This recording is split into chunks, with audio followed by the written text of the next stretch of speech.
This work is dedicated to my future children and all my fellow expats.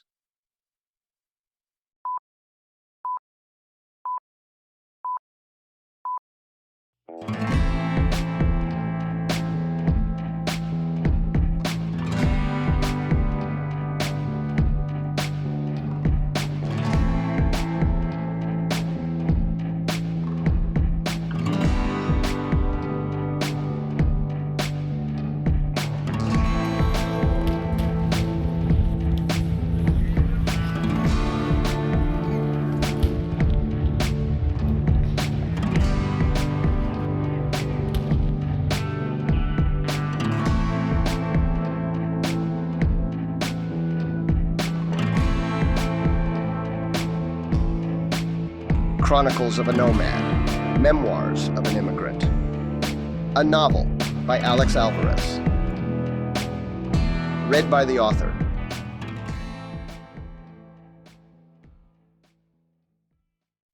While this story is inspired by true events, it is still a work of fiction. Hence, the characters, places, and events are either the product of my imagination or are used entirely fictitiously. One way.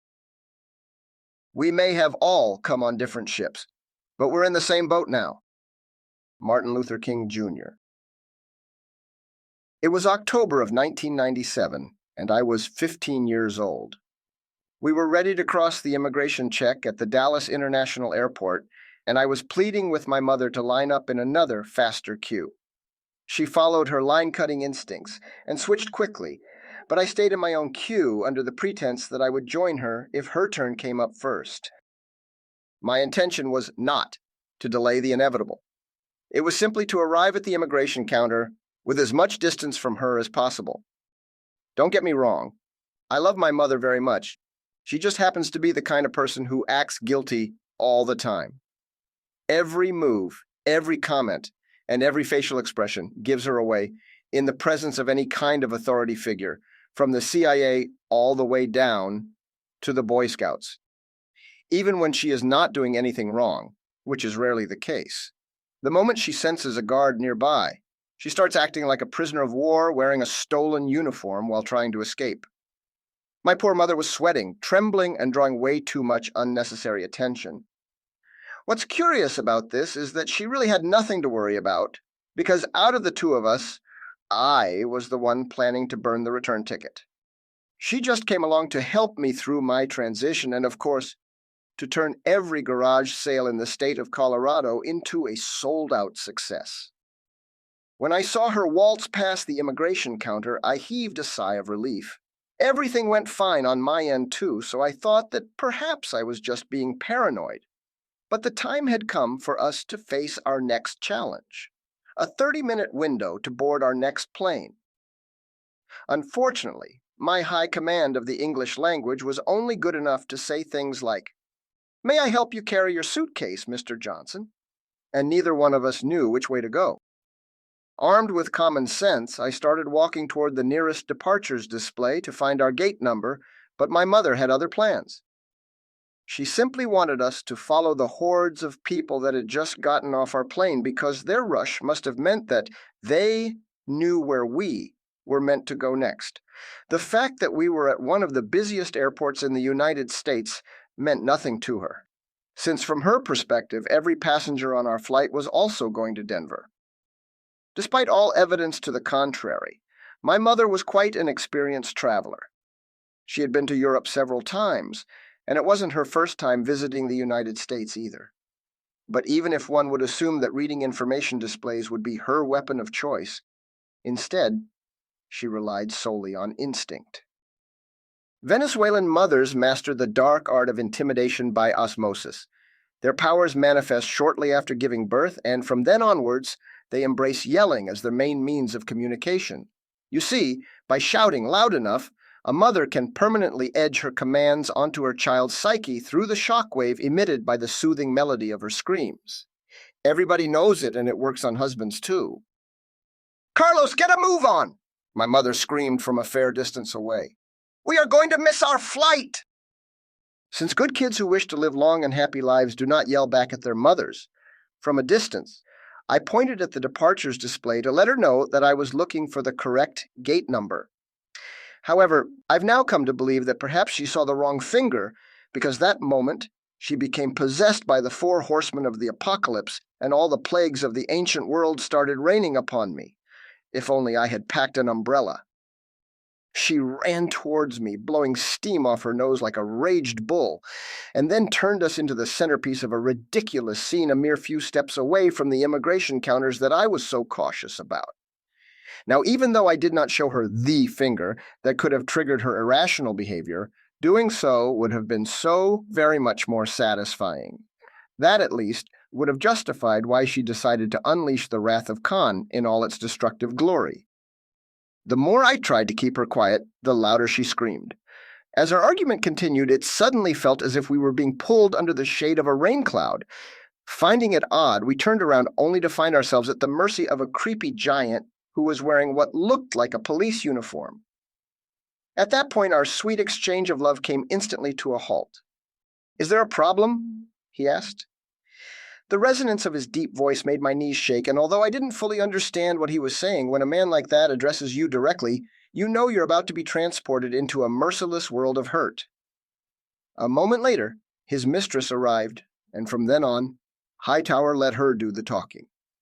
Fluent in Spanish, she asked us what the problem was, so before my mother could sink us any further, I answered her question quickly, desperately trying to regain control of the situation. "We have 30 minutes to catch our next flight, and we don't know where to go. Can you please help us find our gate?" As she checked the monitors, looking to make conversation, or not, she popped a question that would have been, under any other circumstances, quite harmless. "Why are you going to Denver?" To which I replied, "It's my graduation gift, and I want to go skiing." For a moment, I sensed that she was onto us, but then she smiled, and that led me to believe that we were still in the clear. Unfortunately, by then, my overly anxious mother had begun to hyperventilate, and her hands, now shaking almost out of control, sparked the curiosity of Dr. Frankenstein's creation. At that point, unable to ignore it, he whispered something into the female officer's ear, and in turn she asked my mother, "Why are you so nervous?" With her usual eloquence, my mom highlighted the male guard's omnipotence in detail. This man, best described as a failed laboratory experiment, towered over my tiny mother with a height close to 7 feet or 2.1 meters. He could easily have been playing on a professional football team or serving tequilas to naughty grannies at an X-rated retirement home. The female officer then translated her compliments and proceeded to tell us where to go. Finally, we're off the hook, I thought, so we quickly split from the scene and helped ourselves out of sight with our luggage cart. But as soon as we got on our way, the dynamic duo reappeared once again and startled us one last time with their uncanny intuition. "You're not traveling with all those bags, are you?" Rules of engagement. Life consists not in holding good cards, but in playing those you hold well. Josh Billings. My brother told me I had nothing to worry about since I was just another tourist, like the millions who traveled to the United States every year. "Carlos, when they ask you why you're traveling, simply tell them that you're going to see your siblings," he said. "That's the truth, and there's no need for you to embellish it." But there were rumors that our borders would close if a left-wing candidate, not Washington's favorite, won our presidential elections.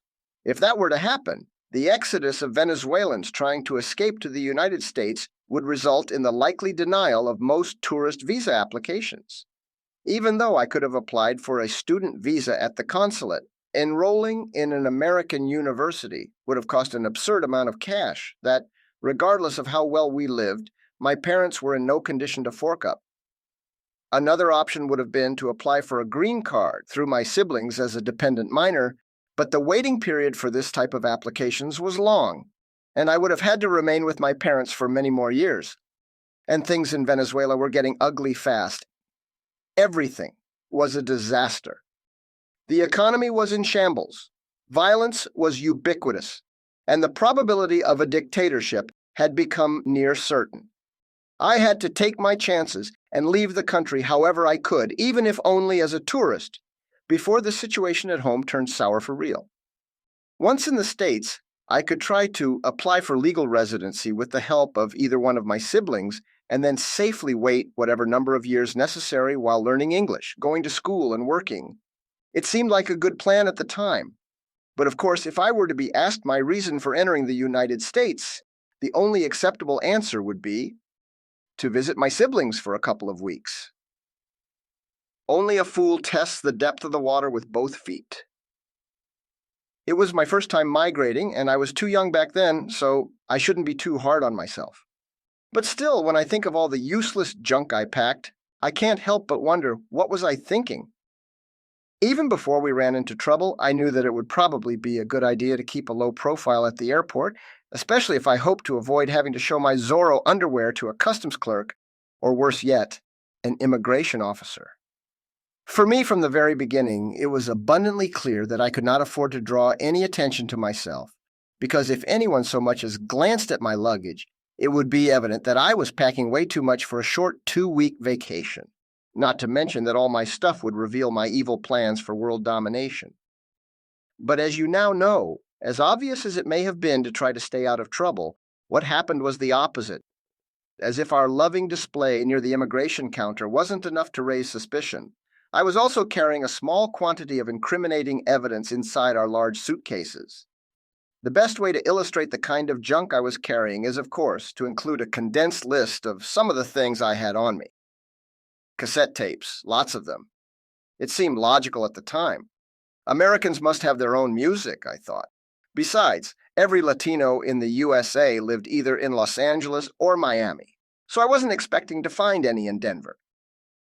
Die-cast models, masterfully crafted miniature sports cars that I simply could not live without.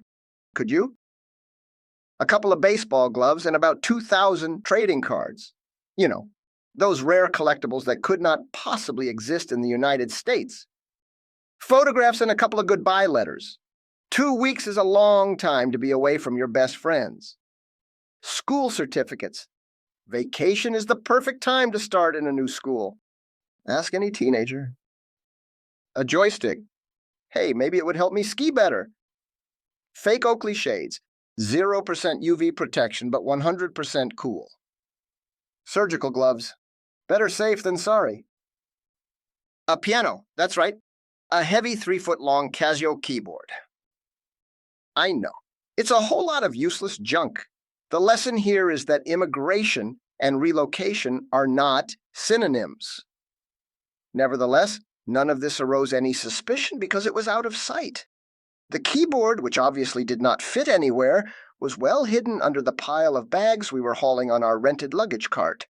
So how could we still run into trouble when everything was under control? Well, even though I managed to successfully smuggle all my weapons of mass seduction through a multitude of checkpoints, the one thing I failed to hide was my dear mother. Sigmund Freud would have a field day twisting everything I could possibly say about her, but let's just break it down Clint Eastwood style. The good. Her many sacrifices and superhero prowess to fend off evil kept our family united through countless crises. She also attempted to have perfect children with the man she married. First, she tried with my older sister Isabel, and a couple of years later with my older brother Caesar. But it wasn't until 7 years later, in 1982, that she finally succeeded by giving birth to a wonderful me. As I grew up, she taught me the value and the cost of pride, to never buy what I can't afford, that the best debt is that which is paid, to not fight with friends unless I'm ready to end our friendship, to be grateful, and to show people the respect they deserve. We also ran a lot of errands together, and for tagging along, she'd reward me with roast chicken and fried yucca. The bad. She taught me valuable lessons about discretion, political correctness, and humor. Unfortunately, she did so by example, and it is for this reason that I too tend to say inappropriate things at inappropriate times, but you won't necessarily notice. The ugly. She was very superstitious and loved to waste money on clairvoyants, aliens, faith healers, warlocks, and a multitude of other shady characters who claimed to have the power to help everyone but themselves, since they all lived in absolute squalor. Unsurprisingly, she would force the family to partake in all the embarrassing rituals, witchcraft, luck baths, and incense therapies. But of course, she would also make us go to church during Easter, just in case God was watching. But let's be fair. I have had many years to ponder whether my mother was really to blame for our airport incident, and I must admit I should bear the brunt of that responsibility. While she blamed it on my keyboard and I blamed it on her yelling, it wasn't until they cited the amount of luggage we were carrying, perhaps even my keyboard, that they came back after they had already let us go. Moreover, had I just been a good and obedient boy as opposed to an overconfident brat, we would have missed our flight for sure, but at least we would have avoided the altercation that led to our shameful interrogation. "That's right, folks," I said, interrogation. We later realized that Bonnie and Clyde were not airport police after all, but in fact immigration agents. The next thing I knew, our plane took off without us. Bonnie escorted my mom away, and Clyde locked me up in a room that featured a long metal desk bolted to the floor. As I stepped in, I envisioned 3 thugs coming in shortly thereafter to beat me up with a bloody baseball bat while he watched from a dark corner smoking a Cuban cigar and softly whispering harder. In the end, Clyde turned out to be friendlier than I expected. He even let me take a good breath before he flushed my head in the toilet, demanding my confession. At least that's how it played out in my head. We made up when he offered me a cup of coffee, which I kindly refused because coffee is the world's most popular gateway drug. Besides, I needed a clear head to explain why I had brought so much junk for a short 2-week vacation. Gifts for my brother, I mumbled again and again as he pulled all the incriminating evidence out of my bags. "And this," he asked while holding up my school records, "this is my graduation gift, remember? That's proof that I did well in school." I felt quite proud after that answer, not just because I kept my story consistent, but because somehow I had managed to have a conversation with the Incredible Hulk.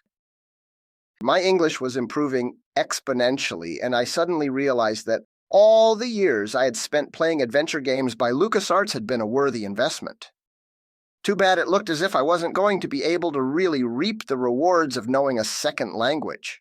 My dream of making it to Denver vanished as Goliath began to type an insufferably detailed report on his workstation. By then, my last hope was that my mother, for once, could keep her composure.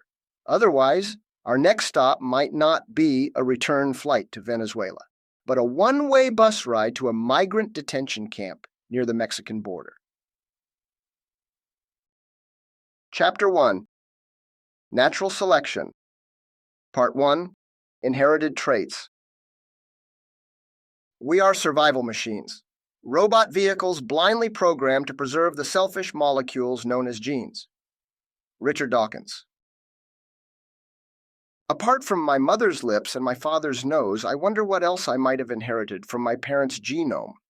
Modern science helps us understand how inherited traits, such as the shape of lips and noses, are passed on from one generation to the next through tiny packets of information that contain instructions for how our bodies develop and function. What science has not yet been able to determine is exactly how much other traits, such as personality, we have preset for us before we are born, if any at all. How much of my personality was forged by education and observation? Is migration an inherited instinct in humans, just as it is in most animals?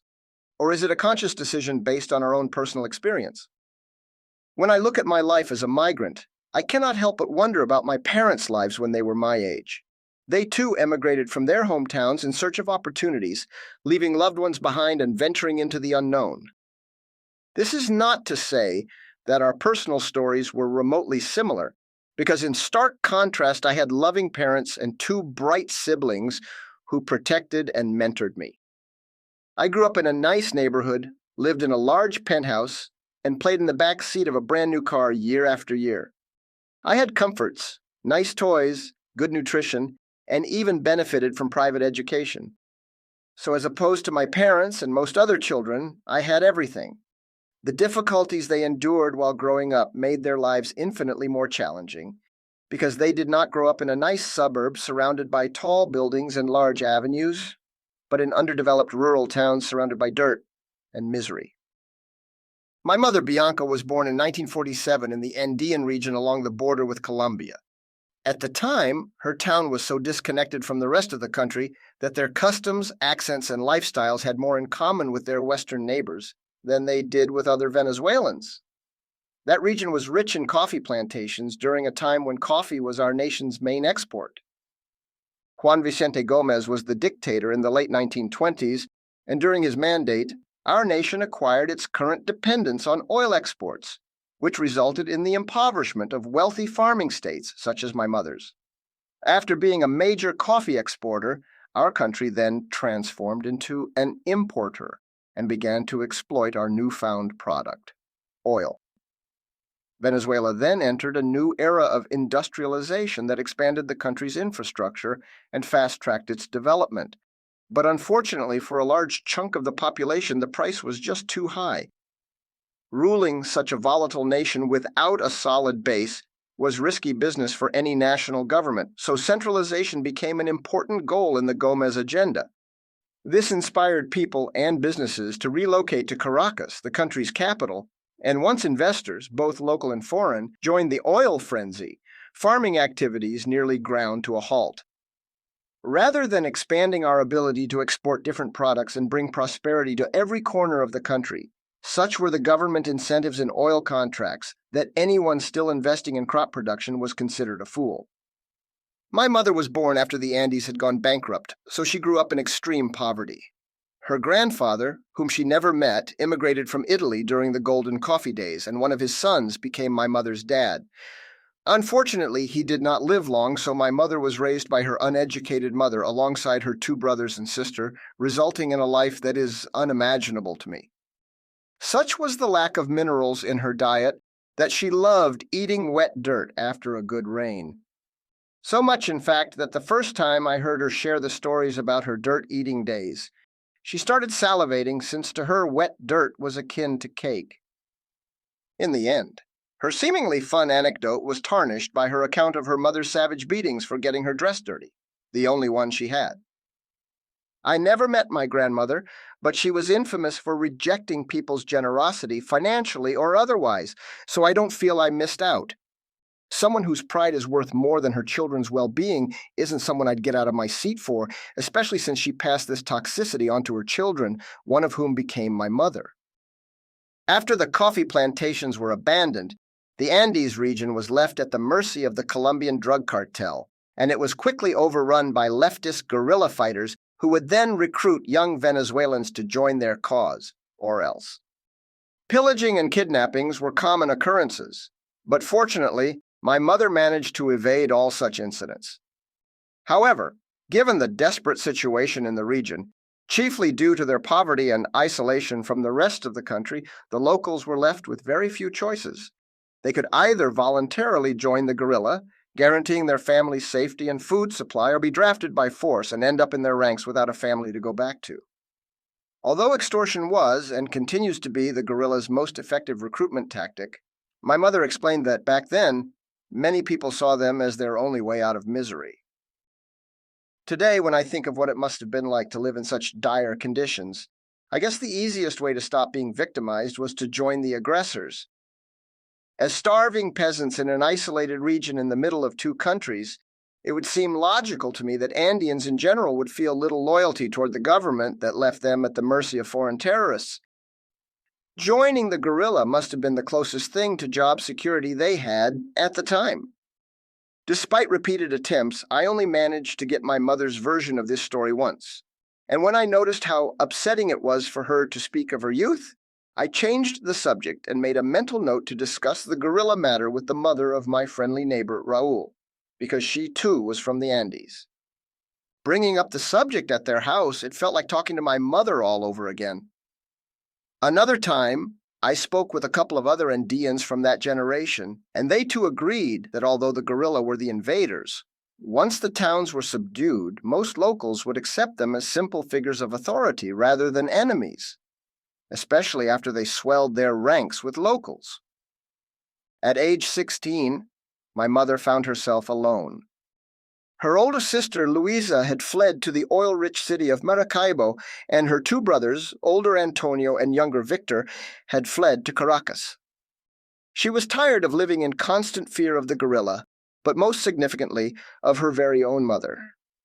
Therefore, with one change of clothes, no money and no goodbyes, she escaped to Caracas, the city that promised all the opportunities that her birthplace would never again be in the position to offer. I will never forget the time I went to see the remains of her abandoned house in the Andes. I was 14 years old, and visiting the town where my mother had such traumatic memories was not my idea of a happy vacation. We drove for about 8 hours on a two-way road with only one lane. To better describe the friendly Venezuelan highways, I should simply say that they are just like the Swiss cheese that you'd buy at the grocery store, full of holes. The unforgiving asphalt, the sharp turns, the military checkpoints, the constant fear of heading onto an incoming truck or getting mugged, not knowing how much longer till we're there, and the ever-present stench of gasoline and burnt rubber made me nauseous every time we traveled. Nevertheless, going on this trip finally allowed me to fill in some of the blanks about my mother's past. My mom heard a rumor about the imminent demolition of the oldest house in her old neighborhood.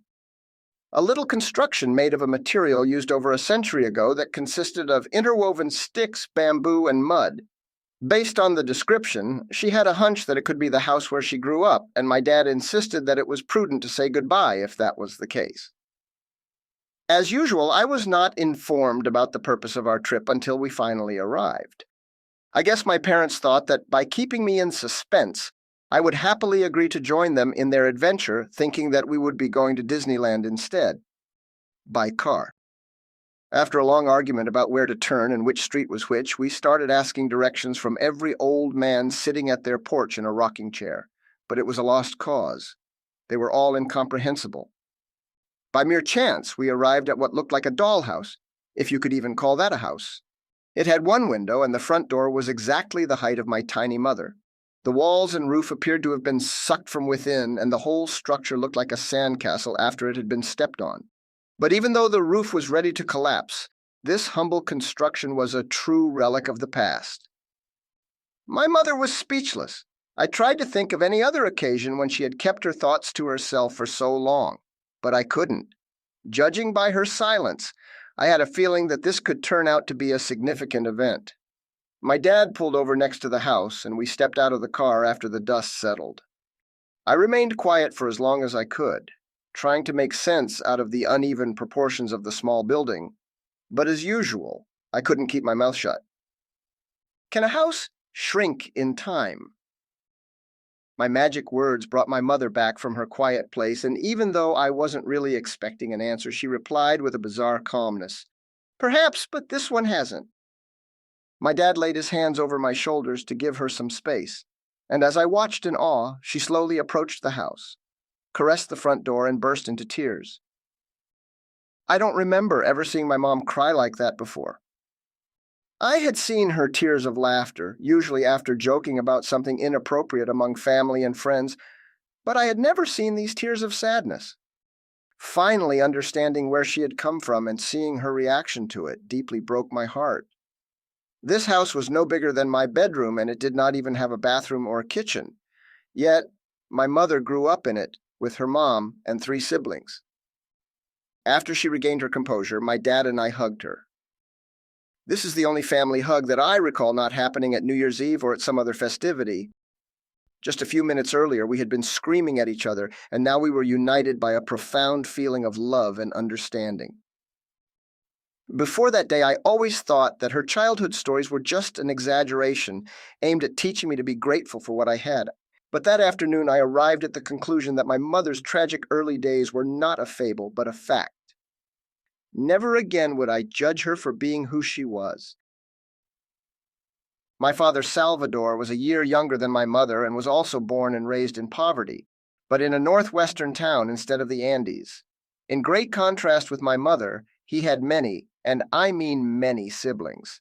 He was one of 11, and though they too had to overcome many difficulties, they never quite reached a point where they found themselves with absolutely nothing, because his family, the Rodriguez, lived in what could be described as a smallholding, a piece of somewhat fertile land where they could grow just about enough crops to feed themselves. They also had chickens, so they always had something to eat, even if they had to divide their small portions between all of them.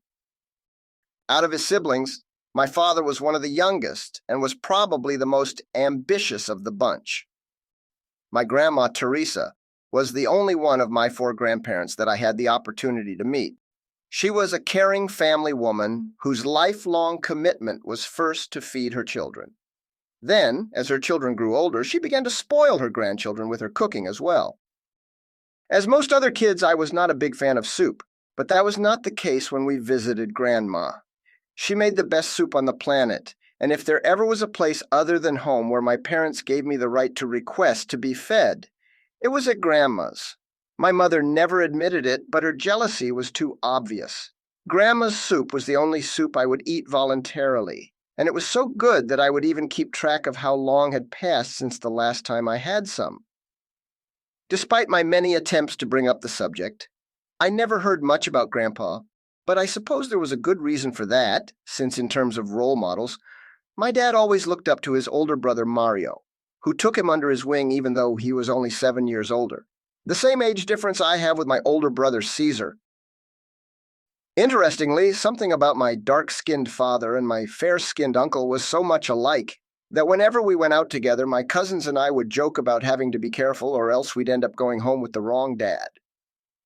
Uncle Mario was a great influence in my dad's life, and the townsfolk still consider him one of the most illustrious men that their small town ever produced. As an adult, and mainly on his own, he mastered multiple languages. As a child, he attended school with quite a few grown people, and his teacher had made a habit of highlighting his intelligence to ridicule his older classmates. He had a lot of fun telling us the story of the day when in front of the whole class, the teacher called him Niño Prodigio, which literally translates to child prodigy. The teacher's daughter, who was also in the class, was so enraged with envy that she screamed out loud, El niño podrido, which translates to the putrid child. Since he completed high school much earlier than the average students in his town, he made good use of his spare time learning English with a funny instructor from the island of Trinidad. Now, if the concept of wanting to learn English in a small town like that seems difficult to swallow, it is worth mentioning that this little town was between the oil-rich city of Maracaibo and the oil refineries of Punta Cardón, both inhabited by hundreds of newly arrived North American contractors who would not make any effort to learn the language of the country that was now their home. Therefore, being one of the very few locals who could speak some English, Uncle Mario managed to get hired by one of these contractors as a messenger boy. His everyday contact with native English speakers allowed him to quickly sharpen his skills, and by the age of 21, he secured a job in a subsidiary in Caracas, the big capital city. His sisters also migrated with him, and once there, he enrolled in a language school and attended university at night. 2 years later, he called his 16-year-old brother Salvador, who would later become my father, with an offer to help him emigrate to Caracas. The city of opportunity. Part 2. Step by Step. If you shoot for the stars and hit the moon, it's okay, but you've got to shoot for something. Confucius. After arriving in Caracas, my dad quickly found a job at a car repair shop, which is rather ironic considering that in his old town there was only one car, and it ran him over. That was my father's favorite Christmas story.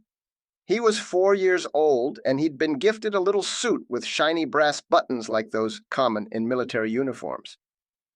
In his innocence, he was so excited about having buttons made of gold that he whizzed out of the house to show them to his grandma.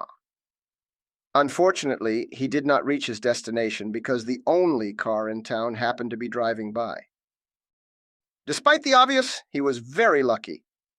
At least the buttons didn't fall off, he said, which is more than he could say for his teeth. Uncle Mario worked and studied so much that even though my father slept in his room, months would go by and they would not get to see each other at all. The currency in Venezuela was the bolivar, and my dad earned 80 for every week he worked at the repair shop. He would keep 5 for his own expenses and give 10 to his mother, 3 to his older brother Camilo, and 2 to his other older brother Omar. His 5 bolivars were enough to watch a movie, buy a pack of bubble gum, and play some billiards as long as the loser paid for the game. He became a good player and normally won, so he could play for free and use his saved billiards money to even buy a sandwich sometimes. Planning for the unknown, he religiously saved the remaining 60, but as the months went by, it became much more difficult for Uncle Mario to keep up with the bills. My dad had managed to save a few hundred bolivars, so he gave all his money to my uncle. That is how he spent his first big savings. In the building where they lived, there was an older lady that had purchased a car. But despite her persistence, she simply could not learn how to drive. My dad, being a proactive youngster, offered to teach her for free. After all, this would also give him a chance to drive that cool new car.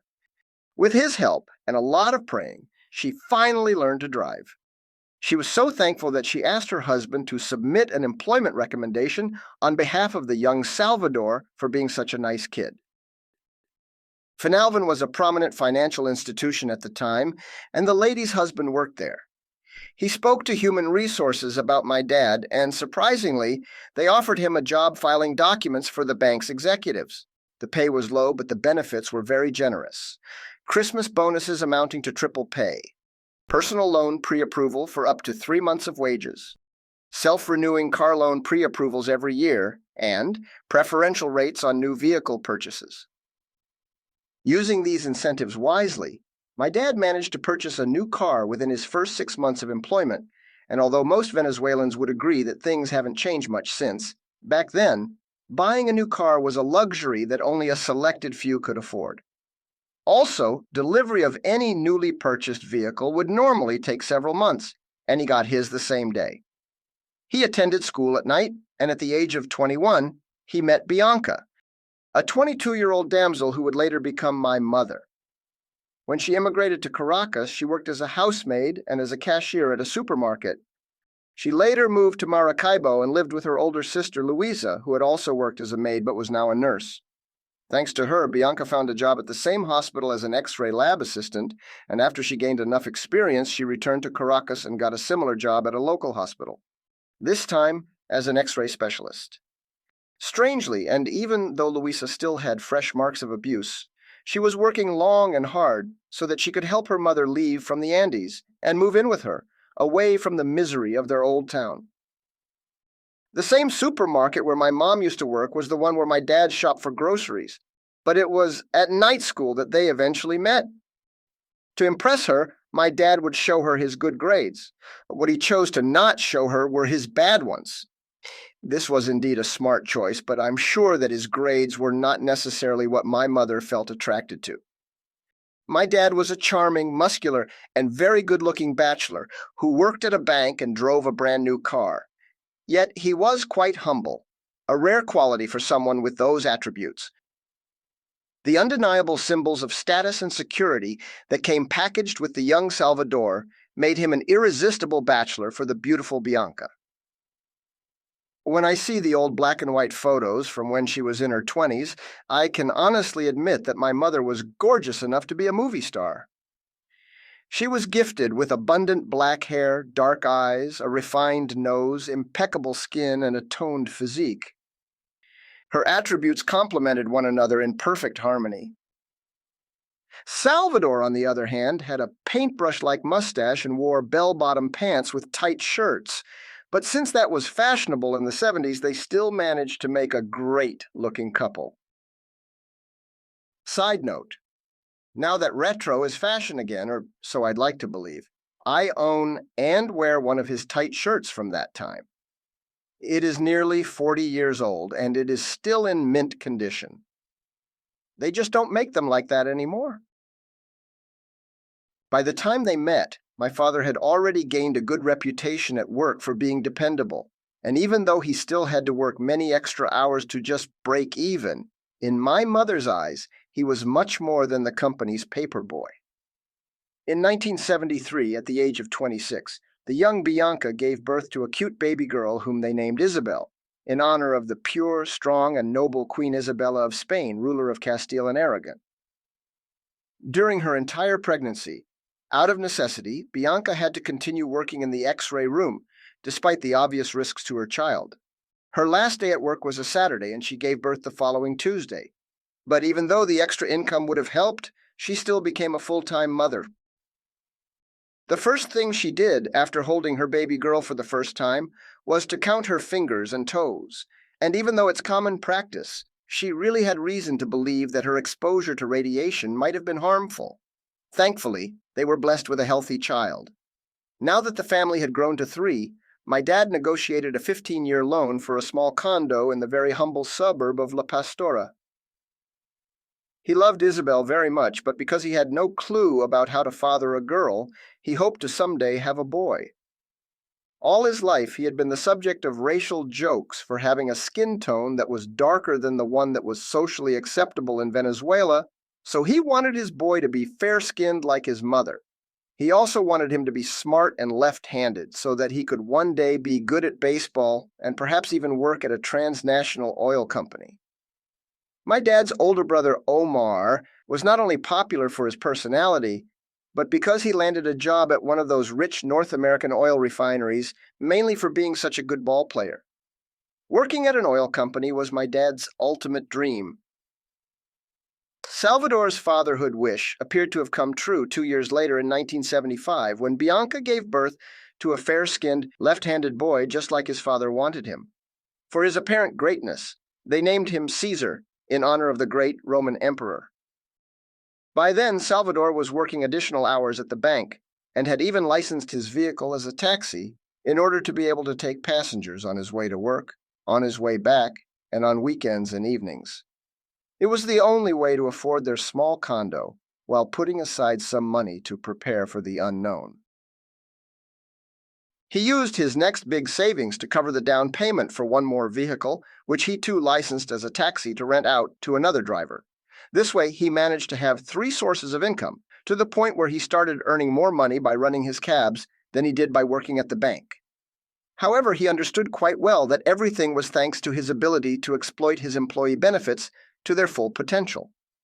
Now, despite my family's combined above-average income, the money was barely enough to cover the mortgage payments, and their problems were not only financial. Little Isabel spent her infancy covering her younger brother's ears so that he wouldn't get scared when their parents screamed at each other. Caesar, however, lived in a world of his own, and for the way things were going, that was probably a good thing. He did not socialize with other kids or even with his own parents. On top of that, Isabel appeared to be the only person who could even understand him when he spoke. Despite my father's best efforts, he still had to work all day and night, and his relationship with my mother was deteriorating fast because of their obvious necessities. However, even though they seemed to be unable to get along anymore, their commitment was strong enough to keep the family together. My dad was often disappointed when he managed to take time off for his son, because Caesar was more interested in learning science and biology than in playing ball with his daddy. For better or for worse, he was just too smart to waste his time playing around. Lucky for my dad, 7 years later, my 35-year-old mother surprisingly gave birth to me, a tan-skinned, brown-eyed little monkey. That's how my parents described me, and after seeing my baby pictures, I sort of agree. They named me Carlos. I suppose they gave me this special and very symbolic name in honor of the 99% of other Venezuelans who were also given that same meaningless name. Once again, my dad was responsible for his boy's looks because this time, after all the teasing he got about Caesar looking more like the neighborhood's Portuguese baker, he wished for his next heir to look just like Daddy. And just like Daddy I looked. The family was now too large, and Caesar and Isabel were too old to continue sharing the same small bedroom. Fortunately, one glorious day, Mr. Gonzalez, the owner of a car dealership, found out about my dad's growing family and invited him to see a large penthouse that he had been trying to sell in the nicer side of the city. My dad might have been driving a new sport utility vehicle at the time, but there was no doubt in his mind that this high-end apartment was way out of his league. Mr. Gonzalez, however, did not give up. He insisted that there was always a way to close a deal if both parties were willing to negotiate a fair agreement. So he said to my dad, "That nice SUV you've got there, is it paid off?" "Yes, of course," replied my dad. "If you hand me the keys," said Mr. Gonzalez, "I will personally finance you whatever amount the bank won't lend you." That day, my dad took the bus home. My mother nearly fainted when he arrived on foot, thinking he'd been carjacked, but she calmed down after he told her that they would soon be moving to that amazing East Side penthouse that supposedly they would never be able to afford. After several months of red tape, my dad withdrew his savings, cashed out his unemployment insurance, and managed, barely, to convince the bank to approve a loan. To top it off, in the same transaction, he also managed to finance a brand new Caprice, one of the hottest luxury sedans by General Motors at the time. And thus, with that cold-blooded move and a fair amount of luck, the Rodriguez family successfully joined the ranks of the wealthier middle class. Eventually, my father sold his old condo, paid off that old debt, and used his extra income to make advance mortgage payments on the new apartment. And despite the bank's belief that he would not be able to withstand the interest with his small salary, he surprised them time and again with his debt management skills. Finalvin's management noticed he had a talent for handling debt and profiting from it, so they put him in charge of the credit department that the most prominent car dealerships in the city used for finance. A nice perk from this role was the option to negotiate even better deals on new vehicles, which he would often buy at cost and resell at market value. These new earnings allowed him to make extra mortgage payments, and he continued the cycle until he paid off the penthouse in 1987, a mere 4 years after moving in. Having cleared all debts, he no longer needed the additional stress of the taxi business, so he sold his cabs and reinvested his newfound time to become my dad. My siblings always told me that I was the family's lucky charm because my birth brought them prosperity. But they also told me that more than anything, I was simply the lucky one, and they were absolutely right. I was indeed lucky. Lucky to have grown up in comfort and to have been able to play ball with my dad every time I wanted to. This is how, despite my family's humble beginnings, I ended up growing up as a privileged upper-middle-class boy. Now, in fairness to my mother, and with Freud's permission, I'm also going to highlight some of my dad's most descriptive attributes as a father. The good. He held several jobs and lived a tough life in order to provide for us like no other father at the time would have dared. Family was his number one priority, and he always forgave all of our mistakes, except for when it came down to cooking or eating. He taught me the importance of having savings and ending debts quickly, how to budget for the future, how to play ball, how to drive, and most notably, how to treat the ladies. He loved spending time with me and never turned down an invitation to participate in any of my school trips. He also encouraged me to play with other children and even let me bring a friend along whenever we went to car shows and sports clubs. And since he never did any laundry, he also never yelled at me when I got my clothes dirty. The bad. He could be very stubborn. If you don't do something his way, then you are obviously doing it wrong. It's that simple. How can you not see it? Hold the fork with the left hand and the knife with the right, regardless of what suits you better. If you scramble your own eggs, it's not because you like them scrambled, it's because you messed them up. Wake up at 5 a.m. and shower with cold water. Good men work tirelessly their entire lives, and when they land a good job at a strong company, they keep it forever. The ugly. This is hard to describe. He is the most loving and at the same time the most easily irritable person I have ever known. He can get very upset quite quickly about petty subjects that nobody else would care about. My uncle's role when my father immigrated is strikingly similar to my brother's role when I immigrated. This makes me wonder once again about the relationship between instinct, experience, education, and fate. Is there such a thing as destiny? Is this similarity just a mere coincidence? Is it possible that my brother and I inherited something beyond genetic traits? I have read that in the past decades, many psychological studies have indicated that people have an uncanny ability to find patterns where there are none. Perhaps that's what I'm doing here, but I will let you be the judge. My uncle Mario was often labeled a child prodigy, and he left his hometown at the age of 21 with his 3 sisters. 2 years later, he encouraged his 16-year-old brother to emigrate to Caracas, the city of opportunity. He was doing well at an American company and told his young brother that in Caracas he too could have a promising future. My dad took the offer and left everything behind in order to be with his older brother, who bravely mentored and supported him until he was ready to spread his own wings and take care of himself. Likewise, my brother Caesar was also labeled a child prodigy and left his hometown at the age of 20 with his only sister. 2 years later, he encouraged me, when I was only 15, to emigrate to the United States, the country of opportunity. He was doing well at an American company and told me that in Denver I too could have a promising future. I took the offer and left everything behind in order to be with my older brother, who bravely mentored and supported me until I was ready to spread my own wings and take care of myself. Chapter 2. Indigo Child. Part 1. I'm blue. We don't like to put anything in a box and hate generalizations, but we are faced with an overall changing of consciousness in children. Lee Carroll. After sharing childhood stories with my old internship coordinator and first ever boss, she mentioned I must have been an indigo child. When I asked her what she meant, she said it referred to children who appeared to know things beyond those to which they have been exposed, demonstrating a broader understanding of the world. These children behave empathetically, think logically, demand their rights, and do not submit to authority as willingly as their predecessors. But even though those traits seemed familiar to me, the indigo hypothesis still falls in the pseudoscience category.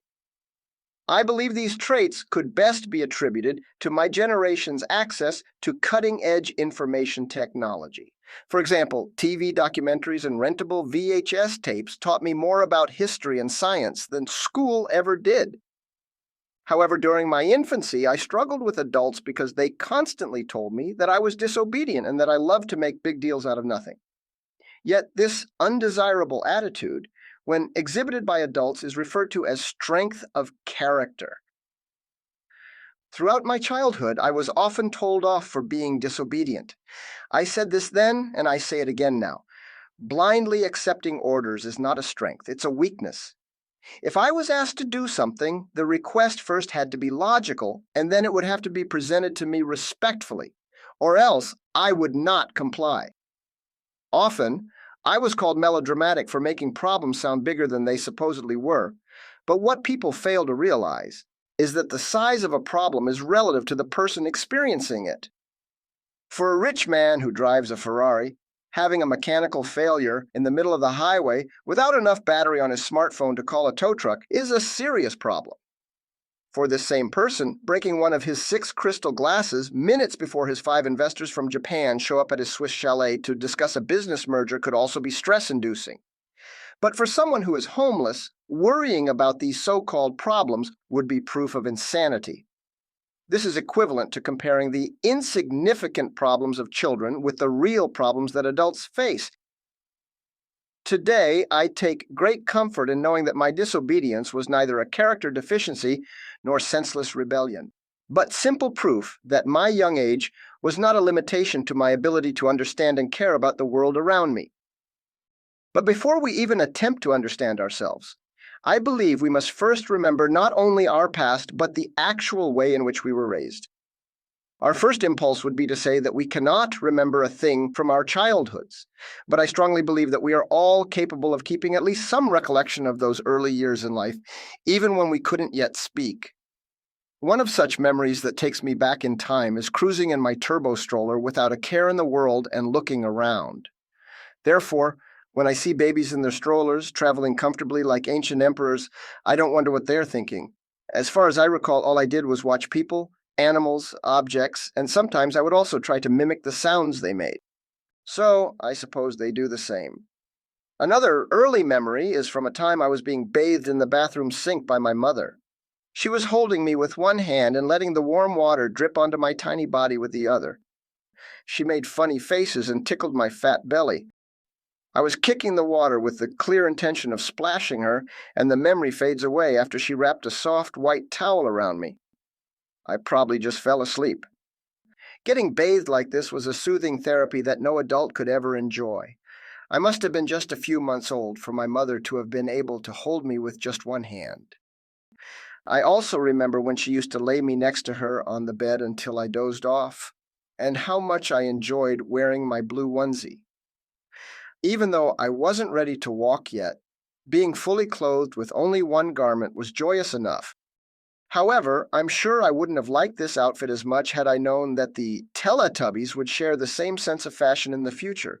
But hey, at least mine was blue, and the blue Teletubby is by far the most eloquent and insightful of the bunch. Those are some of the earliest recollections that I have from my pre-verbal years, and writing about them helped me remember the liberating feeling of warm poop sliding all over my butt as I crawled around in my diapers. Oh, wait. I take that back. That might have been last week. Part 2. Preschool. I have never let my schooling interfere with my education. Mark Twain. Going to preschool was so exciting for me that the night before I started, I went to bed wearing my blue jeans and my red polo shirt, the official preschool uniform for public school students. I even slept with my shoes on. That's how excited I was. Unfortunately, on my very first day, I realized that things were not going to be as fun as I thought they would be. You see, at my preschool, Negra Matea, we played a nice little game called Sit Down and Shut Up. It would last 6 hours, or until my mom could pick me up. My teacher was a two-faced witch who would act like an angel when parents were around and turn into Freddy Krueger when they weren't. There were a lot of toys lying around in our classroom, and when the first kid bravely attempted to grab one, she stood up and knocked the living lights out of him. I complained several times both at school and at home about this, but I was always charged with multiple accounts of defamation. From all directions, I was constantly bombarded with idiotic phrases like, "The teacher is always right," and "You must always do what the teacher tells you." Fortunately, most people in developed nations would now agree that such words are utter nonsense. But in my country, those were the rules. Times were different back then, and people were not as paranoid about their children as they are today. The news never showed stories of child abuse, not that there wasn't any, so such things were not normally on anybody's mind. On the other hand, teachers who made a habit of slapping kids around as a disciplinary measure were indeed a common occurrence, but that was institutionalized and even welcome by Venezuelan society. Small wonder they're doing so well. Every time I told my parents that a teacher had mistreated me in any way, I would get smacked and grounded for lying, but not before being told that if the teacher really felt the need to pull out a fist of hair from my scalp, then I must have been misbehaving in the first place. My mother would yell, "Just do what the teacher tells you. Why must you always defy authority?" And so, it was at preschool that I began to grasp how the world really turned. And for that, I'm grateful. This was a valuable lesson about life, and though the price was high, it was worth it. Nevertheless, I still cherish the day the teacher slapped my friend Raul, because he told his mother about it, and she did believe him, even though he was a known liar. The next day, she withdrew him from that school and convinced my mother to do the same for me. Apologizing was not something that my parents ever did, but when they recognized that they had made a mistake, they would try to make up for it one way or another. In this instance, they did so by sending me to a nice private school, where I finally had a caring teacher and the chance to do something other than keeping my mouth shut and sitting for 6 hours or else. My first year at that new school was infinitely better, and I got to wear a yellow shirt instead of a red one, which psychologically helped me leave my earlier experience behind. I was so happy to change schools that I started to go to sleep again with my uniform on. I vividly remember the toys that I played with, some of our activities, and even a couple of the songs we used to sing. I was surrounded by kids of all ages, but unfortunately, I was the youngest, and that made me the shortest kid in class. At that age, being the youngest student did not put me ahead in any way, quite the contrary. First, at my old school, I was bullied by the teacher. Now in my new school, I was bullied by the older kids. This, however, was not a serious problem for me, because this time, it was okay for me to defend myself. I often lost, but my victories against bigger kids were so sweet that my losses never made it to my tally. All I ever wanted was a chance to win, even if my chance was small. This doesn't mean I was a punching bag either, not at all. The older kids soon learned that if they picked a fight with me, I would rely on my trusty uppercut to knock out one of their milk teeth and instantly claim victory. But despite the obvious disadvantages of being the shortest kid in class, dominating my subjects while being the youngest always gave me a tremendous sense of self-worth. My parents loved to brag in front of other parents about how well I did in school. They never actually realized or cared about how embarrassing this was for the other parents, and particularly for their kids, who would in turn take it out on me when they weren't watching. I always dreamed that one day I would stop being the classroom's pet, but never for a second did I wish to be older than my classmates. I just wished I were bigger. It felt great to get ahead, but since I thought the teachers were grading us on trivial subjects and useless skills, I often wondered if they were really making an accurate assessment. Even at that age, I believed that drawing with crayons and cutting with scissors were not activities that we should have been wasting time on, not unless we were all training to become fashion designers. I understand now that these activities were aimed at increasing our creativity and developing our motor and social skills. They also helped our teachers evaluate us on a plethora of other subjects that did not necessarily appear on our report cards. Unfortunately, parents and teachers rarely care to explain to children why they must learn the things they do in school. And thus, at least for me, it is not surprising to see why so many kids lose interest in learning. Though I'm not claiming to have been a toddler version of Leonardo da Vinci, especially since I always finished my creations and he had a habit not to, when the other kids were busy sticking their crayons up their noses and then sucking on them, I used mine to make drawings that actually made some sense. I would spend most of my time at school just making the basic sketches, and then I would take them home to add some color, a little life, and a fine touch of brilliant perfection. Since my sister went to the same school, her teachers would threaten to lower her grades for cheating if she kept doing my homework. The problem for her was that the only one working on my homework was me. My brother Caesar went to another school nearby, so in the morning, we would stop by the bakery together. Our dad would give us exact change for breakfast, which consisted of a juice and a cachito, a Venezuelan croissant. But one day, Caesar heard me growling about not having my own money, so he turned to me and said, "Carlos, if you like to start having your own savings, then why do you always spend all the money Dad gives you?" "Because my daily allowance is only enough for a juice and a cachito." "Wrong. Dad gives you money to make sure that you eat, but juice is not food. Why don't you save the money for that and drink water instead?" I remember thinking, wow, my brother is a genius. That morning, I learned how to control my expenses, how to save, and better yet, how to think outside the box. When the school year ended, my teacher told me and my mom that I was ready for primary school, but then added that either way, she was going to hold me back a year because I'd be too young for my classmates. My mother considered it an outrage that they would insult her intelligence with such a sorry excuse. It was obvious that their main concern was that the parents of the slower kids would complain that their kids didn't skip ahead as well. Thus, that was the last time I set foot in that school. And for once, my mother and I were on the same team. Not only did she recognize that I deserved to get ahead, but she also fought for my right to do so. After that incident, I felt particularly fortunate to have her as my mother, especially because I was an idealistic child whose favorite hobby was to prove adults wrong. This was especially true when they underestimated the ability of children to understand grown-up matters. I just loved to stand up for children's rights, and I never cared about how much trouble I got myself into for doing it. I guess I still haven't changed much in that regard. Whenever my parents or my teachers abused their authority to tell me to do something just because, or made me leave the room because adults were talking, I would protest for the violation of my rights as an individual, using those same words. Yes, I admit it sounds melodramatic, but let's not forget how the poor man felt about the rich man's problems. At home, I would often rant about how wrong it was to ignore a child's opinion in family matters. And I would defend my argument by saying that I too was a member of the family and that their matters not just concerned me, but often affected me most of all. Sadly, it was a futile cause. Each time I brought it up, I was reminded that I was simply a child.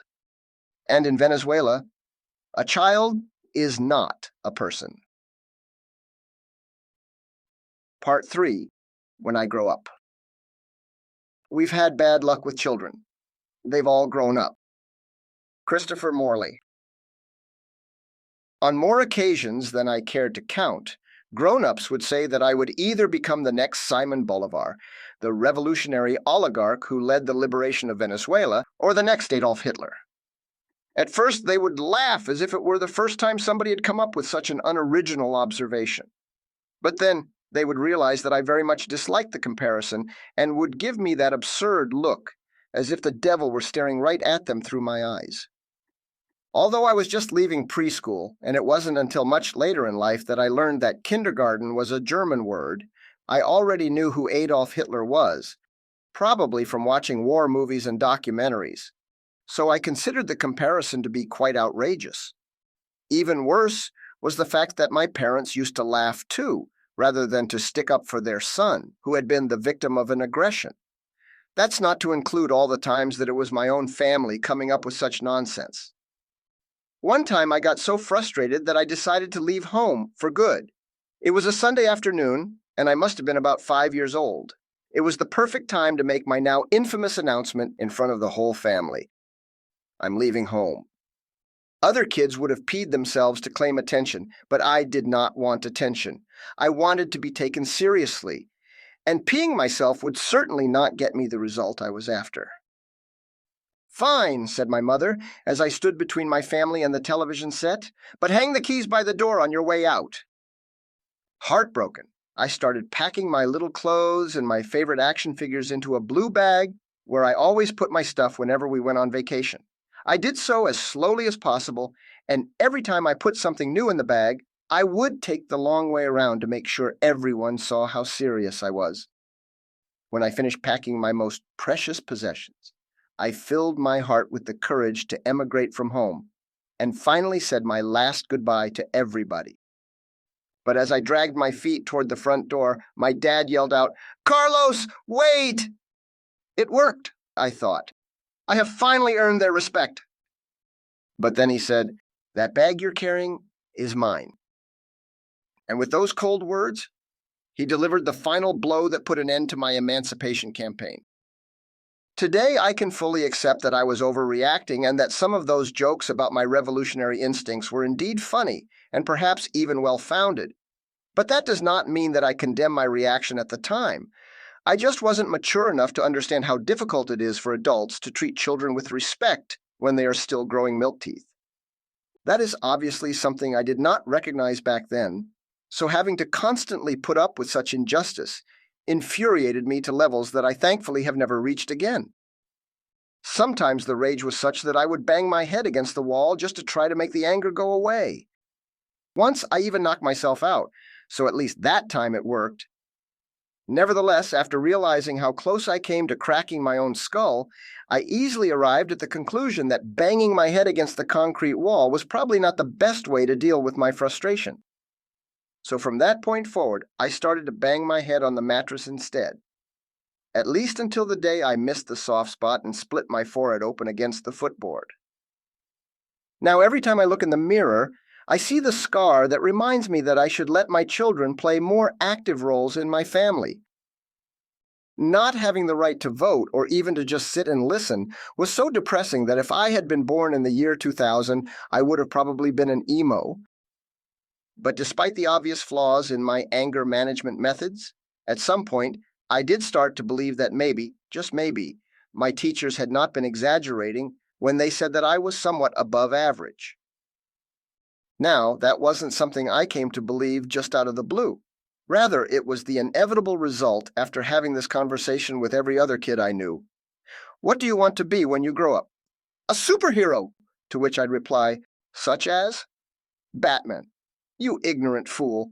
Not only is Batman a fictional character, but he's the only hero from the Justice League who does not have any superpowers." "And what about Robin?" "Don't. Just don't."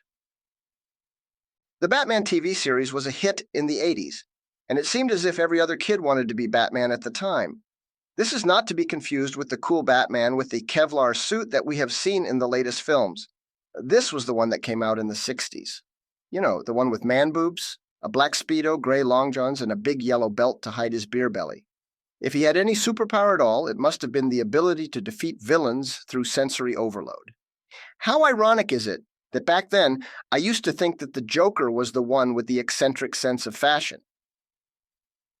Anyway, despite my lack of respect for superheroes, I must admit that I did have one. But I guess his type of visa did not grant him the privilege to hang out in Washington, D.C. with the other members of the Justice League of America. My hero was Zorro, and he was certainly worth admiring. In the Walt Disney TV series, Diego de la Vega was a charismatic gentleman who was not only brilliant and well-mannered, but also compassionate. And best of all, he was Hispanic, like me. He defended the defenseless against corrupt government officials and protected his home state of California against internal terrorism and plots to overthrow the elected government. That is the kind of hero I wanted to be. One beautiful day, my mother went out and bought me a delightful, one-of-a-kind Zorro costume, and it was the nicest one ever made. It must have been a big sacrifice for her, as it looked expensive, but then again, I was a good kid. Now, we're not talking about the same massively produced rag that you would find at most piñata shops. Not at all. This was an exquisite tailor-made replica, and if my words haven't made the point clear, I loved it. But despite my profound admiration for Zorro, whenever anybody asked me what I wanted to be when I grew up, that would never be my answer. Instead, I'd say I wanted to become an electrical engineer because I already felt that technology was the way forward.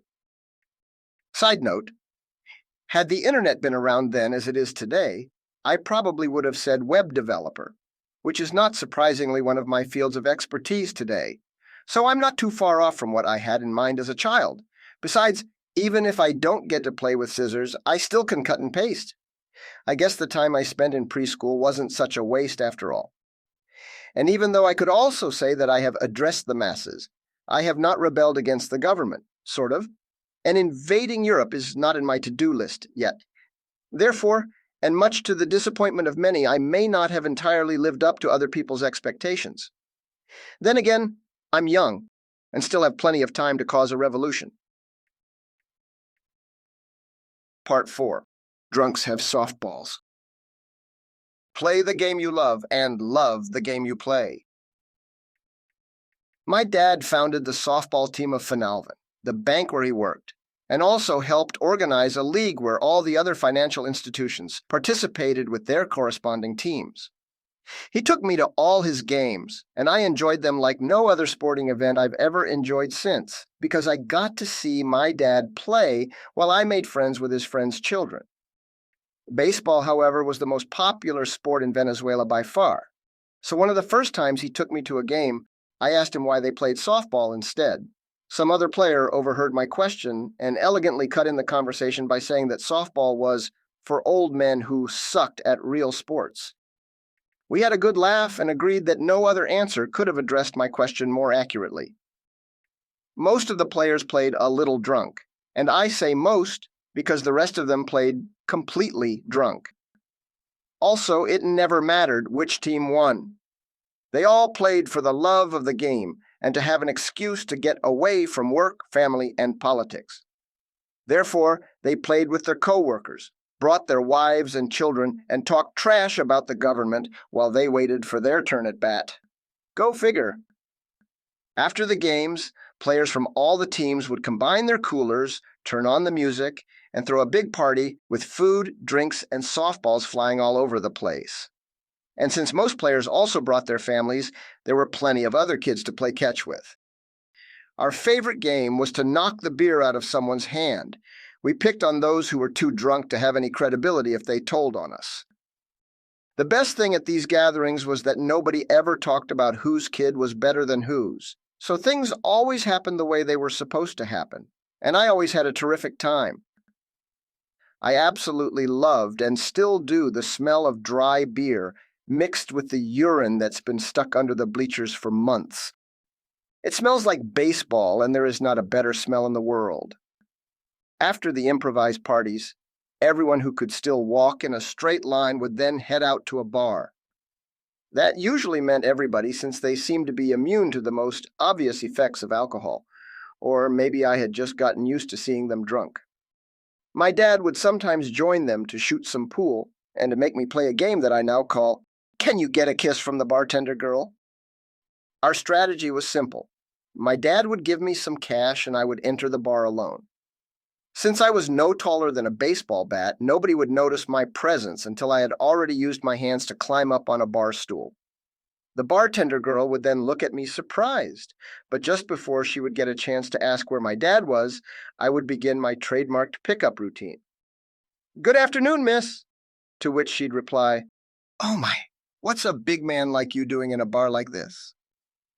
These bartender ladies always had a supernatural ability to read my intentions, but back then, I honestly thought that they simply had good customer service skills, so I would just continue. "Well, I was a little disappointed that we lost our ball game, but the sight of you just made my day." She would then blush, and the guys playing pool would laugh so hard that they would spit their beers out of their noses. I would then lay the money on the counter and finish up my routine. "I'd like a beer if you're so kind, and a soda for my dad. He's the one standing by the door." At that moment, my dad would waltz in with a big grin on his face, and everyone would congratulate him for his son's smooth talking talents. We would obviously get our respective drinks, but he would always let me have the first sip of his beer. And in the end, the bartender girl would either give me a kiss on her own or ask me to give her one on our way out. Mission accomplished. We also played that game at bakeries and highway restaurants. But the moral of the story is that after my dad let me taste his beer, he would always ask me what I saw in the bar. I would respond by saying, "A bunch of drunks," and he would reply, "Remember that when you grow up." My father let me taste beer as a young child and taught me that men who drank excessively were just drunks. That, however, did not mean that drinking was evil or prohibited. It simply meant that heavy drinking did not turn children into men. Instead, it turned men into mindless drunks. Thanks to him, I never associated drinking with growing up, and I never felt curious about alcohol either. I already knew what it was, what it tasted like, and what it did to people. Therefore, today I'm not much of a drinker. If my choices are to either have a beer or a soft drink or juice, I would go for the drink with the least sugar. Putting aside the health implications that most people choose to ignore, to me it is a simple matter of taste and association. Soft drinks taste much better than alcohol, and people who drink heavily usually make fools of themselves. I also try to avoid snacks and keep a safe distance from sweets and chocolate. Indulging on snacks and sugary treats leads to weight gain and pimples, and I hate pimples. It's also that simple. The reason I keep away from sweets and chocolate, however, is a bit more complex. There was this time we went to the Bolivar Peak, the highest snow peak in the Venezuelan Andes, and we were on board the longest cable car in the world. It was cold, and I was terrified. I couldn't care much about the height. It was the fall that scared me. I desperately needed something to give me happy thoughts, so I quietly opened a big bag of chocolates that my mom had purchased earlier. Everyone said they were for the cold, and I was cold, so why not? The salesman said it best. "They'll warm you up." But just when we were about to arrive at the station, my mother noticed that my face was green and that I had emptied the entire bag on my own. "Did you eat all the chocolate?" she asked, to which I replied, "These don't make you warm, Mom. They make you sick." After I said that, everyone in the cable car started laughing, making the darn thing rock even harder from side to side. Adults simply pay no regard to the suffering of children. On another occasion, Aunt Valeria, Uncle Mario's wife, visited us after a trip she made also to the Andes and brought me 6 colorful polished sweets, a common delicacy from the region. As usual, she and my mother started gossiping in the kitchen, but after a few minutes she peeled her eyes wide open and screamed, "Did you eat them all already?" Still with my mouth full and my fingers covered in sugar, I exclaimed in my defense, "You said they were for me," to which she replied, "Yes, but they are too sweet. Eating so many will make you sick." That was the worst stomachache I ever had in my life. I was sick for over a week. Since then, I have not been a big fan of either sweets or chocolate, and what a gift that is. Side note, as opposed to sweets and chocolate, cigarettes and narcotics are things I've never tried and never will. If again we ignore all the health implications, which are more than sufficient, just look at the price tags. Why would anyone engage in such costly vices? And in the case of drugs, why even risk going to jail? I have a cheaper alternative for all the lonely people who want to escape reality and spend all their money getting high. Go to an airport, buy a plane ticket, and emigrate to another country. I guarantee that you will make new friends and that your life will change. Besides, chances are that you will never get any higher than 39,000 feet in the air. And if it's any consolation, you will be treated with free snacks, drinks, and chocolate. Isn't that a much better deal? Part 5. Primary School. In England, education produces no effect whatsoever. If it did, it would prove a serious danger to the upper classes, and would probably lead to acts of violence in Grosvenor Square. Oscar Wilde. In 1986, I started first grade at Simon Rodriguez, a public school. At first, I didn't want my future classmates to see me holding my mother's hand, but the instant we stepped in, I grabbed her whole arm as if we had been crossing a suspension bridge over a river of lava. Although this school was a 3-story building with 2 classrooms per floor, the students were crammed inside it like sardines in a can. It had no playground, no ventilation other than windows, and there were more students than there were desks. The cracked walls were satin painted in white and blue, and in those places where the paint was not falling off, it's because it had already fallen. Every few seconds, a tiny lizard would creep out of one of the cracks, stare at me for a second, and then it would quickly run up the wall and ditch into another crack. The roof was leaking everywhere, and buckets half full of water were strategically placed under all the leaks on every floor. And to top it off, most students were 2 to 5 heads taller than I was, and looked as if they had just broken out of prison. It was a daunting sight, to say the least. The only thing that made me feel safe was the school's walking distance from my home sweet home. Since the principal, Mrs. Palacios, oversaw pretty much everything, we went straight to her office. She was in her mid-40s, a bit taller than my mother, had fake blonde hair, and wore between 1 and 2 pounds of makeup. But she seemed friendly and irradiated a good vibe overall. She talked to my mother for a long time about the decadent state of the school and about their futile efforts to collect the government funds they needed to keep the teachers coming. She also shared that once, out of her own pocket, she had to give money for groceries to a teacher since their salaries had not been paid by the state for several months. They talked about how all the public schools were falling apart, how the banks were going to go bankrupt, how public services were next to useless, how inflation was going to crush us all, and how the country was heading into its worst socioeconomic disaster in history. It was the typical conversation Venezuelans would have with any stranger at the bus station, with the baker, and of course, with the school principal. Even though I was not a participant, I could see that Mrs. Palacios was genuinely concerned about her students and was doing everything in her power to keep the school open. When the time came to discuss my enrollment, my mother explained why she decided to withdraw me from a private school in favor of a public one.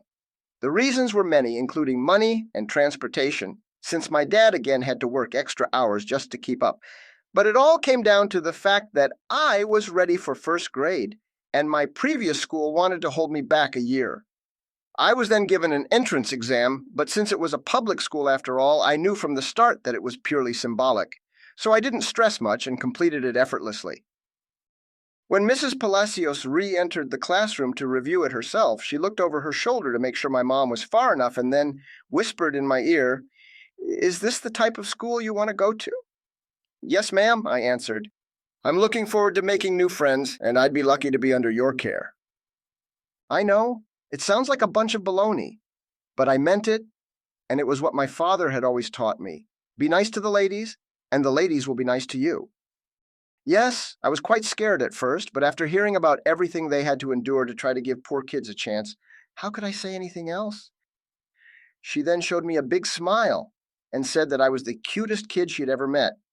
And just like that, I officially became the school's first 5-year-old first grader, moving up a shirt to finally start wearing white. After school started, everybody was so friendly that I stopped caring about the miserable condition of the building. My first grade teacher, Mrs. Lillian, was a superb educator and the loveliest adult I had met in my short life. She was a few years older than my mother and had a fantastic personality. She loved singing and playing games and had a talent with children like none I've seen since. With Mrs. Lillian, I learned how to read and write well, and she also helped me discover that I had a talent for the arts and crafts, which later evolved into building ships, cars, and other toys with my dad's carpentry tools at home. Her husband, Felipe, was a clear reflection of his wife's kindness. At the end of the school day, when he would come to pick her up, he would sometimes enter the classroom and share a few jokes with the children. He was a talented carpenter, so he loved hearing about my little projects. That magical first year, I also learned basic math. After I learned how to write, my sister helped me with my calligraphy by giving me lots of exercises at home. So much so that by second grade, my handwriting had such a reputation that the teachers from 5th and 6th grade would borrow my notebooks to show their students how well they could write if they simply tried a little harder. Throughout the years, Mrs. Palacios would sporadically collect donations from small businesses, wealthier parents, and even rich families in the neighborhood. She would then use this money to pay the teachers, refurbish the student desks, paint the walls, and once she even managed to install ceiling fans in some of the classrooms. Too bad we didn't have electricity most of the time. All repairs and renovations happened thanks to private donations. But without any official assistance from the government, the money just wasn't enough. This poor school was so crowded that it was normal for up to 6 kids to pee in the same urinal at the same time at any given moment during recess.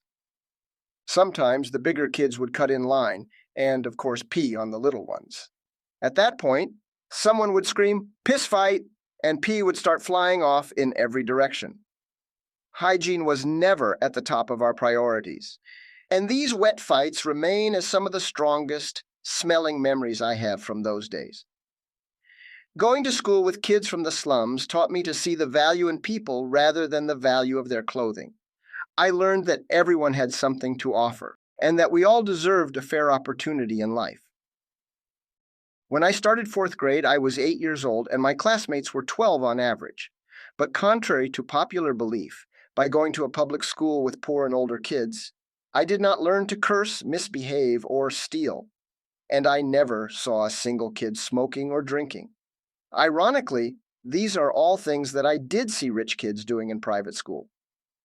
Even though my values, customs, manners, vocabulary, body language, and sense of fashion were all things that I learned at home, I think it would have been more difficult to not forge strong prejudices against poor kids had I attended a private school with wealthier children from the beginning. And I should also highlight that my public school classmates rarely bullied me like the kids in private school did, even when I was the rich kid in their eyes, and they had every excuse to hate me for it. At my public school, we were all good friends, and during my time there, our obvious social class differences never came between us, not even once. But then again, we were still young and innocent. Part 6. Maximum Security. Is life so dear or peace so sweet as to be purchased at the price of chains and slavery? Forbid it, Almighty God. I know not what course others may take, but as for me, give me liberty or give me death. Patrick Henry. Living in an apartment building became an integral part of my development as a child. I had plenty of neighbors who were my age, but my mother would never let me play with them. I always did everything I could to get their attention, hoping that they would understand that not being their friend wasn't my choice. I just happened to be the kind of kid whose mother never let him do anything. "I don't know what you see in them," she would often say. "Those riffraff kids are always screaming and running all over the place, and I won't have you picking up their bad manners." You won't have me picking up their bad manners? My classmates live in the slums. To become riffraff by hanging out with middle-class children was beyond my comprehension, so I would just tell her that it was unfair for her to take it out on me simply because she grew up as a frustrated child. Then I would run for my life. It is a good thing that I almost always ran faster than she did. But still, I instigated these horrifying chases quite often. The rush of adrenaline that I felt every time my mother chased me with a belt in her hand compensated for not being able to run all over the place with the other children. Our apartment was full of double-door rooms and connecting balconies, so if I timed my turns just right, I would never reach a dead end. At least during those chases, my mother became my indoor roller coaster, and the scarier, the better. Unfortunately, after just a few laps, she would forget why she was chasing me in the first place and cool down. So I would taunt her with silly dances and ugly faces to get her rallied up again and go for round 2. Since I could not play with the other kids, much less in the parking lot, the only place from where I could get their attention was my balcony.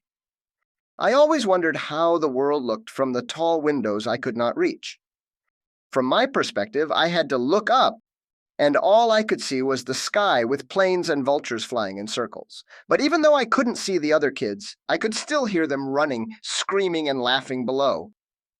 Once I hit a stage when I started throwing my own toys out the window just to hear them say, "Look, it's that kid from the penthouse." And at least for that little while, it felt as if we were playing together. In 2nd grade, I became friends with Jose and Orlando, 2 of the kids from my building who also came to my school. I could hang out with them as long as it was either at school or walking home from it. Fortunately, whenever my dad and I went to play ball, he always encouraged me to bring one or the other. But at home, whether I could hang out with other kids was entirely at my mother's discretion. Our building had no playground, and it was too dangerous to play outside our security gates. So the building's parking lot was the designated game arena, which led to some cars getting scratched every now and then. One time that my dad and I were coming back from Grandma's after cleaning up her backyard, all the kids surrounded the car and pleaded with him to allow me to stay and play. He never had a problem with children playing around, so of course he said yes. Surprisingly, the moment we all ran off to celebrate, he yelled out, "Where exactly do you all think you're going? Return here at once!" This was a bit of a shock because my dad was not like all the witches in the building whose sole purpose in life was to yell at children. His reputation closely resembled that of Clint Eastwood's, feared but loved at the same time. So with our heads low, we slowly formed up around him while he searched for something in the trunk of the car. Silently, we tried to figure out what was going on, but then he pulled out the machete we'd been using at Grandma's, blinding us for half a second with its reflection as the sun hit it. I knew my dad was a show-off, so I stayed put just to see what he'd come up with. All the other kids, however, gasped in fear. A couple of them even ran away screaming and hid behind a car. But Jose, Orlando, and Raul were so curious that even though they were about to wet themselves, they held their ground to witness my dad's most famous monologue. "Take a good look at this machete. Now, take a good look at my car. If by the end of the day I so much as find one tiny scratch on it, I will personally dispose of all your tiny little wigglers." He then swung the machete hard against the pavement and made sparks jump out in our direction. Jose ran away screaming like a girl, and Orlando and Raul hit the ground laughing with their hands on their bellies, and that's how the man who once drove over their toys was finally forgiven. That day, after such a gruesome display of power and authority, he officially became a hero among all the children of the building. And every time they saw him pull in from work, they would first cheer his entrance, but then they would all run and hide with their hands on their tiny little wigglers. During those early years, my sister Isabel also played a big role in my upbringing. Although she was only a teenager, she had basically relieved my mother from all household duties. She also helped me with my homework, reviewed my grades, gave me advice, taught me how to combine clothes, made sure I ate my food and brushed my teeth before bed, and even grounded me when I deserved it. But most notably, Isabel also served as my personal therapist, and little by little she began to share the details about my mother's childhood that would help me understand why she could be so unfair at times. Ironically, learning about my mother's early life didn't help much. Quite the contrary, it made everything much more difficult for me to understand. So if mom resents her mother for ruining her childhood, then why is she doing the same thing to me, I'd ask. Carlos, it's called a trauma. People who suffer a lot early in life sometimes tend to repeat the mistakes that caused them to suffer in the first place. It's a vicious circle from which you, Caesar, and I need to break free, or we may end up raising our children the same way. We all love mom, so let's just have a little patience with her because she too loves us very much. But I kept insisting that adults should be the ones trying to understand children and not the other way around. So I think it is fair to say that my sister's explanations didn't quite help as much as she thought. At least, not until I was older and saw my mother's old house in the Andes. Thanks to my sister's constant guidance, though, things began to change for the better, since knowing something about how my parents grew up allowed me to adjust my behavior in order to reap some rewards every now and then. Isabel continued to mentor me through the years, and when I turned 8 years old, she won a major case in my defense by convincing our mother to finally let me live like a normal child. From that point forward, I never again needed permission to hang out with any of my friends as long as I did my chores. She also helped me organize my first birthday party. We inflated balloons and threw them all over my bedroom, and since cakes were too expensive, we built a giant castle with Oreo cookies instead. It was the only type of chocolate that I still liked, and that pyramid of cookies covered in cream looked frigging awesome. After everything was ready, I called the elevator but was too excited to wait for it, so I ran downstairs and made a stop at every floor where children lived. I rang their doorbells and invited them all to come up to the legendary and previously inaccessible penthouse. There was a lot of gossip about its size, and they were all curious to check it out. In the meantime, Isabel went out to the supermarket and returned with a bag full of refreshments and snacks. We played music at high volume and had a terrific time. With this party, we didn't just celebrate my birthday. We celebrated my release from maximum security. Part 7. Crossing over. He is able who thinks he is able. Buddha.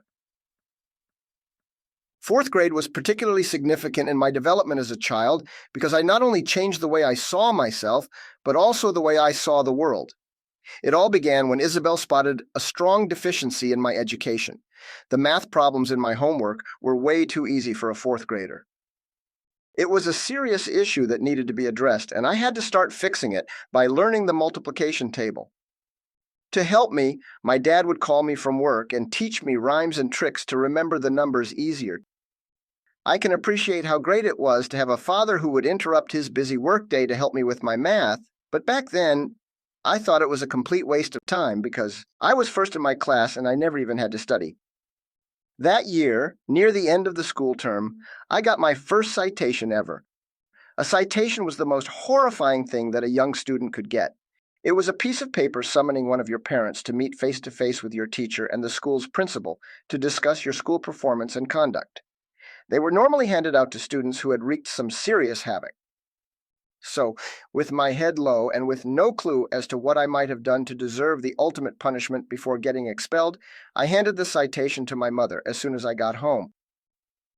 Without skipping a beat, she started screaming about all the things I must have done wrong and complained about how she would now be subjected to the humiliation of hearing my teacher, Mrs. Santana, tell her what a loser of a son I was. "What did you do this time?" she screamed at me. It was not a question. It was a statement. The next day, first thing in the morning, my mother had a meeting with my teacher right outside the classroom while my classmates and I tried to figure out what I could have done wrong to deserve a citation. The suspense and the guilt felt like the earth was swallowing me. And just when I felt I was going to break out and cry, Mrs. Santana stepped back into the classroom, told the children to lower their voices, and asked me to join her outside. Mrs. Palacios, the principal, was also there, and without any anesthesia, they told me I would have to leave the school. "Why?" I cried out in desperation, thinking that I had been expelled, but in response, those evil women just started laughing, all three of them.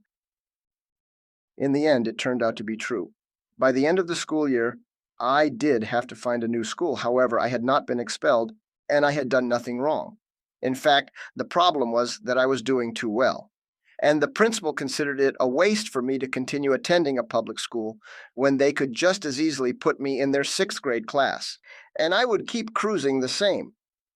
The main problem with this option was that most sixth graders at my public school were not only twice my age, but also twice my height.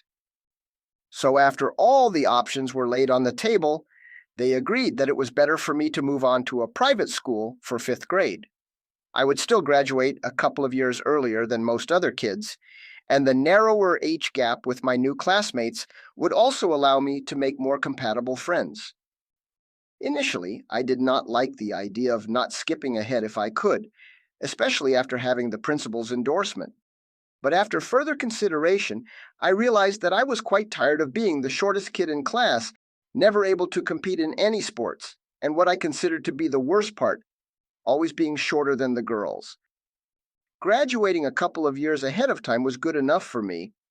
Besides, apparently the school's inability to teach math at the proper level was more serious than I thought. That day, I learned that compared to private school children, rather than being a genius, I might actually be 1 year behind. Chapter 3. Low School.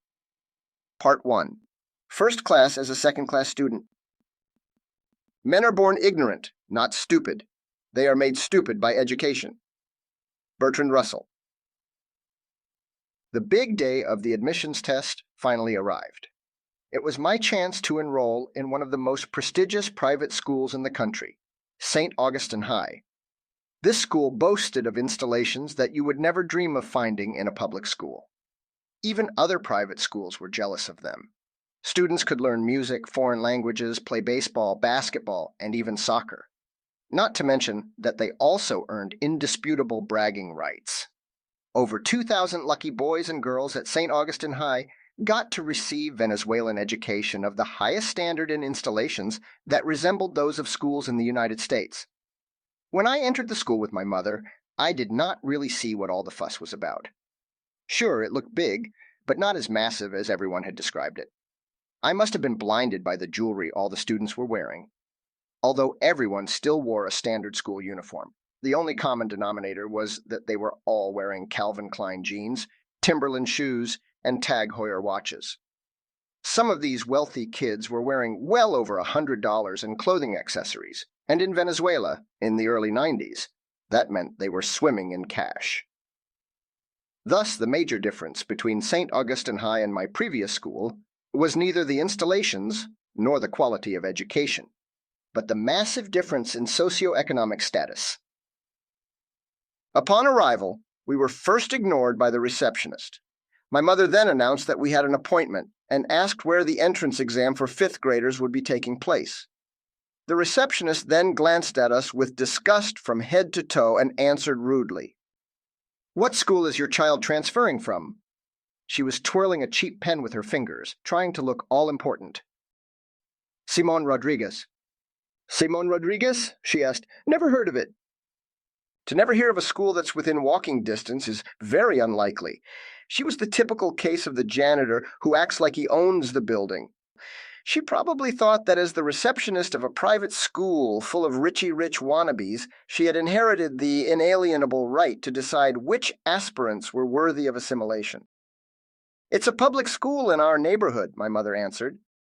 "Oh, a public school," she said. "He looks small. How old is he?" This time she was biting the tip of her pen as if it were some rare delicacy, an obvious sign that this woman deserved to be crowned Queen of Admissions. "He's 9, my mom continued. 9? He should be testing for third grade, not fifth." "You'd be surprised," my mother insisted. "The principal at his previous school said he could be in sixth. Now either you tell me where testing is taking place or I'll call the principal myself. We have an appointment." After my mom showed signs of running out of patience, the receptionist gave up and told us where we needed to go. But there were so many classrooms and halls that we still had to ask for directions at every corner. On top of that, everything looked the same, so we could not even use any landmarks as reference. My mother and I took turns to ask the kids, but those little tricksters took every chance they had to send us straight to the bathrooms. By the time we made it to our destination, the vastness of the premises had turned from myth into reality. Most of the children who would be testing with me were transferring from other private schools, and even though their previous schools might not have been as impressive, they were private institutions nonetheless. These lucky kids had not only received a much better education, but they also knew exactly what to expect in the test. This was something I could not get out of my head for the simple fact that we would all be competing for a spot in a classroom with a limited number of seats. My mother and I wasted so much time lost in that labyrinth of halls that we genuinely feared my admission would be denied simply for being late. We were walking so fast that if we had been going any faster, we would have been running instead. She held my hand tight, and as I trailed behind her, I learned what a 15th century damsel accused of heresy must have felt when the Crusaders dragged her in chains to the stake, where she would be lit on fire. In the end, we did find the testing room, and considering where I had come from, this classroom seemed like heaven. The student desks were nothing like the ones I was used to. These were real desks with drawers and everything. The students even got their own seats, and unlike the flat ones with uneven legs at my public school, these ones even had butt grooves. Moreover, the classroom door worked, the walls had no cracks, the ceiling didn't leak, the floor was polished, and there was even a globe on the teacher's desk. I'd never seen one in real life, and for a brief moment, I even forgot why I was there and just fantasized about spending my recess spinning it and dreaming of countries to visit. When I was handed my test, my mother had to wait outside, but as soon as I browsed through the pages, I realized that there was no way I could possibly pass it. All the questions were about subjects I had never even heard of: world geography, ancient history, biology, English. What happened to science, Spanish, folklore, Venezuelan history, and all the other subjects I had before? Following my sister's advice to first answer the ones I knew, I skipped to the only subject that had a familiar name: math. Unfortunately, it consisted of the scariest multiplication and division problems I had seen in my life, and I had barely learned the times table from 1 to 10. Sort of.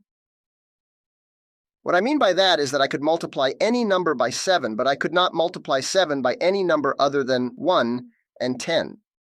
I always thought that being able to multiply 3 times 7, but not 7 times 3 was stupid, but I never felt stupid for that. This day, however, I wasn't the smart kid anymore. I was the dumb one. The only thing left for me to do at that point was to bang my head against the desk and cry. I got booted out of my public school because they could not send an 8-year-old to 6th grade, but yet, in this private school, I could not even guess the answers to a 5th grade entrance exam. It was an eye-opening experience that made me realize in an instant that I was not necessarily smarter than the kids in my old school, but that instead, they probably just happened to be dumber than I was. This led to an epiphany. I began to understand why the rich got richer and the poor got poorer. No wonder the rich were admitted to state universities, while the poor cleaned public toilets and became soldiers. Education was rigged, and the system was designed by the ruling class for the ruling class. Losing my civic virginity on that test changed the way I saw the world. So I chose to ignore all the subjects, with the exception of math, and instead I wrote an essay on the back pages explaining how the country's school system contributed to the insurmountable social class divisions resulting in our dirty streets. I also highlighted how the government's indifference toward public education in the lower social classes was the underlying factor fueling our country's dangerously high levels of social unrest. I'm sure it sounds much better here than it did on those pages, but to my astonishment, the teacher came back with positive news. She said that I had actually done quite well. How unbelievable! I thought I had accomplished the impossible. Unfortunately, my excitement didn't last long because my math problems were all wrong. The combined result was just not high enough, and in the end, I flunked the exam. Admission denied. Part 2. Catholic School. Consolation prize or punishment. Ability is nothing without opportunity. Napoleon Bonaparte. When my mother withdrew us from the private school we attended when I was a preschooler, my sister was sent to Bloody Mary High. a private Catholic school. St. Augustine was also a Catholic school. But in contrast, its grounds did not surround a big church, and the school's dean was not a member of the clergy. Bloody Mary's installations were a joke next to St. Augustine's, but even so, it still held its head much higher than any public competitor. My parents did not want to send their only daughter to a public institution like the one where they sent my brother, so an old-fashioned Catholic school seemed like the right choice. Now it was my turn to try my luck there as well. When I arrived for my entrance exam, I was not impressed by the school's installations. I was also turned off by the sadistic images of a bleeding man nailed to a cross that decorated the halls and classrooms. I knew the story of Jesus Christ, but I couldn't reconcile that the very people who preached their love for him seemed to celebrate his death more so than his life. The school's dean, Padre Batista, was the priest of the school's church, and this church was the one where the president of our country, Rafael Caldera, attended Mass from time to time. Whenever he visited, his exaggerated displays of security included a team of special forces that would storm our playground and place snipers on our rooftop, as if the President of the Republic could be the target of a prepubescent assassin. Can you imagine a trained sniper reporting the sighting of a 10-year-old? Papa Bear, this is Alpha. I have the target in sight. The suspect has a straw and is preparing a spitball. Should I take the shot? Over. Anyway, after getting slaughtered on my last entrance exam, now I knew what to expect. So I studied the proper subjects and caught up in math. Despite my previous defeat, this time I felt confident because Isabel had been one of Bloody Mary's most prominent students, and she was my personal tutor. Moreover, I had begun to understand that private schools were a big business in Venezuela, and this one in particular had a very expensive church to maintain.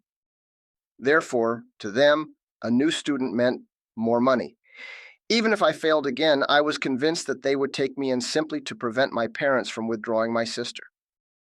So, I studied in peace and passed my exam with flying colors. Adapting to private school life, however, was not nearly as easy as passing the test. I didn't know anybody, and they all looked at me as if I were inferior. My first half hour there felt like a century to me. I went kid after kid asking where the fifth graders hung out, and every single one of them would look at me from head to toe and then ignore my presence, as if I were not even worthy of their attention. If only they had been really rich to begin with. But I bet none of them lived in a home as big as mine, and for sure, none of their parents had a car newer than my dad's. It was a living example of our society at its finest, and it made me very angry. Since the best defense is a good offense, I looked around for a kid that I could take on. At last, I found one who fit the profile. He was chatting with a group of friends, so it was obvious he wasn't new. I dropped my backpack behind him, and when he turned to face me, I grabbed him by the shoulders and delivered some ominous words. You are going to tell me now where the fifth graders hang out. I was expelled from a public school, and I'm in no mood for games. The language I used was a bit more colorful, of course, and without saying a word, his pale hand pointed in the correct direction. But before I had a chance to get on my way, the bell rang. That's when Maria, the infamous discipline director, came out to the courtyard shouting orders with a loudspeaker. "Children, form up! First graders here, second graders there!" and continued shouting orders like a drill instructor to his new intake of cannon fodder. The instant she came out, everyone, even the graduating class of 11th graders, grabbed their backpacks and ran to their positions. This woman meant business, and everyone feared her beyond reason. We were then required to sing the national anthem, but not before witnessing two suck-ups fight one another for the right to be the first patriot to raise our beloved flag.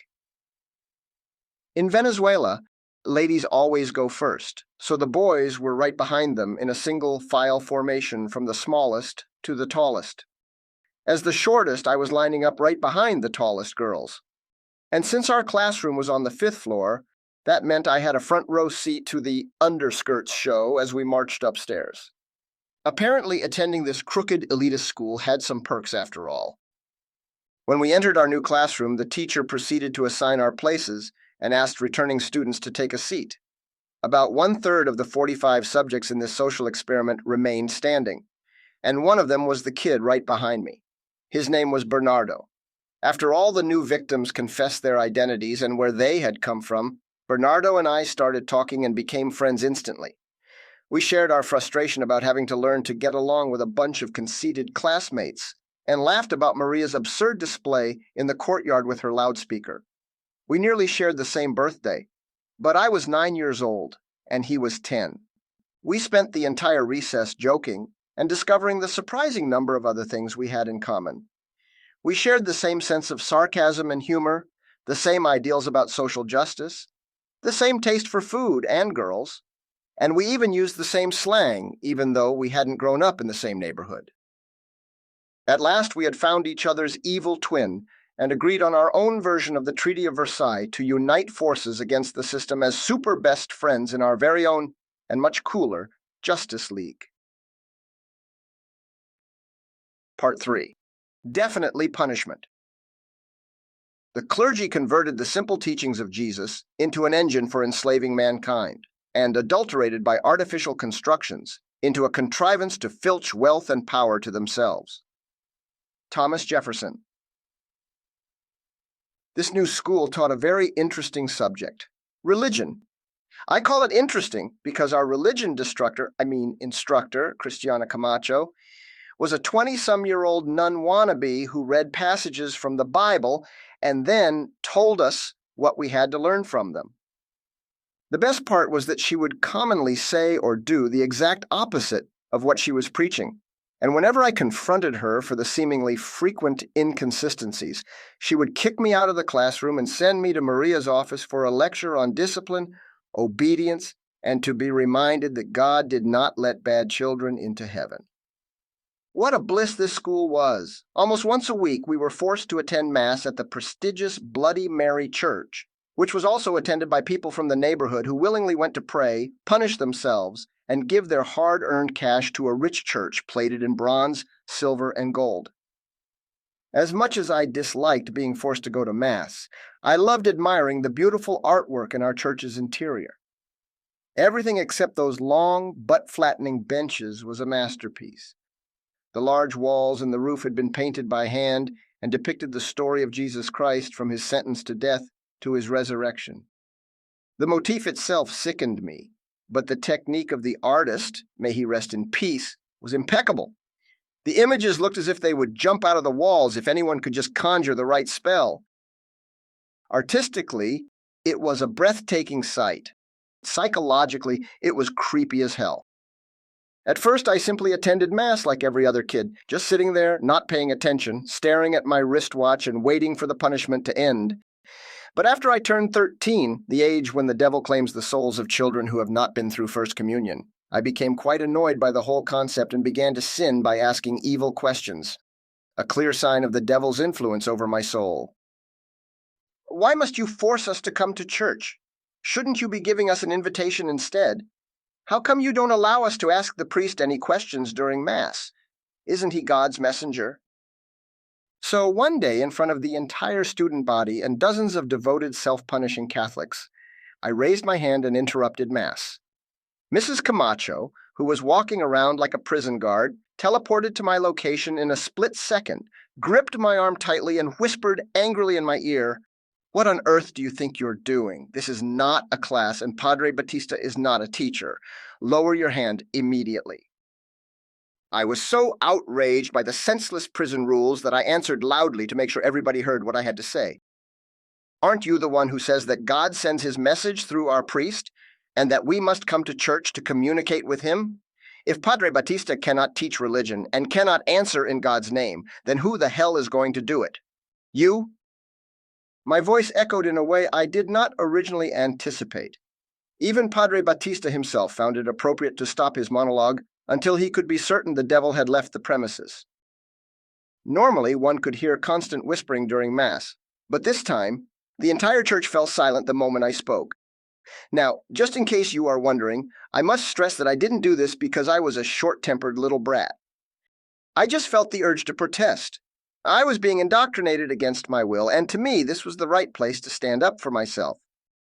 I was hoping to put the teacher on a tight spot by making it sound as if I really believed that the priest was God's messenger. That way, he might even back me up. Unfortunately, my improvisation didn't work quite as I had hoped, and I ended up getting kicked out of church too. I was also forced to sign the Black List, which was a list that anyone could only sign once before getting expelled without any right to appeal. Even though the Church of Bloody Mary was the special place that caused the flames of hell to ignite inside me, I must admit, however, that the first spark went off several years earlier at a church that I actually liked. I was baptized at a very late age, and the only reason I even went ahead with it was solely because I wanted to have godparents like all my other friends. After waiting year after year for my parents to get something organized, one day I got tired of waiting and asked my beloved first-grade teacher, Mrs. Lillian, and her husband, Felipe, if they would like to take care of me should anything happen to my parents. They were so delighted that I would choose them myself that they talked to my parents shortly thereafter and proceeded with my baptism almost overnight at our neighborhood's church. The day of the ceremony, the nice priest said to me that all my sins had just been absolved and that I could start living again with a clean rap sheet. As the celebration began, all I could think was that if I had died the day before, God would have condemned me to burn in the eternal flames of hell simply for having been born. This was the first time I questioned the religion that society was forcing upon me. Going to Catholic school only reinforced my concerns about a twisted system of indoctrination that wore the devil's favorite disguise: education. First Communion is a major deal in Venezuela because it leads to confirmation, and it is the next big sacrament after baptism. The preparation consists of memorizing prayers and accepting that you are so unworthy to go to heaven that you must get on your knees and beg for a visa. The worst thing was that even after you learned all the prayers, spent weeks punishing yourself, dropped to your knees, and asked God for forgiveness for God knows what, you still had to submit to the humiliation of confessing to Padre Batista, the school's dean, who would expel you in an instant if you dared to confess the wrong sin. I had to sit outside the classroom during First Communion preparation because our religion instructor was convinced that my only goal in her class was to sabotage it. She was absolutely right. But the top half of the classroom's wall was a window, and I could still hear the excessive amount of nonsense, for lack of a better word, that my helpless classmates had no option but to accept. I had to bite my tongue to prevent myself from speaking up and pointing out the hypocrisy of their self-serving teachings. After having joined the infamous Blacklist Club with a devil commendation of the First Order, I was required to sit at the very back of the church during Mass, next to a teacher and next to the door, just in case I needed to be extracted and excommunicated at any moment's notice. That, of course, made me dislike church in a way that the limitations of human language don't allow me to express. This was so much more so near the end of Mass because the priest would invite everyone to give each other a hug of peace. All the students would then stand up and hug each other in a lovely display of reciprocal backstabbing. The best part of it was that as soon as Mass was over, all that tree-hugging hippie crap would come to an end, and the most religious students would resume their hatred toward those who did not wear expensive enough shoes to earn the right to hang out with them. These same kids, who so very easily classified people as haves and have-nots just like our church did, were the ones who would go to heaven because our benevolent God loved his devoted Catholic children. But he had a better plan for me. He would send me to perish and suffer in the eternal flames of hell simply because I defied my school's authoritarian system by using my God-given right to think. Fortunately, I no longer believed in hell, so the nature of the threat did not bother me at all. What bothered me was that they would remind me of it 2 times a week, either outside the classroom during religion class or at the very back of the church, while half a dozen prison guards kept me in chains like Hannibal Lecter. One day, Maria, the executioner, called me into her office. "Carlos, do you know why I've called you?" "No, miss, but I'm sure you feel it's of the utmost importance." "Don't patronize me. You are here because your classmates will confess at church, and so will you." "That's against your own rules," I replied. "Only those who go through First Communion have to confess. You don't force the Jewish kids to go to church." "Oh, but they have money, so you let them do whatever they want. And in case you haven't noticed, I too pay my fees, and this is not my religion either." Before I was finished, she ran out of patience, stood up swiftly, and banged her fist on the desk. "Your parents signed you up as Catholic, and you will be treated as one. You will confess, and I don't want to hear another word from you. If ever they had any chance to convert me." Maria's fist crushed it against the desk that morning. I don't clearly remember if this whole mess was about First Communion or confirmation. I would know better if they hadn't thrown me out of class. But Judgment Day arrived, and since Bernardo was smart enough to get sick to avoid confession, I had no option but to pay off another classmate to help me skip the line past the confessional. But then our teacher said that we would confess by ID number, and mine came up first. My ID did not only doom me when we had to turn in our homework, but now I too had to be the first one in class to drop to my knees in front of a mere mortal. All the students lined up behind me, and my literature teacher gave me a friendly warning to not try anything funny, or else. I was a prisoner of war, and every figure of authority in my school had become my enemy. I desperately tried to plead with her in terms that she would understand. I told her that I had spoken to God in prayer and that He was already aware of all my sins. But she replied by saying that here on earth I had to go through a priest if I wanted my sins to be pardoned. Then why should anyone ever bother praying? I almost lost my cool and had to take a deep breath to regroup my forces and launch a new attack. Confession was invented by the church to control people in ancient times. Mrs. Camacho said that God forgives our sins if only we ask Him for forgiveness. We don't need a middleman. My teacher laughed and said that I was acting like a criminal. She then hunched and whispered in my ear, "Just get up there and mention a few of the bad things you've done recently. It'll be over before you know it. If you change your mind later, you can always confess again. Nothing you've done could be as bad as you think." So after I fired my last shot and missed, I gave up my struggle. She just wouldn't understand.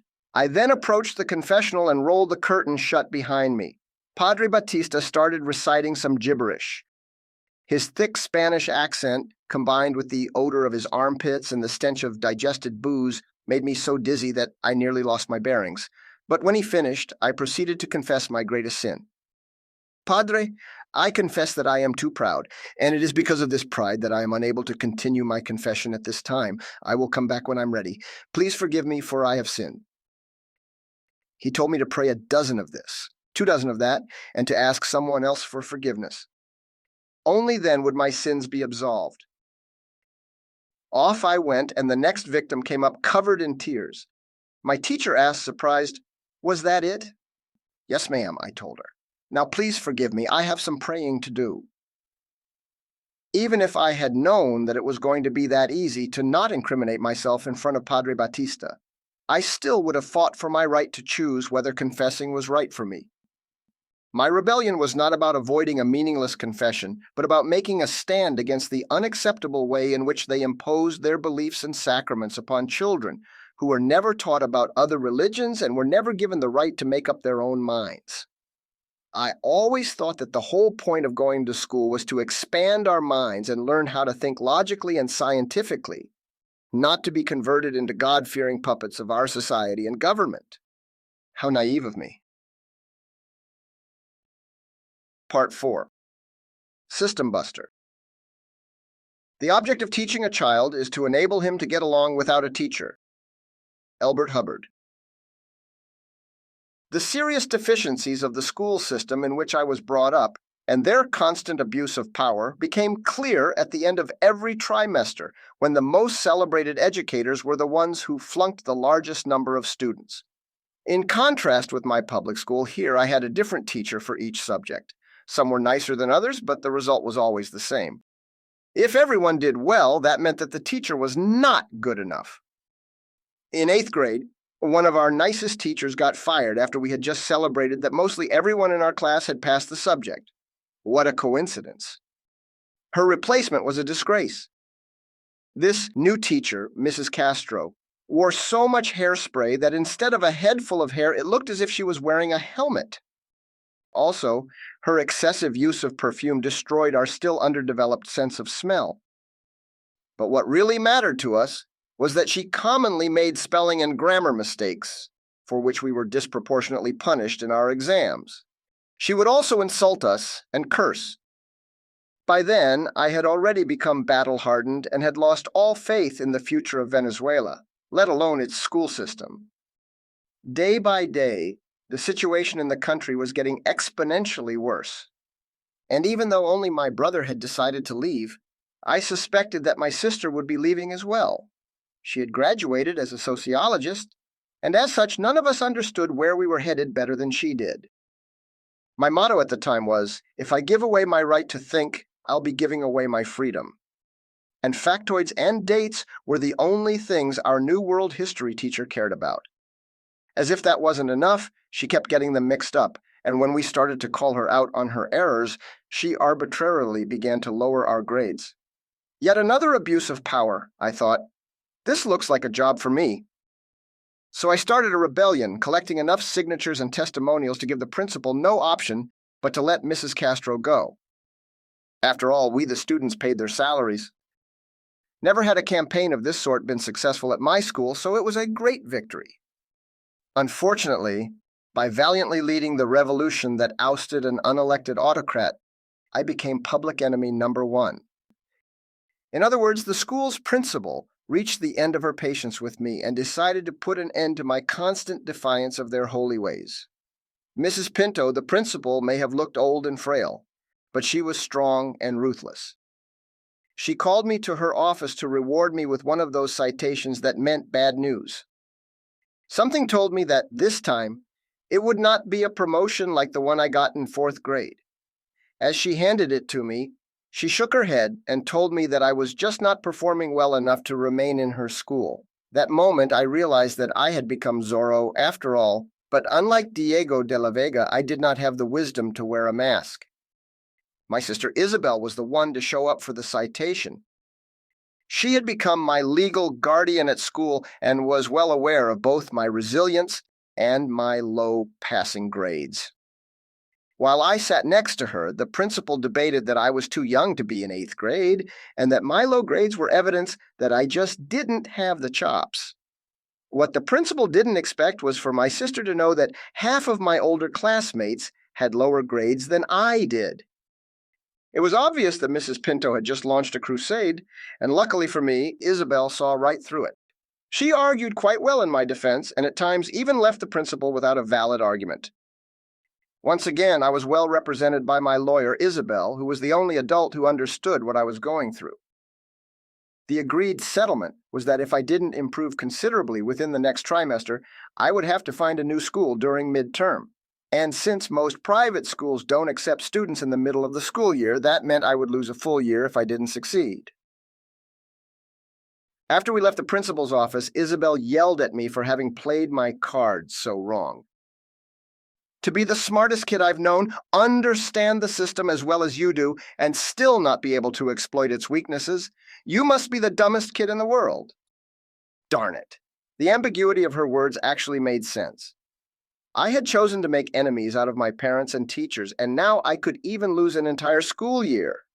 I put so much weight upon my shoulders to prove a point that the only people I cared about, my siblings and my best friend, already understood. The system was rigged.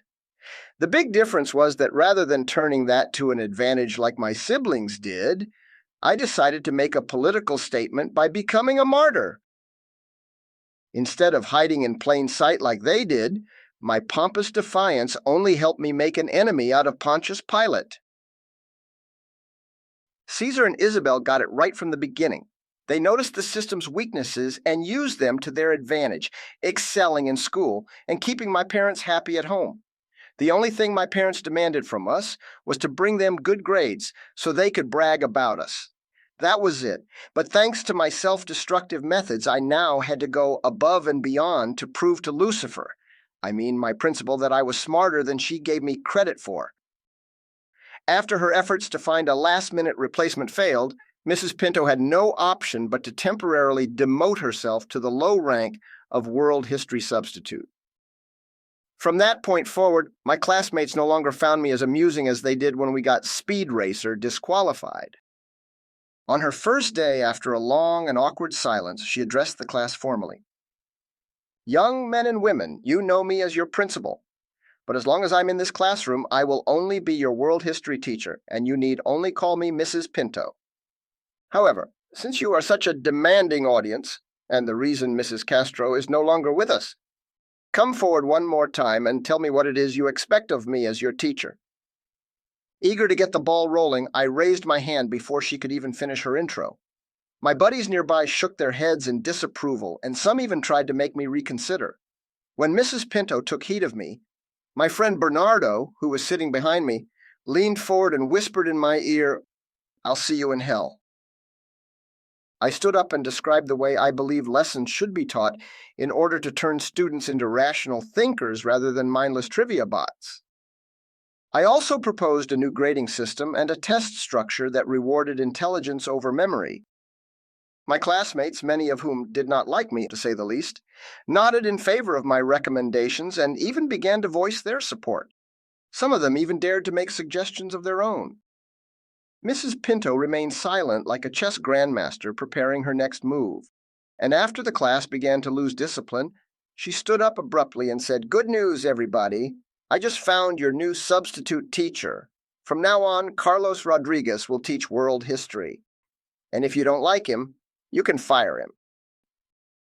Over the weekend, my sister helped me organize my new lesson plan, and we came up with a new grading scale that lowered the percentage of the final exam to give weekly assignments and pop quizzes a more generous allocation.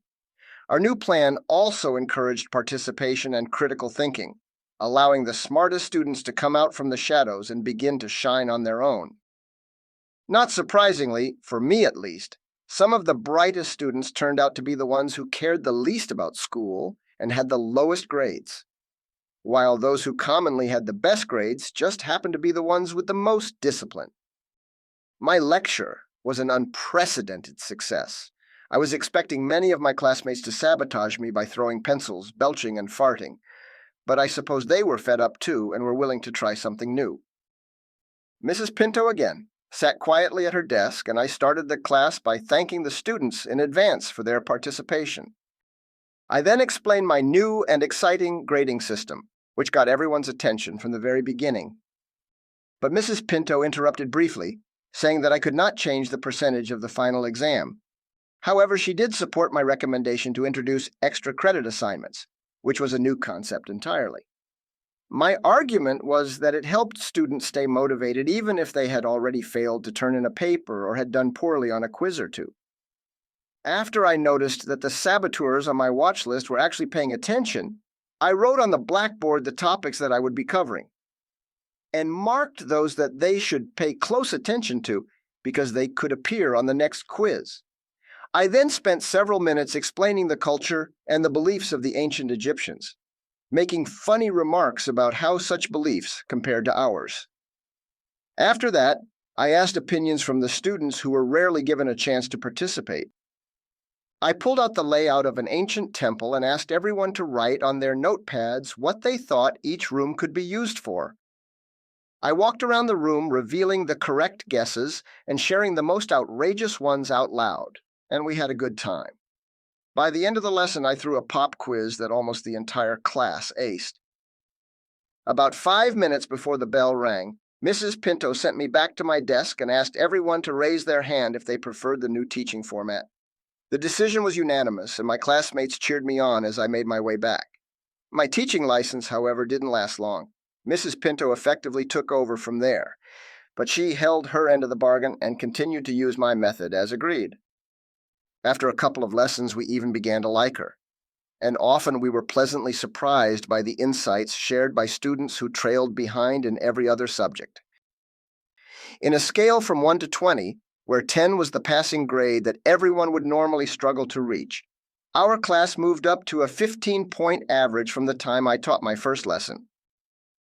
I aced the course with 18 points instead of 20, because 2 points had previously been deducted from all my subjects as a punishment for busting their system in the first place. I guess I could have fought for that injustice as well, but frankly, I had been fighting for so long that I had grown quite tired of it. Politics just wasn't my thing. Early after starting in high school, I realized that all the graduates I knew were unemployed and living with their parents. Because of that sad fact, I lost all interest in completing any higher education in Venezuela. Building a career there was utterly pointless. Giving my parents another excuse to brag about me was not a good enough reason to do well in school. Besides, I would still have to wait for them to die if I ever wished to live under my own roof, and that was definitely not the way I wanted to become independent.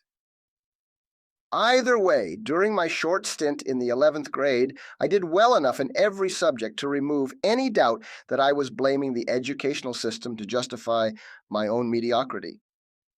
Making sure that I had what it took, even after not studying for 4 consecutive years, allowed me to leave school in peace and with my head held high. Part 5. Is ignorance bliss? Nothing in education is so astonishing as the amount of ignorance it accumulates in the form of inert facts. Henry Brooks Adams. Students all the way through high school are told why it is important to go to school, but never receive a logical explanation as to why it is important for them to acquire knowledge that often seems so inapplicable to real life. Parents and governments from around the world waste copious amounts of resources trying to figure out why children, especially teenagers, lose interest in school. But is it really so hard to guess? The educational system in which I was brought up appears to have been designed to make mindless drones out of brilliant children. And its main, if not sole, objective was to use negative reinforcement to teach obedience rather than to nurture their intelligence by rewarding them for thinking. Most kids are born smart and want to learn as much as possible as fast as possible. Doesn't anybody wonder why this often stops just after attending school for a few years? Based on my own experience, I've come to believe that most educational institutions use mind-numbing methods designed by governments to prevent future voters from demanding their rights. Parents want their children to be obedient, and governments want their citizens to be obedient. This works for everybody, except children. Whatever happened to parents striving toward raising happy children that could one day become independent and successful? Why won't governments opt for having more intelligent citizens able to contribute to the socioeconomic growth of their nation and perhaps even the betterment of humankind? What we call education is a failure of planning and forward thinking. It is a system that today's youth is rebelling against, and no amount of Ritalin can prevent this rebellion from happening.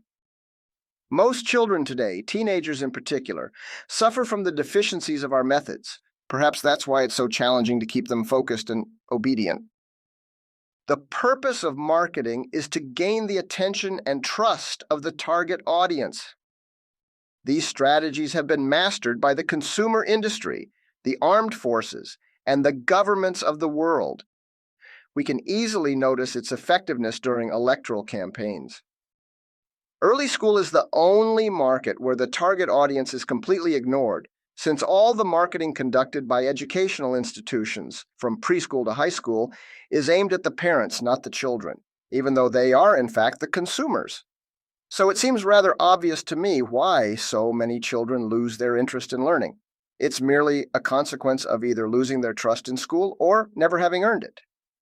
Regardless of the education that children may or may not receive while attending such institutions, sooner or later, they will realize that their schools do not even consider them to be worth marketing to. And when you couple a teenager's basic instinct to rebel against any and all kinds of authority, with a valid reason to do so, how can anyone be surprised by the way things are going? When students begin to see their parents and teachers as their enemies, if they're not strong enough, and most aren't, then all they have left is to join a bunch of other misfits whose rebellion exposes them to the things no parent ever wants their child doing. The saddest part is that the older we get, the more we lose perspective about the way we felt when we were growing up. It is for this reason that I felt the need to conclude the recollection of my early school memories with this personal reflection, just in case I too forget what being a youngster felt like. Chapter 4. Banana Republic. Part 1. Powder Keg. A riot is the language of the unheard. Martin Luther King Jr. As much as I would like to take all the credit for winning the infamous Rebel with a Cause award, it would not be right without first giving a heartfelt thanks to the nation that carried me each and every step of the way, Venezuela. My country was sinking like the Titanic, and the lifeboats were too small for all to fit. This only fueled my constant state of frustration, my eagerness to fight the system, and my growing desire to jump on the first boat that could take me far, far away. My parents tried hard to bless me with ignorance, but despite their efforts, our country's situation was something no one could hide from me. Maybe if my parents hadn't talked about it, maybe if my teachers hadn't talked about it, maybe if our journalists hadn't talked about it, maybe if our comedians hadn't talked about it, maybe if our soap operas hadn't talked about it, maybe then I wouldn't have noticed. But the only way to remain so out of touch with reality and not realize how bad things were would have been to have locked myself in an underground vault with a dirty magazine as my only source of news. I was fortunate enough to be born with eyes to see, ears to hear, and a mind to think. I also had a stomach. And though I am not claiming to have suffered from real hunger, when I started going to school, my dad gave me money for breakfast. Then, in what appeared to happen overnight, my daily breakfast began consisting of 3 Oreo cookies wrapped in a napkin. It didn't take much for me to suspect that something was wrong and that it must have had something to do with what everybody kept obsessing about. But the day I actually stopped suspecting that something was wrong and finally realized the dire state in which our nation found itself was the 27th of February of 1989. In my head, I was still celebrating that I had finally turned 7 years old, because everyone kept assuring me that 7 was a lucky number. But that day, my mother felt the need to pick me up early from school, and when we got home, she ran to the TV and cranked the volume all the way up. This time, however, she was not watching the popular afternoon soap opera. Instead, she was watching the news, and the images showed people screaming with blood on their faces, clouds of smoke, students lighting buses on fire, policemen shielding themselves from Molotov cocktails, and groups of rioters breaking windows and stealing television sets. So what's the big deal? I thought. This day didn't seem unlike any other. The big deal was that these riots were not just happening in the vicinity of downtown Caracas as usual. This time the riots were nationwide, and the police had been incapable of restoring order all day long. I once witnessed one of such riots firsthand a day that my mother and I had to rush to the subway because the police had gassed the streets and were firing buckshot at everyone in their path. I was forever marked by this event because we had to leave our food unfinished at Burger King, and I'd waited months to finally eat a darned Whopper sandwich. They were expensive. The country's recently elected president, Carlos Andrés Pérez, was not the guy for whom my parents had voted. So at home, he was not exactly one of the most venerated politicians of our time. I didn't understand politics back then, and I can't really say that I do much now, but as a third grader I just knew one thing. Our country had been spiraling down since before I was born, and this time, it appeared that everything was about to hit rock bottom. So, what exactly happened that 27th of February that caused poor and middle-class Venezuelans to erupt in violence in every corner of our great nation? Our government was addicted to oil money, and because the price of a barrel had fallen sharply, the country was no longer able to keep up its spending. Thus, the Perez administration increased our foreign debt to get some bailout money, but this new loan had to be paid quickly, or else we would become slaves to the International Monetary Fund. Therefore, shortly after starting his mandate, President Perez boldly introduced an ambitious plan to restore the country's economy through a series of macroeconomic adjustments, which, of course, were not popular. Regardless of how reasonable the plan may have looked on paper to an economist, austerity measures are never welcome, and the people did not have the patience, or the means, to go along with these changes. The package, as the government called it, proposed to radically change our financial system, taxation, foreign commerce regulations, currency exchange policy, public services, social programs, and pretty much everything else that was run by the government. Implementing such a major reform, however, would cause an unbearable wave of inflation that would make it impossible for the poor and middle class to afford necessities such as groceries and clothing, as well as public services including water, gas, and electricity. Furthermore, the government subsidies that were in place to compensate for the already high rate of inflation had to be cut, and the price of gasoline and public transportation had to be increased by 100% for the economic plan to have any hopes of lifting our economy. In the morning of February 27, 1989, this reform came into immediate effect, sparking spontaneous riots and protests which spread throughout the entire country like wildfire. The police in all the major cities were forced to retreat because they simply did not have enough men to regain control of the rapidly escalating situation, and therefore the government declared martial law and unleashed the army onto the streets. Their orders were to execute Plan Avila, in other words, to restore order by any means necessary. By the time it was all over, civilian fatalities were estimated at about 300, while unofficial reports estimated close to 1,000. The number of wounded reached the thousands by all accounts. It was the bloodiest day in Venezuela's modern history. Side note: still to this day, Venezuelans argue about whether the package would have brought back the bonanza of the 70s.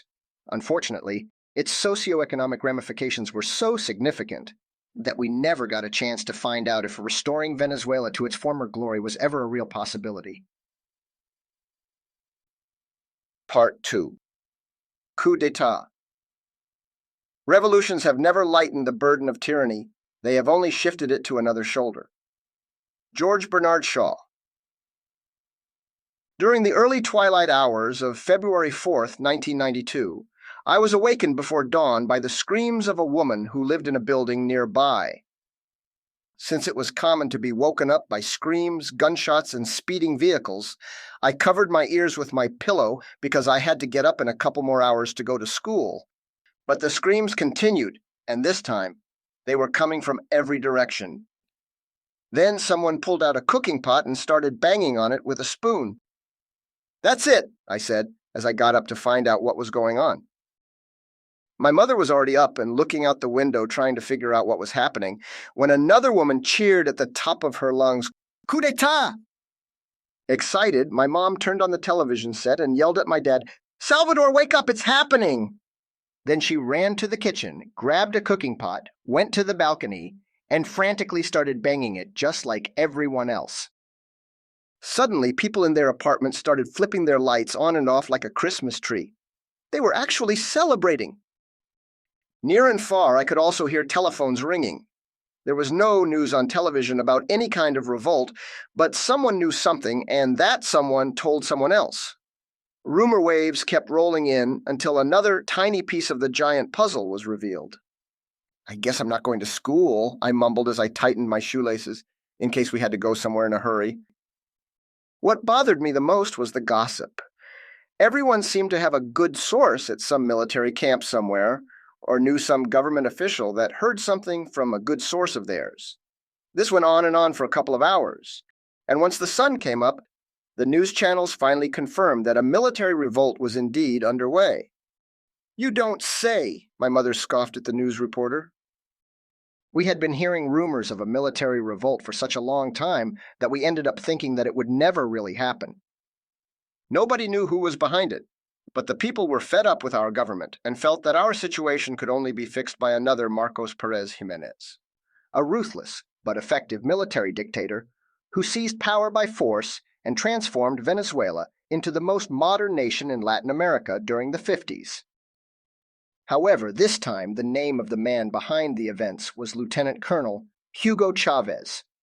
Several armed units in Caracas, reportedly under his command, were deployed to assault military installations, news outlets, the Presidential Palace, the Ministry of Defense, the Military History Museum, the military airport of La Carlota, and the presidential residence, commonly known as La Casona.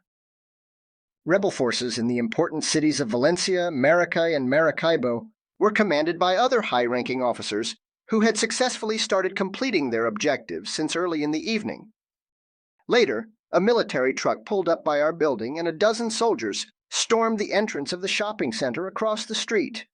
I was watching them from the window, and my mother pulled me away from it, fearing that they might open fire against the curious.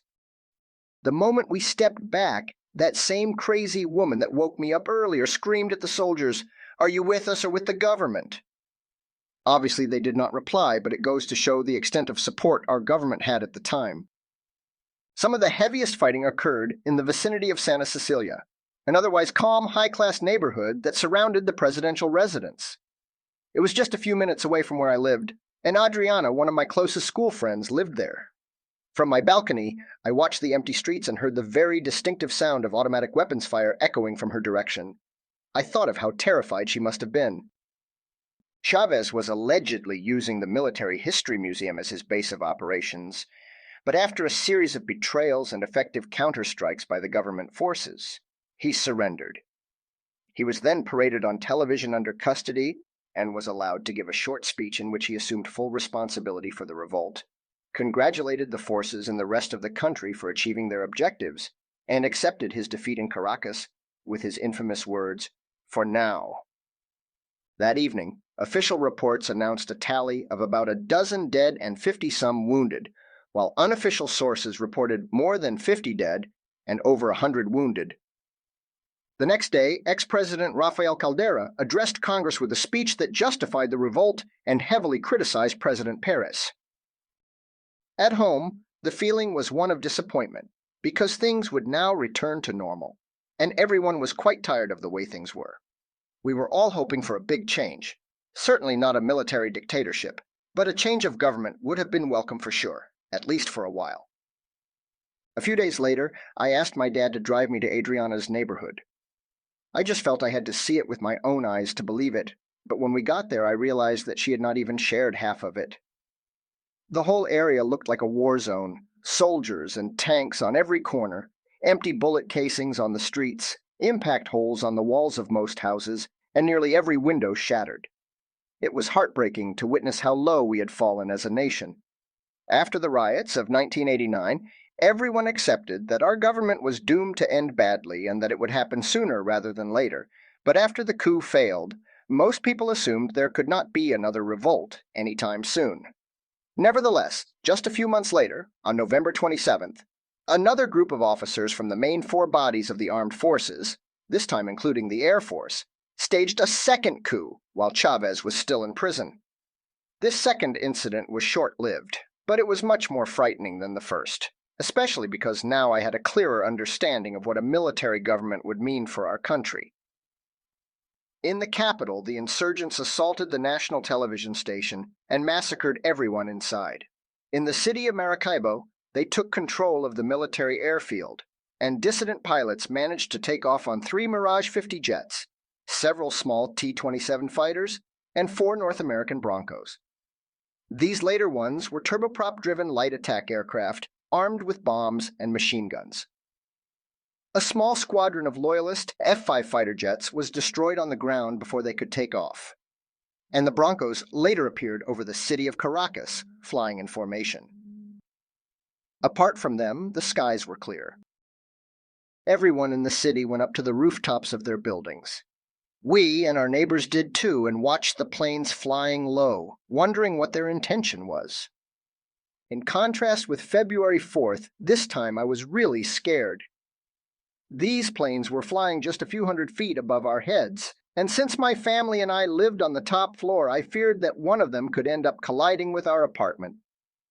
But after a few minutes, the planes flew out of sight. My parents asked me to go back inside and watch the news to find out if the reporters had any idea of where they had gone, but they were clueless too. We had a better view from our building. About half an hour went by and I got bored, so I went back outside and found Raul sitting in front of a barbecue grill while his father prepared sausages for everybody.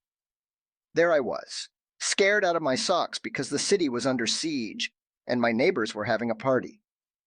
"You are unbelievable," I told Raul. In response, he pointed at me with his fork and asked with his mouth full, "Want some?" And boom! Our building rattled. The Broncos had returned for their first attack run. Boom! Again and again. After flying past our building, they dropped another bomb west of us, but it felt as if the explosion had been right around the block. Jose and I ran back upstairs to see where the bomb had landed. The smoke could be seen far in the distance near the presidential palace. Then the planes turned around and fired upon the hangars of the airport of La Carlota, also about 10 minutes away. By then, however, my sense of proximity was worthless. I had no idea how close or how far any of these bombs were landing. While we speculated about the next most likely target, a pair of F-16 fighter jets flew overhead no higher than 200 yards, about 180 meters, catching us all off guard and giving us the scare of our lives. These fighters managed to take off from a military airport in another city, and the pilots were loyal to the government. They chased away the mirages and then flew around the Broncos for a while. The TV reporter speculated that they were probably pleading with their friends to surrender. It must have been an impossible situation because these pilots knew each other, and yet they were all under orders from their superiors. I then imagined myself in the cockpit of one of those jets, receiving a direct order from a doomed president to shoot down Bernardo, my best friend. One of the F-16s disappeared and the other one forced one of the Broncos to break out of formation, so I ran back inside to watch them on television. But just as I did, my neighbor screamed, "The Bronco is hit! The Bronco is hit!" I ran back outside and saw a trail of white smoke coming out of the Bronco's tail just before it started to go down. The rebel pilot made his best effort to avoid crashing in the middle of the city and managed to veer his falling aircraft onto the military airfield of La Carlota, where he ejected a mere second before his plane exploded near the runway. His parachute had barely opened when he hit the ground. It was not a soft landing. The remaining 3 Broncos fled from Caracas and were shot down by anti-air artillery guns over different cities. After the ordeal in the air appeared to be over, one of the loyalist pilots caused a sonic boom just a few hundred feet above the ground, rattling everything inside the building. It sounded like one of the bombs, but multiplied by 10. It was the loudest and most impressive sound I have ever heard. And even though the air battle had ended, the ground battle raged on, and firefights continued between policemen, National Guardsmen, soldiers, insurgents, and even civilians, making it difficult for anyone to know who was on whose side. Thugs played a role in the confrontation as well. They seized the opportunity to start riots in multiple cities, ransacking and destroying private businesses in the process. Also, more than 80 prisoners escaped from our most dangerous prison in Caracas, while 70 others lost their lives in their attempt. Later that morning, the Loyalist forces made a final push in all cities, aided by light armored vehicles. And by noon, after their air victory, they successfully regained control of all the installations that the rebels had overrun. Thus, the government's armed forces emerged victorious once again and saved us from a military dictatorship for the second time in less than a year. Rafael Caldera continued his campaign against President Perez and was elected president in 1993 after Perez was impeached on charges of corruption. Caldera had already been president once in the past, but even so, he only managed to win by a minuscule margin. Therefore, desperate to increase his popularity, one of his first mandates as commander-in-chief was to release Hugo Chavez from prison, along with his brothers in arms. Once free, Chavez repaid Caldera's pardon by running a strong political campaign against him, during which he publicly demanded his resignation. President Caldera preferred to ignore his colorful rhetoric, but then Hugo Chavez decided to run for president himself, promising to unite all Venezuelans, to give the power back to the people, to remove corrupt officials from office, and to restore the country's economy. As if we hadn't heard that before. Part 3. The House Wins. Bankruptcy represents a long-standing commitment in this country to helping people get a fresh start. Tim Johnson. One of the many measures that went into effect during the Perez administration, which survived through the Caldera presidency, was the deregulation of interest rates. This meant that all financial institutions could offer whatever interest rates they pleased under minimal government scrutiny. Since Venezuelans were purchasing U.S. dollars to protect their savings from the strong devaluation of the bolivar, the government kept printing money for the now cashless banks. And since this only exacerbated the rapid devaluation of our currency exchange control laws were put into effect. From that point forward, anyone interested in dollars had to either travel abroad or purchase them in the new black market.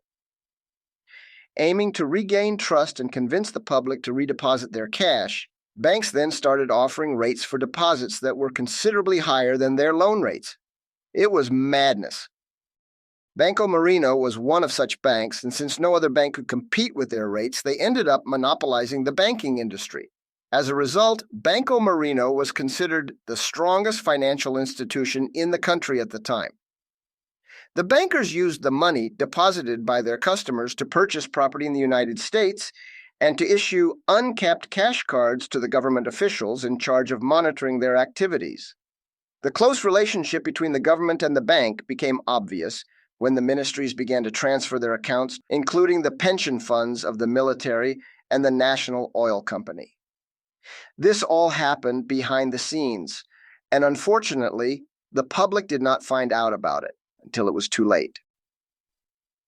In 1993, on a Friday, Banco Marino announced a flash sale for a limited time only, an interest rate offer of 70% on fixed-term deposits. Some branches would even open on Saturday for this reason.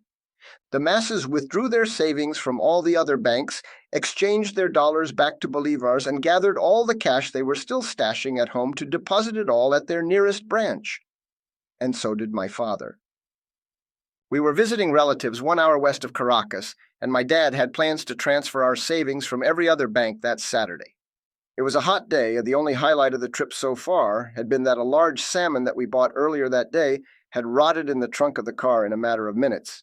The stench was unbearable. Since my dad expected to make a good profit from the high interest rates, we went to buy a new fridge for Grandma. But the place that had the one my dad wanted had it locked behind the display glass, and the store manager who had the key had gone out to lunch. My dad was growing impatient. If he did not make the deposit that day, he could end up missing out on the offer, but he was also nervous about putting all our eggs in the same basket. After he realized that we wouldn't make it in time, he accepted that he would just have to cross his fingers and hope that the offer would still be valid on Monday. Strangely, the store manager returned to the store well ahead of time and shared that he had lost his appetite halfway through his lunch break. After we bought the fridge, we still had a few minutes left before the bank closed, so we left in a hurry to make the large transfer. That 70% offer would help protect our family's savings, but we arrived a minute too late, and the bank had just closed its doors. My dad parked in a hurry, ran toward the door, and begged the bank manager to please let him in. I waited in the car, with my head out the window so I could breathe, and the moment I saw him pleading with the bank manager, I suddenly got a bad feeling.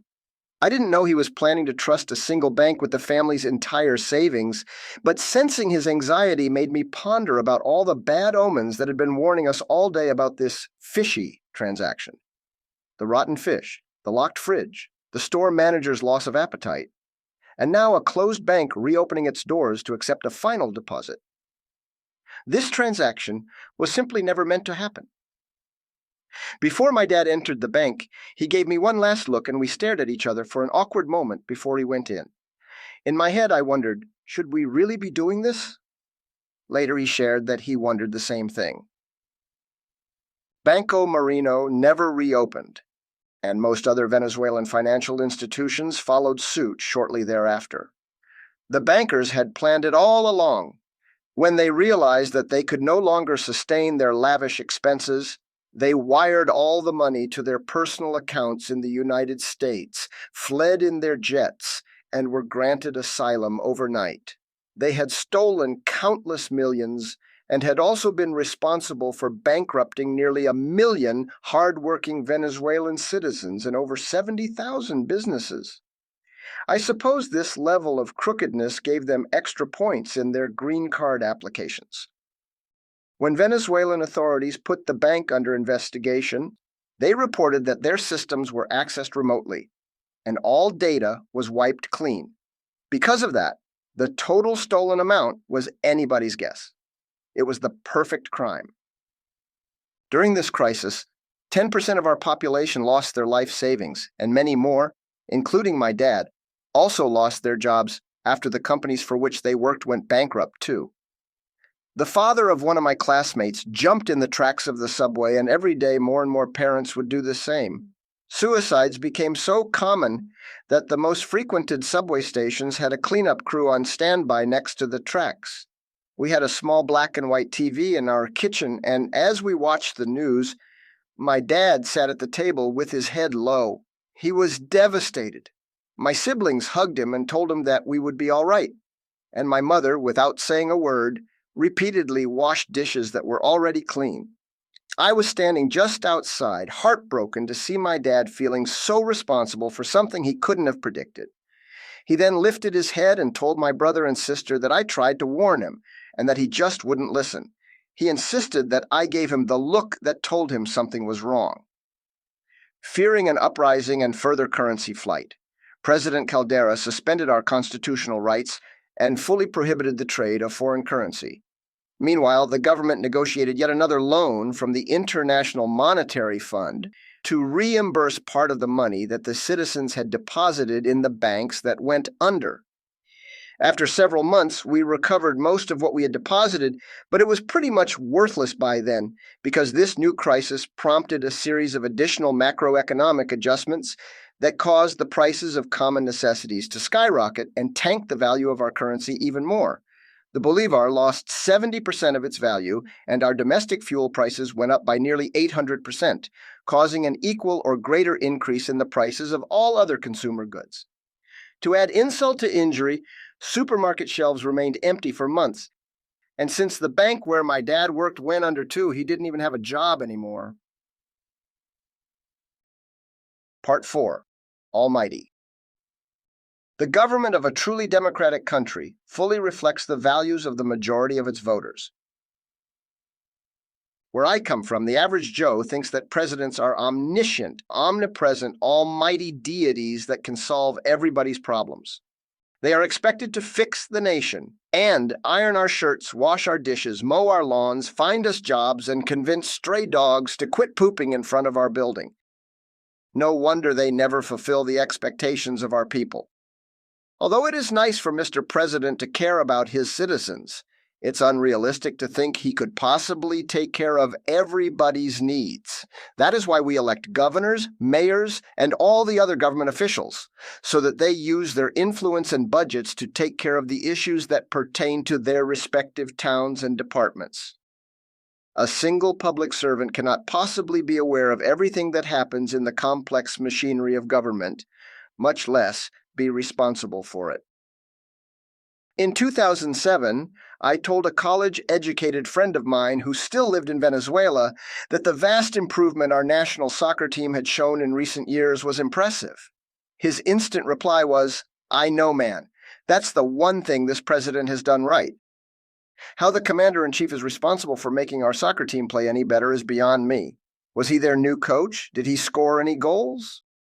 That's what I mean when I say that people in my country think that the president is responsible for absolutely everything that happens during his mandate, whether it's good or bad. Giving power back to the people, as if the people ever had any power to begin with, is an idea that I still fail to understand as something worth pursuing. If I have learned anything about economy, it is that the common folk have no idea how to even manage their own minuscule finances. When this is the case, then why would we, the people, possibly want the power to draft our nation's macroeconomic reforms, debt management plans, and budgeting strategies? Not to mention healthcare, education, public works, the armed forces, and everything else. If economists, accountants, sociologists, politicians, and all the other experts in these fields fail to meet their objectives, and often fail to even identify what the problems are, then why is it that the common citizen is so easily allured by presidential candidates who promise to give this power back to the people? If simple individuals with no experience or education could solve these issues, then why would we even bother appointing government officials in the first place? I thought the whole point was to elect the professionals we found most qualified for the job. When major reforms have the potential to seriously impact the population, it might be a good idea to inform the public about the pros and cons of the new legislature while accepting the fact that no single piece of legislature will make everyone happy. But when not even our elected officials are capable of successfully addressing the challenges of running their teams, then we, the people, should take responsibility for our willing participation in electing them and contribute to the solution however we can. When people are standing in line and someone cuts in front, it's the president's fault. If the owner of the bakery rings up the same item twice to charge double, it's the president's fault. If the bus driver refuses to drive students to school, it's the president's fault. If a cop accuses someone of a crime they did not commit solely to instigate a bribery, it is to the president's fault. You can see where I am going with this. It is the people that make a country or break it. No president ever cut in front of me, or rang up my food twice, or refused to take me to school simply because my bus fare was lower, or accused me of breaking the law to coerce me to purchase my innocence. Although it hurts to admit it, the government of my country has always been a product of the way most of its citizens behave daily. And when the government has not represented the majority, those in power have been quickly removed one way or another. But of course, it is always easier to blame the boss when things at work don't run as we would like them to, rather than to do our part as employees by taking good care of our customers and supporting our fellow co-workers. I believe it all starts with the common folk, and then it moves up all the way to the presidency, not the other way around. We, the people, are at the beginning of that chain, and until we learn to become decent citizens, our government representatives will continue to use their power for their own personal gain rather than for the greater good. After all, that is what we do as common citizens. So why would it change after we become elected officials? To become a good president, a good cop, or a good mayor, one must first become a good person. In other words, before we become politicians, conservatives, liberals, socialists, capitalists, Martians, or Venusians, we are first citizens. And if citizens don't respect each other and behave with integrity, then what good could possibly come out of those who represent us? Chapter 5. Sweet and Sour Teens. Part 1. Carlos the Menace. When children are doing nothing, they are doing mischief. Henry Fielding. When I was not busy enduring school or politics, I lived in a parallel universe, one where I was not wearing a school uniform or paying so much attention to the news. In this world, I behaved pretty much like any other normal kid and became the perpetrator of quite a respectable amount of mischief. I lived on the 9th floor of a city building in front of a major avenue. There was a bakery at ground level and a shopping center across the street. In other words, I had plenty of moving targets. Water bombs, diskettes, erasers, eggs, tomatoes, and banana skins were among my favorite items to unleash upon my unsuspecting enemies. Whenever my mom left home, I would phone my friend Jose to suit up for a bombing run. We never called Orlando because he would always break under pressure and rat us out with his cunning grandmother. Raul was also welcome, and whenever my friend Bernardo spent the night at my place for school projects, he would join up too. The 4 of us completed the Memphis Belle crew. One watched out for my mom, another spotted for targets, the other one loaded the ammunition, and the last one fired. We took turns in our respective roles and even scored our shots. I was the top executioner for a while, but one Sunday afternoon, Jose landed a water bomb on one of the neighborhood's wise guys while he was washing his car at the shopping center's open parking lot. He was about a full block away. Jose was right-handed, and because that window did not open all the way, he had no option but to dump his load with his left hand, and what a throw that was. This feat made it to our history books. Despite our mischievous intent, we never did anything to hurt anybody, and we had strict rules about target acquisition. Only wise guys were considered worth wasting ammo on, and no women, children, or anybody dressed nicely could be targeted, even if it was a wise guy. We never threw things that could hurt on impact, and we timed our firecrackers to explode in midair. We never hurt animals either, and condemned those who did in a very special way. We would engineer rotten eggs by burying them for weeks in sealed vases of mayonnaise filled with wet dirt. These incubation chambers were strategically hidden around my place, and we would save them for whenever one of these important targets of opportunity bleeped on our radar. Since we used my dad's old binoculars to acquire our targets, voyeurism was too one of our favorite pastimes. Living in an area surrounded by window-filled apartment buildings gave us virtually endless entertainment. One day, Jose and I took my mother's makeup kit, painted the eye rings of the binoculars, and phoned Orlando to join us. When he put them on, he unknowingly painted black rings around his eyes and spent the whole afternoon not knowing that he looked like the Hamburglar. It was so funny that even my mom played along and kept our secret. Unfortunately, I also like going out, and because I never asked my parents for money, I had to find creative ways to fund my entertainment. So, I only went to the movies on popular Mondays because the fare was lower. On such days, I would have to queue for 2 hours to watch a 1.5-hour movie. Luckily, I never went alone to the theater, so I learned to turn queuing into part of the fun. However, since fun never lasts long where I come from, a short time after I started going out on my own, armed thugs began to frequently terrorize everyone who did not look as menacing as they did. In other words, those who looked like I did. Therefore, to avoid exposing myself to unnecessary danger, I stopped going to the movies and started frequenting arcade pool halls instead. Without having planned for it, I had begun to follow in my father's steps by learning to play well and rarely having to pay.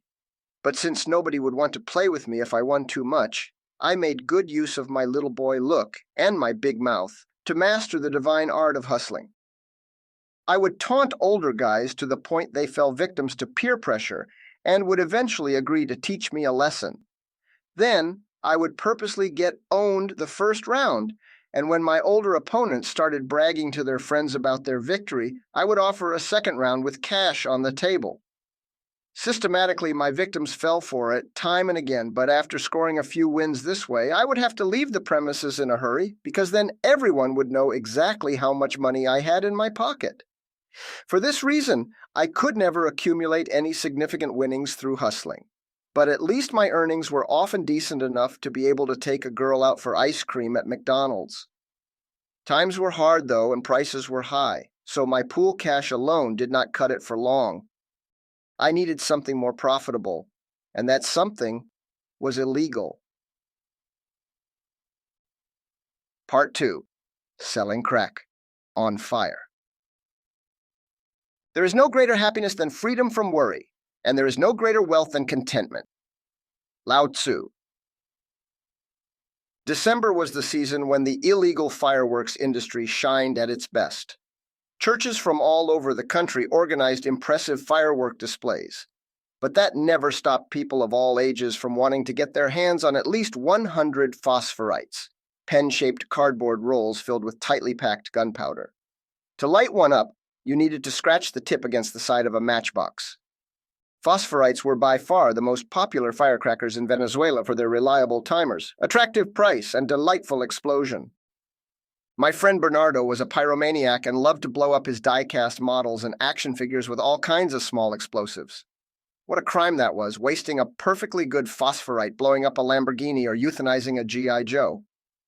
We had a lot in common, but this was one of those things we never shared. Not only did I cherish all the toys I had, but I treated them with respect. To acquire my merchandise, I teamed up with Jose and Raul to venture into the action-packed city center.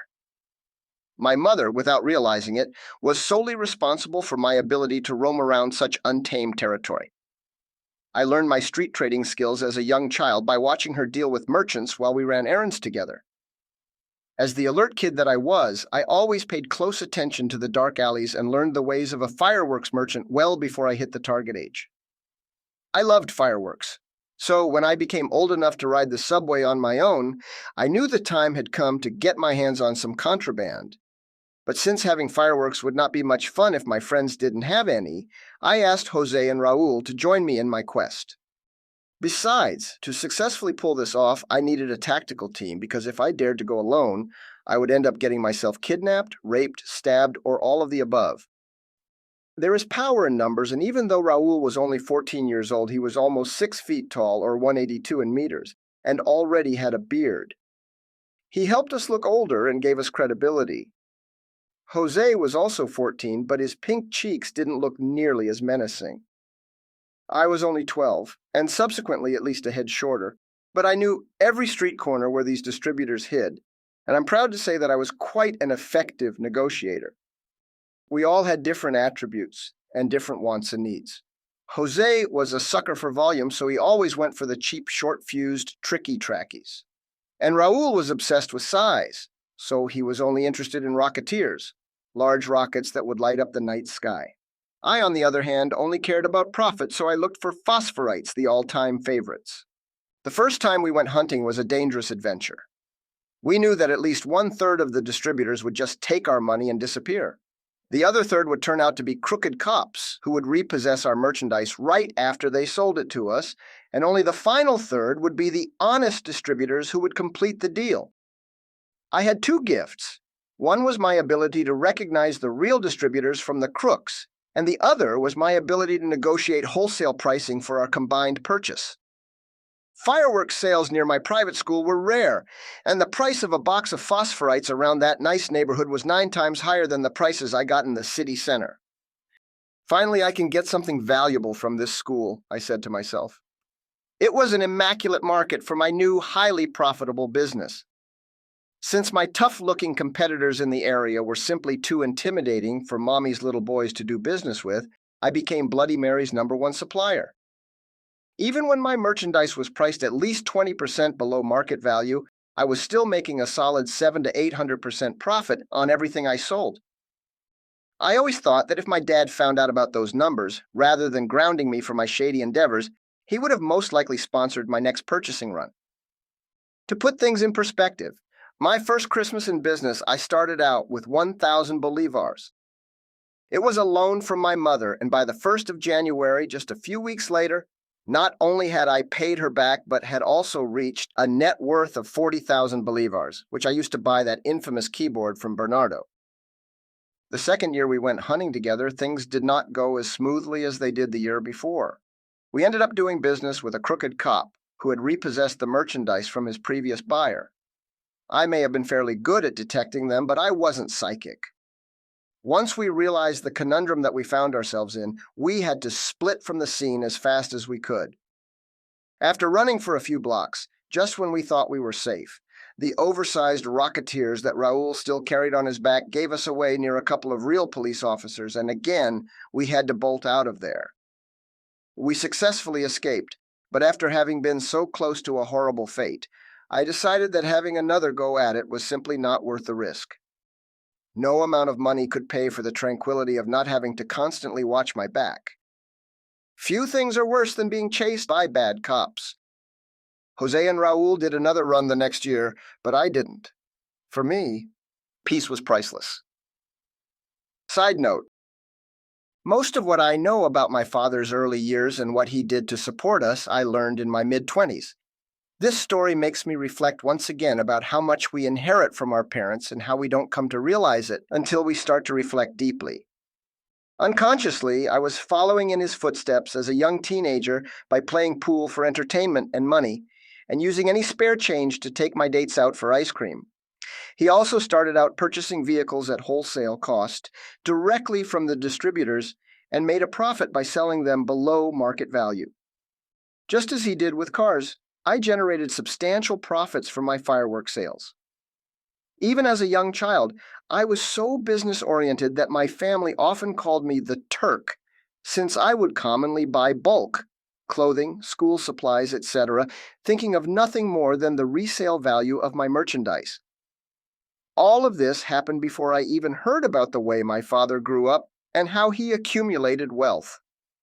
Sure, it is certainly not impossible to grasp the concept of business while living in a capitalist society, but still, I never received any kind of business education in school.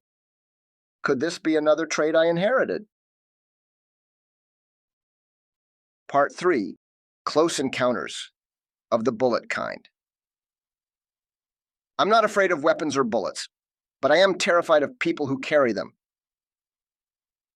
It's unlikely you'll ever meet a Venezuelan who doesn't have a story about the time they got shot or stabbed, the time they got mugged, the time they witnessed a firefight, the time they were abducted, or the time they lost a loved one to violence.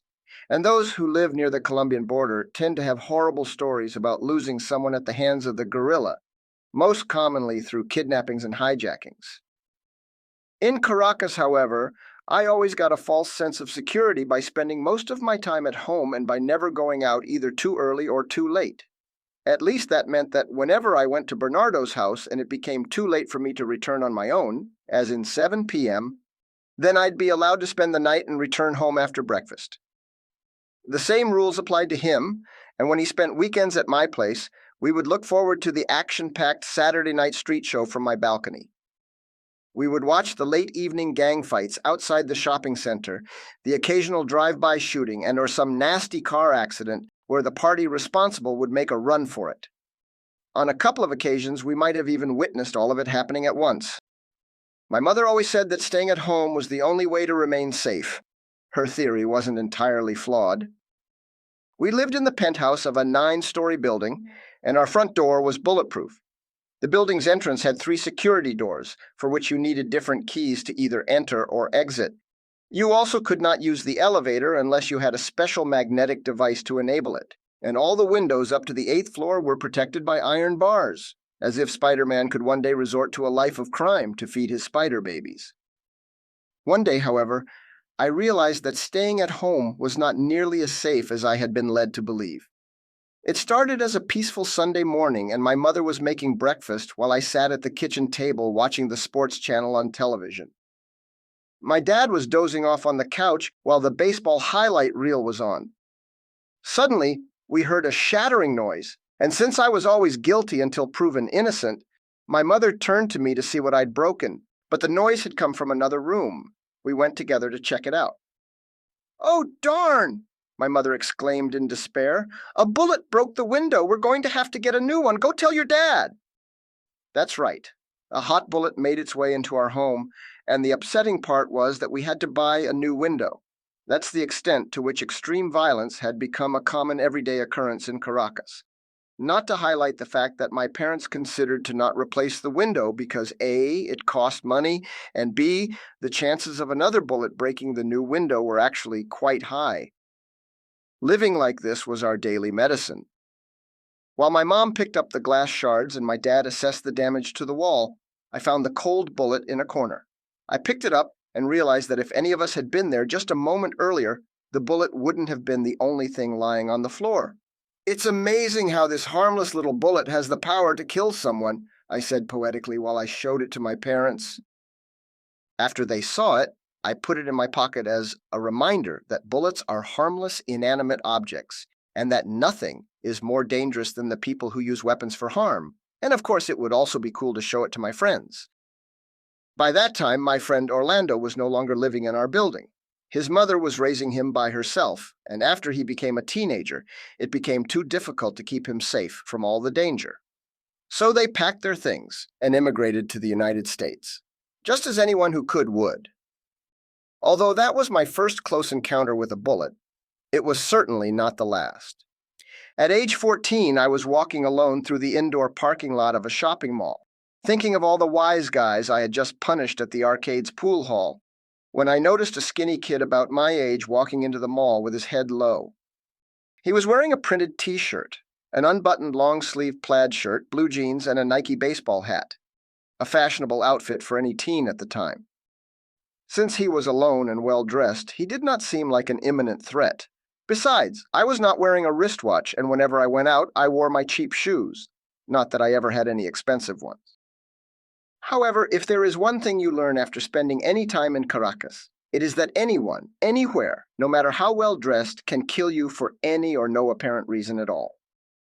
I kept walking straight ahead, closed my eyes, and tried to time his distance from me by paying close attention to the sound of his steps, a common routine for anyone walking alone in my country. I walked past one of the mall entrances and noticed that he walked past it too.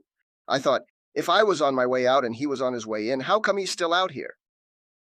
His pace hastened, and I looked left and right, realizing that we were strangely alone.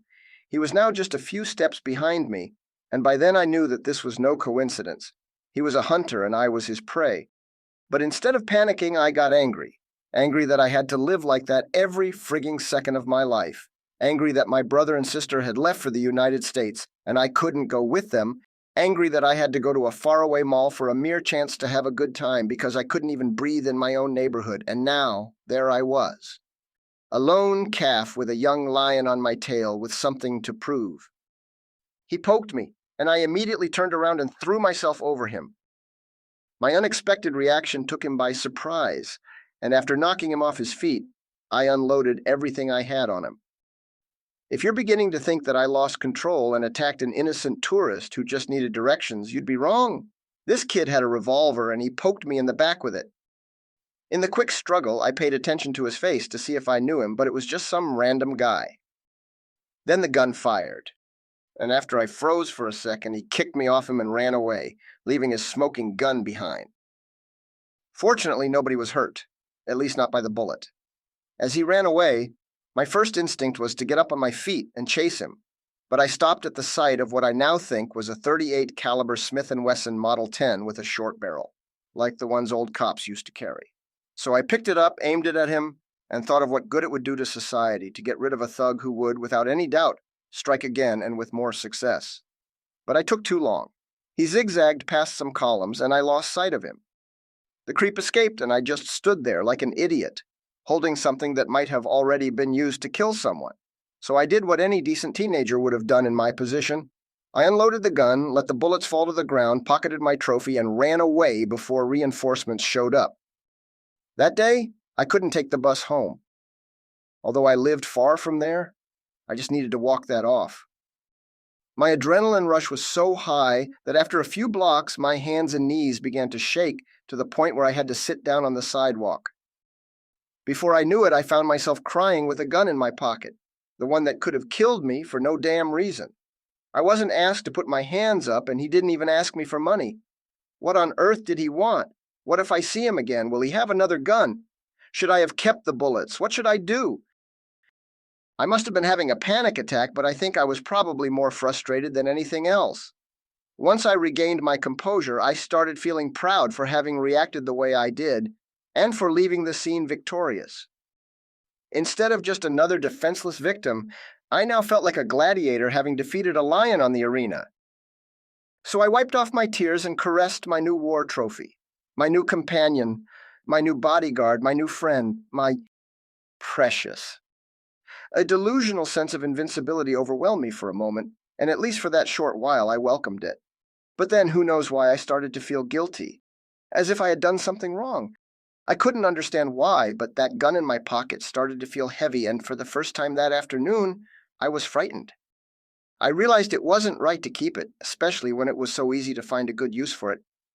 So I dumped it in the sewer where I hoped no one else could get a hold of it. After that, I felt much calmer, but still I wondered what would have happened if I hadn't lost sight of him as he ran away. After weighing the possibilities and what I might have done, either by choice or by reflex, I realized that my only hope was to get myself out of that country before I ended up in either position again. Part 4. Cursed or charmed? How on earth are you ever going to explain in terms of chemistry and physics so important a biological phenomenon as first love? Albert Einstein. Soon after I turned 13, I went to the birthday party of my friend Valentina. She went to an all-girls high school, and many of her classmates, as well as some of our common friends, were already at the party when I arrived. The moment she opened the door, she grabbed my hand and pulled me inside to meet all her girlfriends. Ladies, may I present to you my dear friend, Spark. Side note. My friends called me Spark for my tendency to act quickly and take the lead in most situations. So whenever I met someone new, they had usually heard some story about me, which annoyed me for a few reasons. First, I wanted to be responsible for earning my own friendships. And second, I was quite popular among girls, and that gave some people the wrong impression. So when others talked about me, they often described me as a womanizer when I was certainly not. Therefore, to put it mildly, I very much hated it when someone I had just met said, "I've heard about you," even though most of the time that was a good thing. After the usual niceties, I went on to hang out with the guys, who were having a hushed argument about a tall, green-eyed blonde who was sitting all by herself. She had just arrived, and to me she looked shy and innocent. But the guys kept going on about how she probably ate older guys for breakfast, so I interrupted their jabbering. "Stop gossiping like the nuns they go to school with. Grow a pair and go talk to her."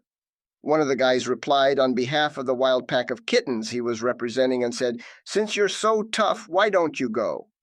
To which I answered, "Watch and learn." I introduced myself and asked her if she would like to dance. She blushed and replied that she had never danced before.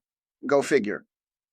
This beautiful girl that the guys thought was a man-eater was nothing but a shy little bunny. So I winked at her and promised not to bite.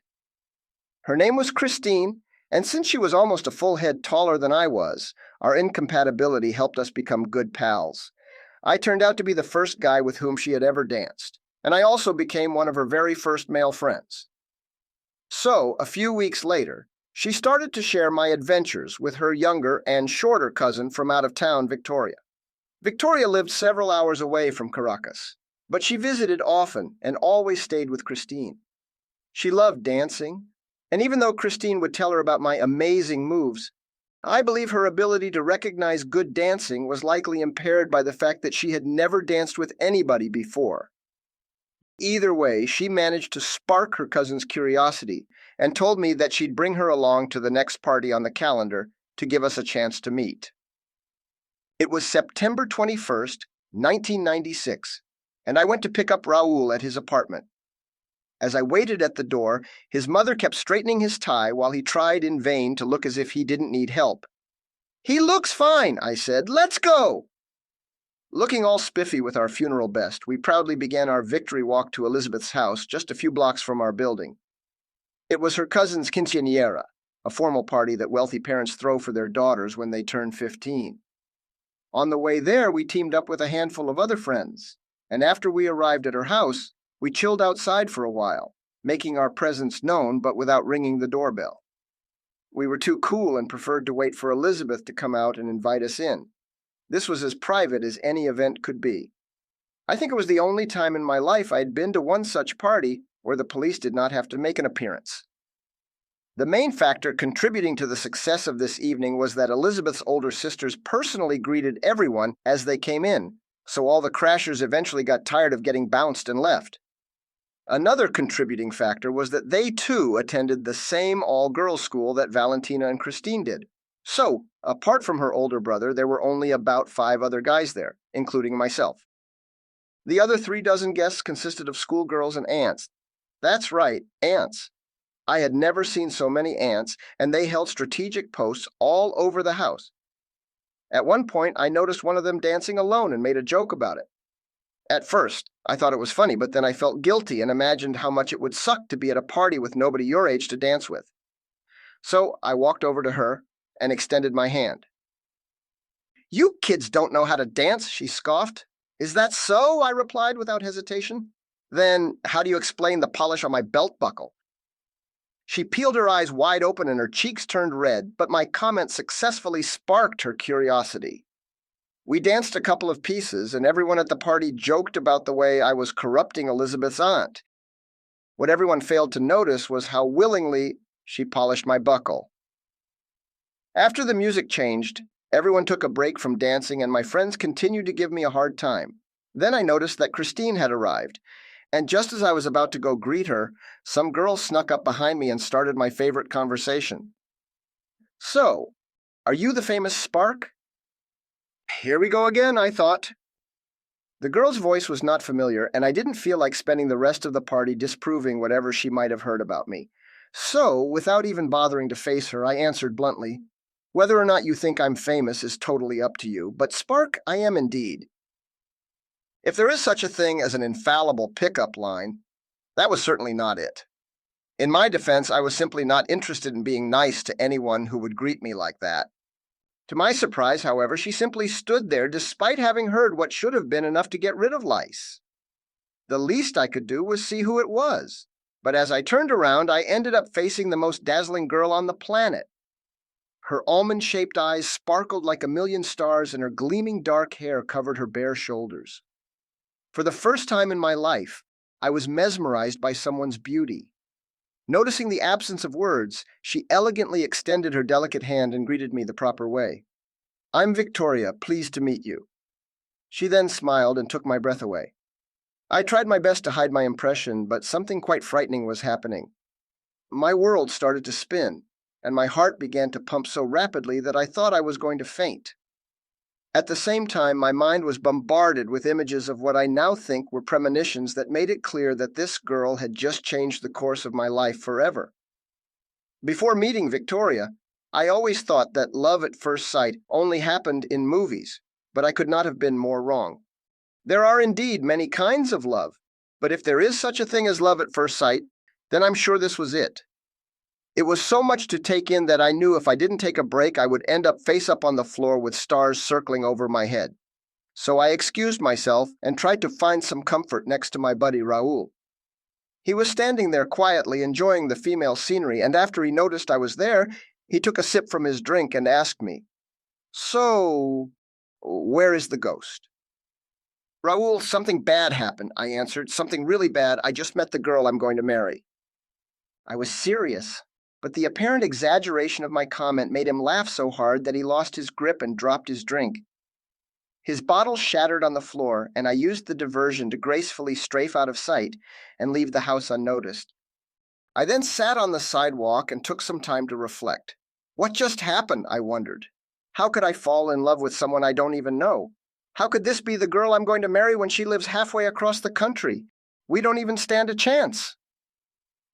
There was no doubt in my mind that I would marry this girl one day.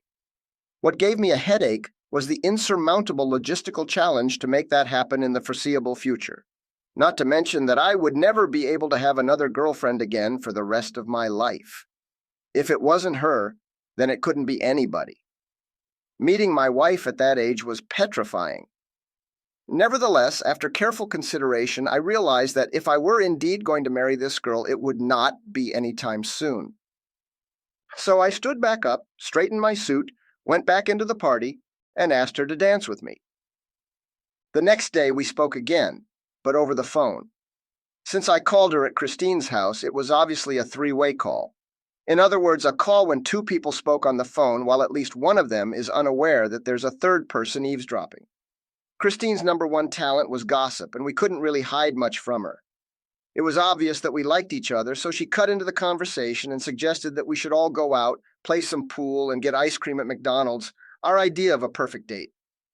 From that point forward, whenever Victoria stayed with Christine, we would all go out and do the same thing. Victoria and I got to know each other better, but surprisingly, I cannot for the life of me remember any of the conversations we ever had. All I recall is either staring at her or explaining the rules of pool. At least I didn't try to mimic her sounds.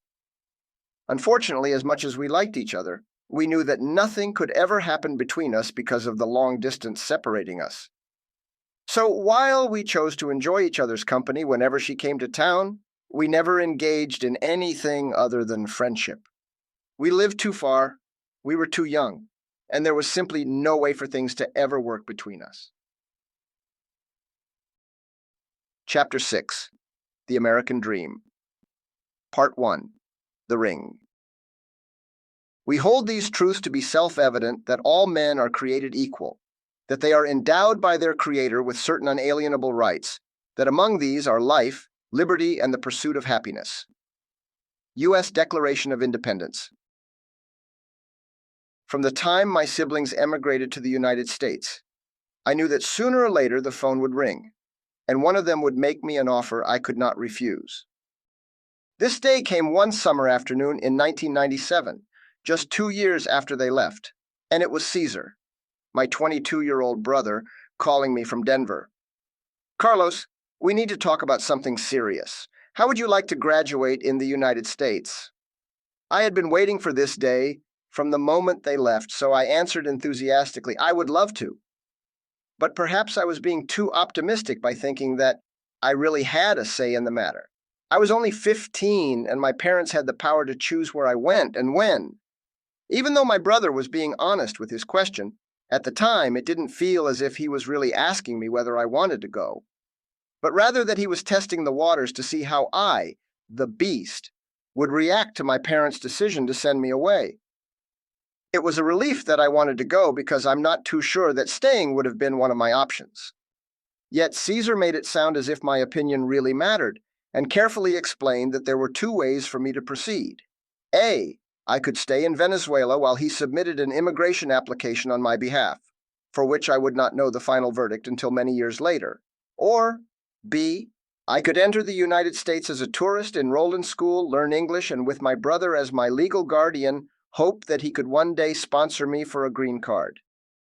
Neither option gave me any guarantees, and my brother made it very clear that the second option was risky.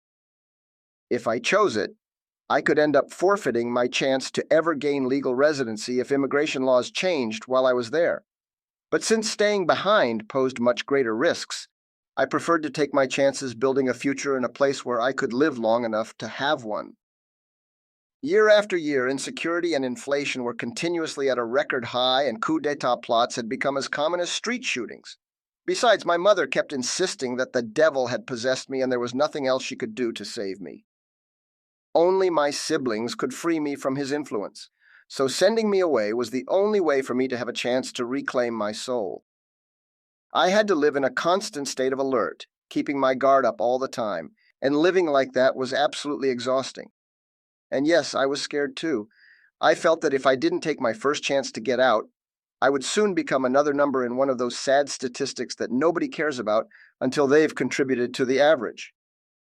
Obviously, I couldn't care less about going to hell. As far as I was concerned, I was already there, so the devil never bothered me. It was the people that scared me. And I was convinced that any given day, I would end up face down in the street, or even dead in my own room for that matter. Maybe my mother was really onto something. Emigrating to the United States really did seem like the miracle I needed. My one real chance to save my soul and finally begin to live in peace. Part 2. Slaughterhouse. Half of knowing what you want is knowing what you must give up before you get it. Sidney Howard. Before I could go to the United States, I had to apply for a new tourist visa, so my dad took me to the U.S. consulate in Caracas. The building was a fortress. It had a giant fence, a beautiful garden with the greenest grass I had ever seen, and a supersized U.S. flag proudly waving in our Caribbean breeze. The premises were guarded by over-milked American security guards wearing black suits, sunglasses, and earpieces. The entire block was surrounded by a wide sidewalk, and everything sparkled. It was a sight of perfection, an idyllic piece of United States soil in my very own country. If you're Latin American and have ever applied for a tourist visa, then you already know the drill. But if you aren't, allow me to enlighten you. It is a terribly humiliating experience. When I applied for mine, I had to form up in a queue that stretched for 5 blocks, and we got there at 5 a.m., only to find out that about 100 people had started queuing a couple of hours earlier. The gates opened at 8 a.m. and nobody could even afford to sit, because if anyone did, other people could attempt to cut in front, and if a brawl erupted, the guards would keep the gates locked and everyone would have to come back another day. Strangely, as the hours went by, people began to share their hopes and fears, and all the obstacles they had to overcome to support their applications. By the time the gates opened, everyone in the long queue had formed a bizarre kind of bond with one another, and we all wished good luck to those queuing up behind us. Why only to those behind? Because visas are limited for citizens of countries like Venezuela. Very limited. Only those who can prove that they are worthy human beings, in the eyes of Uncle Sam, get a chance to visit, just visit, the land of the free with Washington's blessing to spend their life savings at Disney World. One after another, I saw people coming out crying, including grown men in expensive business suits. The whole scene was heartbreaking. No matter how much I tried, it was impossible to not feel deeply saddened by their situation, especially when I could share the same fate. Their pain was not too difficult to understand. This wasn't just about having your application denied. It was about being told that you were just not worthy, not even for a visit. Many of the applicants had family and friends they had not seen in years, and others simply wanted a taste of what it felt like to watch a movie and shout, "I was there." But then, of course, there were also those like me. Venezuelans love to brag, so we had already seen the bank statements of some people around us, and I must say, they did not fit the profile of soon-to-be illegal immigrants. They were upper-class citizens with impressive bank accounts, and even if they planned to overstay their visa, they sure seemed to have enough money to support themselves.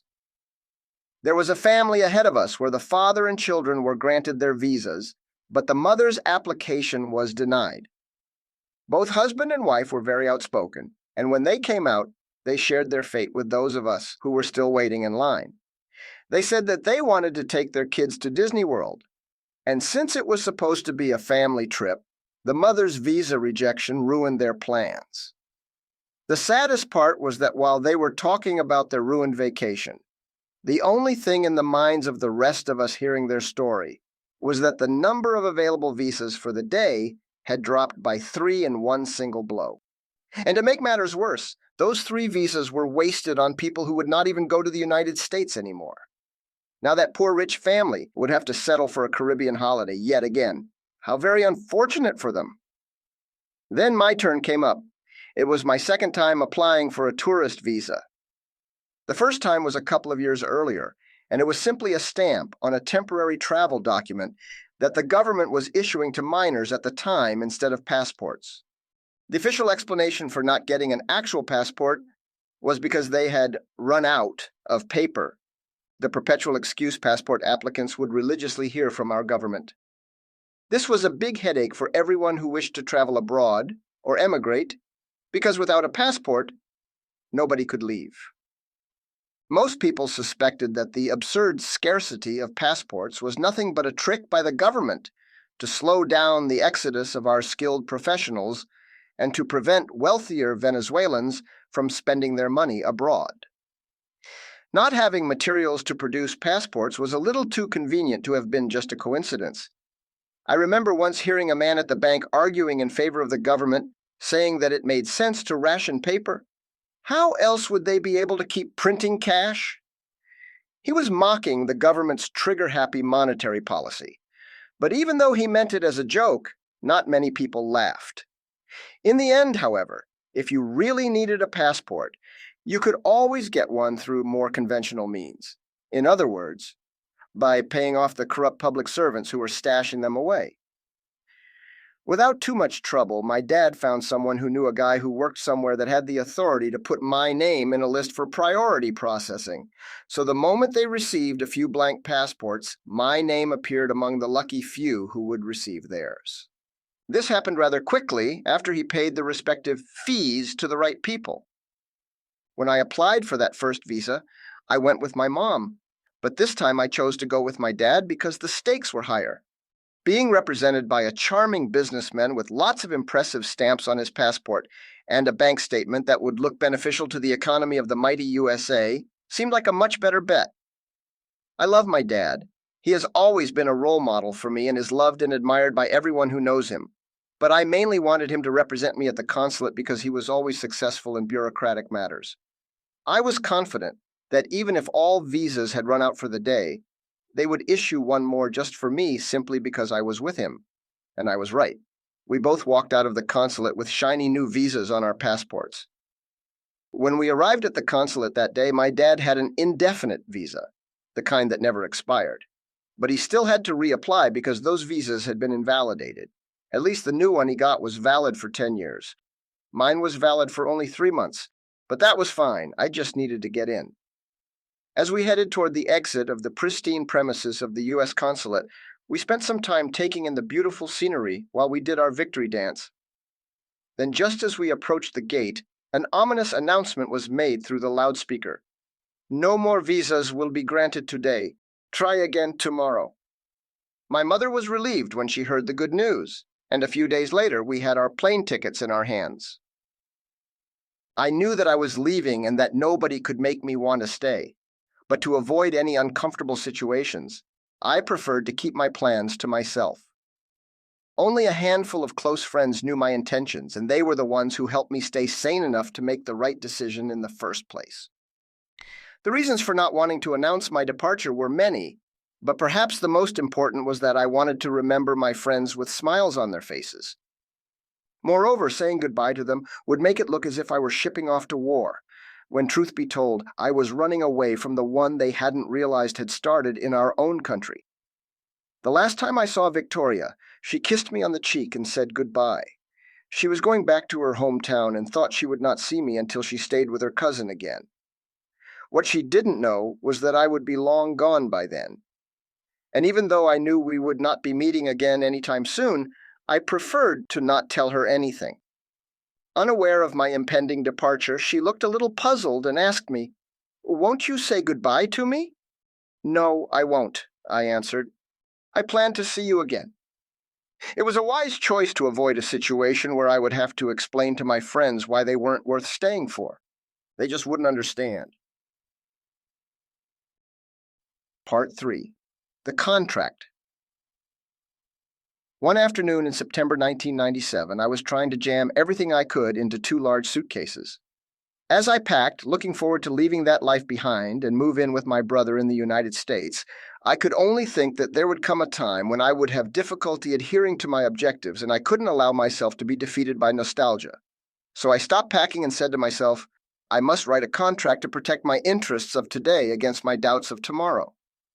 At the time, I knew exactly what I had to do and why I had to do it, but I knew that once I spent some time away, my determination would not necessarily be as resolute. I was about to embark on a challenging journey of immigration, and it was clear to me that the only person who could remind me why I left home was me. I had always heard that the hardest thing to cope with was to be away from one's family and friends, so to immunize myself from this weakness, I wrote a contract with specific conditions, encouragement, and advice, but with a healthy amount of room for interpretation. I also signed it, folded it, and slid it inside my right shoe. It just felt like something I should keep close. For me, this contract was a sacred commitment, and I was fully determined to hold my end of the bargain. If ever in the United States I found myself in times of uncertainty, difficulty, or weakness, I would use it to remind myself that when I signed it, I was strong, I knew what I wanted, and I would settle for nothing less than success. One of the most demanding conditions on my contract was to not contact any of my friends back home during my first year away. That included Jose and Raul and my best friend Bernardo. It also included Victoria, the girl from out of town who had stolen my heart from the very first time I saw her. The main reason I voluntarily chose this period of isolation was because I did not want to hear that I should have stayed to fight for our country. Back then, Venezuelans who stayed behind were notorious for lecturing those who chose to leave. Disguised as civic duty to me, this sermon was nothing more than pure jealousy. I could almost hear them. "Carlos, you're a sellout, betraying your country, and for what? A bigger television set? You should be here fighting, helping us make our Venezuela great again." My contract became my guide, my best friend, and my personal motivational speaker all at once. It also helped me distance myself from everyone and everything that could make me lose focus. If there was one thing I could not afford, it was to end up like the many defeated migrants who returned home simply because they missed their buddies, only to find out that the very same people who called them a sellout had either left the country already or were desperately trying to do so. I couldn't end up like them. Not me. I had my siblings, and I was sure that they would be enough company for the time being. 1 year was all I needed to detach myself from my third world reality and embrace my new one in the United States. Just 1 year. Part 4. Redemption. Dear passengers, we are about to experience some turbulence. Please remain seated and fasten your seatbelts. The pilot. The flight from Dallas to Denver felt as if we were punching through thick layers of jello. As soon as we started flying over Colorado, the clouds got denser and it began to snow. Why we didn't just increase our altitude to fly above the clouds, I don't know. I guess the pilot wanted to keep things interesting. All my life I'd been under the impression that it could only snow in December, yet there I was, in the middle of a vicious snowstorm in October. Santa Claus must have come early this year, I thought. The constant turbulence made sure that all the passengers behaved like good boys and girls and kept their seatbelts on. At least Santa would leave gifts for all of us. Having lived my entire life in a country where the seasons could accurately be described as sunny, rainy, sunnier, and rainier, I wondered if I would finally get a chance to hit my brother with a tightly packed snowball. I had my doubts, though, not because of the plane's high probability of falling to its doom, even if the thought did cross my mind, but because I was deeply worried that the immigration agents in Dallas might have allowed us on this flight just so they could throw us on the next plane back to Venezuela the instant we landed in Denver. My mother and I did not talk much during this leg of the trip. For a while we argued. She blamed me for bringing the keyboard, and I blamed her for her yelling. But since I didn't want to get kicked out of a plane in midair, I decided to yield this time and keep my mouth shut for once. We had such mixed feelings about our humiliating experience that both of us needed some quiet time to reflect on whether we had been extremely lucky or extremely unlucky. For me, it was a bizarre combination of guilt, anger, joy, relief, but most of all, confusion. Throughout the entire flight, I could not begin to make sense of what had happened in Dallas. My head was about to explode with questions for which I hoped I'd never get answers. Why would two immigration agents, who had every right to send us back to Venezuela, allow us to continue our journey? Was it because the paperwork was not worth it? Was it because they only dealt with criminals? Was it because they felt sorry for us? Was it a miracle? I will never know why. But I do know this. I will never forget those two merciful agents who decided to break protocol to help a 15-year-old get a fair chance in life. My first experience as a migrant was, without question, traumatic. But still, what had started out as a nightmare slowly but surely started to feel like a pleasant dream. For the first time in my life, I was hopeful about my future and felt that I would no longer have to settle for anything less than what I deserved. For some reason beyond my comprehension, I had been given a golden opportunity by the very same people I thought were my enemies. I had to succeed in my endeavors and contribute in any way that I could, not just to the country that they were protecting, but to the world. I owed it to them. I kept gazing out the window quietly, daydreaming of all the possibilities I could have in the land below the clouds. I thought, someday I shall write about all this. And then, in my own way, I pledged allegiance to my new land and swore to make the most out of my prolonged stay, if only they would give me a chance. Part of me was relieved that my mother and I had apparently beaten the odds, but I was also afraid that authorities might have been informed to expect us in Denver.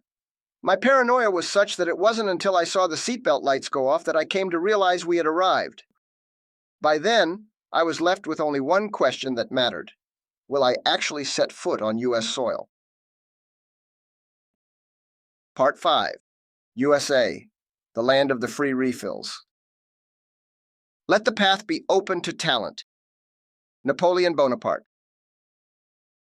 The air in North America is so special to me that if I ever fell asleep somewhere else in the world and woke up in the United States, I would know that I was there before I even opened my eyes. It's something about the temperature, the smell, the humidity, or lack thereof. I am not quite sure, but at least to me, this sensation is particularly noticeable just before sunrise. My first memory in the mighty USA is from the family trip we made to Orlando a couple of years earlier when my brother and sister stayed. Venezuela's climate is very humid, and so is Florida's, but still, there is a subtle difference that apparently only I can feel. We arrived in Miami early in the morning, and as we came out onto the street, the air felt different, and it had a special taste. The sun also shined above us, but it was still a bit chilly. I loved it. Suddenly, the words, "I'm in the United States," came out of my mouth as if I had fallen under a magic spell. I had completed a life goal, and no longer would I wonder what the North was like, not to mention that I finally understood why the detectives in the hit TV series Miami Vice could wear suits, jeans, and jackets even though they were right by the beach. This time, however, things were quite different. I was in Denver, Colorado, and it was snowing. I also would be greeting my siblings instead of saying goodbye to them. Yet, even though the weather was so different, when we exited the international airport in Denver and I felt that chilly breeze, I had a flashback of that morning in Florida. Without planning to, I once again whispered, "I'm in the United States." Today, it is hard for me to imagine ever returning without using those same words as my official greeting. I must stress that the weather was exactly the opposite of Miami's. It was not only snowing, but it was dry, very dry, especially when compared to what I was used to in Venezuela. The moment we came out to the parking lot, the skin on my face stretched and cracked, but still, I had that same special feeling again. My brother Caesar warned me, "Careful, that's black ice." I didn't want to sound ignorant, so I didn't ask what he meant. As far as I knew, no version of ice was black. A few seconds later, I heard a whoosh, I saw the sky, and then I loudly hit the ground on my back. Caesar started laughing, and our mother, with her usual perception that her children could travel through time, yelled out, "Don't fall!" Cold, wet, dirty, and sore, my childhood dream of playing in the snow quickly began to dissipate the instant I was brought back down to earth. Literally. On the drive home, I once again found myself pondering about that day's events, thinking that just hours earlier I was in Caracas at a temperature of 95 degrees Fahrenheit, or 35 degrees Celsius, and then, that very same day, I was freezing in Denver. It's amazing how aviation has changed the world. As we left the highway and entered the city, I was impressed that the street names followed one another in alphabetical order. All the drivers used turn signals, and turning right when the traffic light was red was okay as long as the flow of traffic was not interrupted. And even though cars in the Americas have their steering wheels on the same side, I still found U.S. driving to be very different from what I had grown accustomed to. The biggest contrast was at intersections. Let's say that you're heading northbound and wish to turn left at a crossroad. To do so, once the green light is given to the traffic in the north-south direction, you should advance and stop in the middle of the road past the traffic light. With cars on both sides, revving up their engines and ready to run you over when their light turns green, you are supposed to bravely hold your position until you find a gap in the southbound traffic. I hope that was as confusing to you as it was to me. I thought that nothing else could ever scare me after facing 2 immigration agents and flying through a snowstorm, but I was wrong. Very wrong. There we were, in a small passenger car, waiting in the middle of a giant 4-lane intersection and with limited visibility. On top of that, Caesar calmly explained to us how using the brakes was not only futile, but counterproductive in those conditions. "Isn't everyone supposed to install snow chains?" I asked him after we watched a car bouncing off the sidewalk. "Nah," he replied. "That's only necessary when the weather is bad." Point taken. Fortunately, we survived the intersection and then stopped at a supermarket to get some groceries. The place didn't look like a typical market, but it certainly looked super. It must have been bigger than the hangar of a Boeing 747. You could find electronics, car accessories, appliances, clothing, books, music, a restaurant, and of course, groceries. There were a million brands of the same items all over the place. The variety of products was overwhelmingly ridiculous and equally wonderful. This was basically the convenience store of that area, and yet, a couple of blocks over, I could see another one just as massive. The fruits caught my attention because they looked perfect. They were shiny, well-organized, and gigantic. Caesar explained how most produce was genetically enhanced, and then I thought I caught a glimpse of Dr. Jekyll wearing a King Soopers apron, laughing hysterically as he walked down the aisle. More to my surprise, we passed our items over a cash register that appeared like a prop from Star Trek. It scanned our groceries with lasers and showed their price on the screen. My brother swiped his credit card, and without anyone's assistance, we packed our own stuff in paper bags and left the supermarket unchecked. "Don't people steal stuff this way?" I asked. "No, Carlos. Here, you don't have to think like that anymore." After arriving home, I continued to notice the many differences between the living standards of Venezuela and those of the United States. It was a simple 2-bedroom condo in what my brother described as an average apartment complex. But I thought, if it's so average, then how come it has a state-of-the-art gym, tennis and basketball courts, and a swimming pool? Apparently, that's what standard meant in the United States, or at least in Denver. Seeing that reminded me of Married with Children, that popular American TV comedy. The show featured the poor Al Bundy, a shoe salesman who managed to single-handedly sustain his wife, 2 children, and a huge dog in a beautiful 2-story house with a spacious kitchen and a private garage. They, of course, also had a car. When I watched the show in Venezuela, I thought that their many comforts were part of the joke, but the real joke was the way that the so-called upper middle class lived in my country. My analysis was interrupted when my mother shouted what appeared to be her war cry in the USA, "Juice," and pulled out a giant box of orange juice from one of the bags. And no, it wasn't a bottle of juice. It was a box. Caesar then started making hot dogs, and while the abundance frenzy unfolded, I took heed of something else. The building was literally built out of wood and cardboard. Seriously, one could realistically punch a hole through the wall. The lifelong riddle of how they could kick doors open in movies, and how a single grenade could blow up an entire house was finally solved. I cannot fathom breaking into a home in Venezuela without using a ton of dynamite or a heavy tractor. I often thought that those movies where they ripped homes apart just happened to have cheap budgets, but boy was I wrong. True American homes really are made of cardboard. That day I realized that the tale of the three little pigs and the bad wolf that could blow out their houses with the sheer power of his lungs was not as far-fetched as I originally thought. The next morning, Caesar woke me up early, right after sunrise. He whispered in my ear, "Carlos, come and see." Still half asleep, I let him walk me to the balcony, and when he opened the curtain, I was blinded by the brightness reflecting off the snowy panorama. When my eyes fully adjusted, I flipped out. The cars parked outside were buried under snow. It was the aftermath of a record-breaking blizzard where over 22 inches of snow, or 55 centimeters, had fallen in the 24-hour period since my arrival, making it the third snowiest October in the history of Denver at the time. Planes had been grounded at all airports, and my brother did not even have to go to work. My mom and I had made it just in time to avoid the real snowstorm. A couple of days later, as soon as the blizzard was officially over, the entire city returned to business as usual. A synchronized orchestra of snowplows took to the streets, and before I had time to even count them, every road and sidewalk had already been cleared up, just as it would have happened in Caracas after a little rain, right?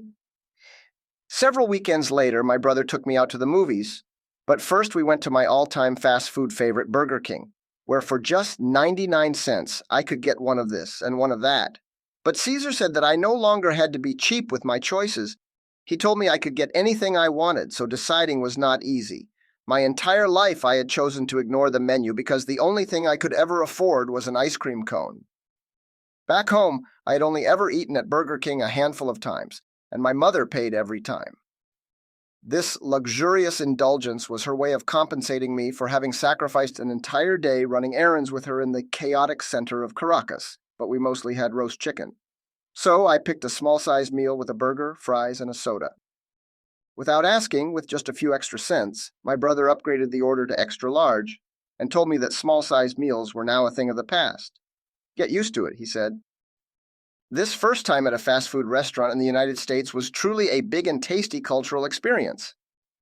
After dinner, we headed out to a movie theater with stadium seating and a giant screen.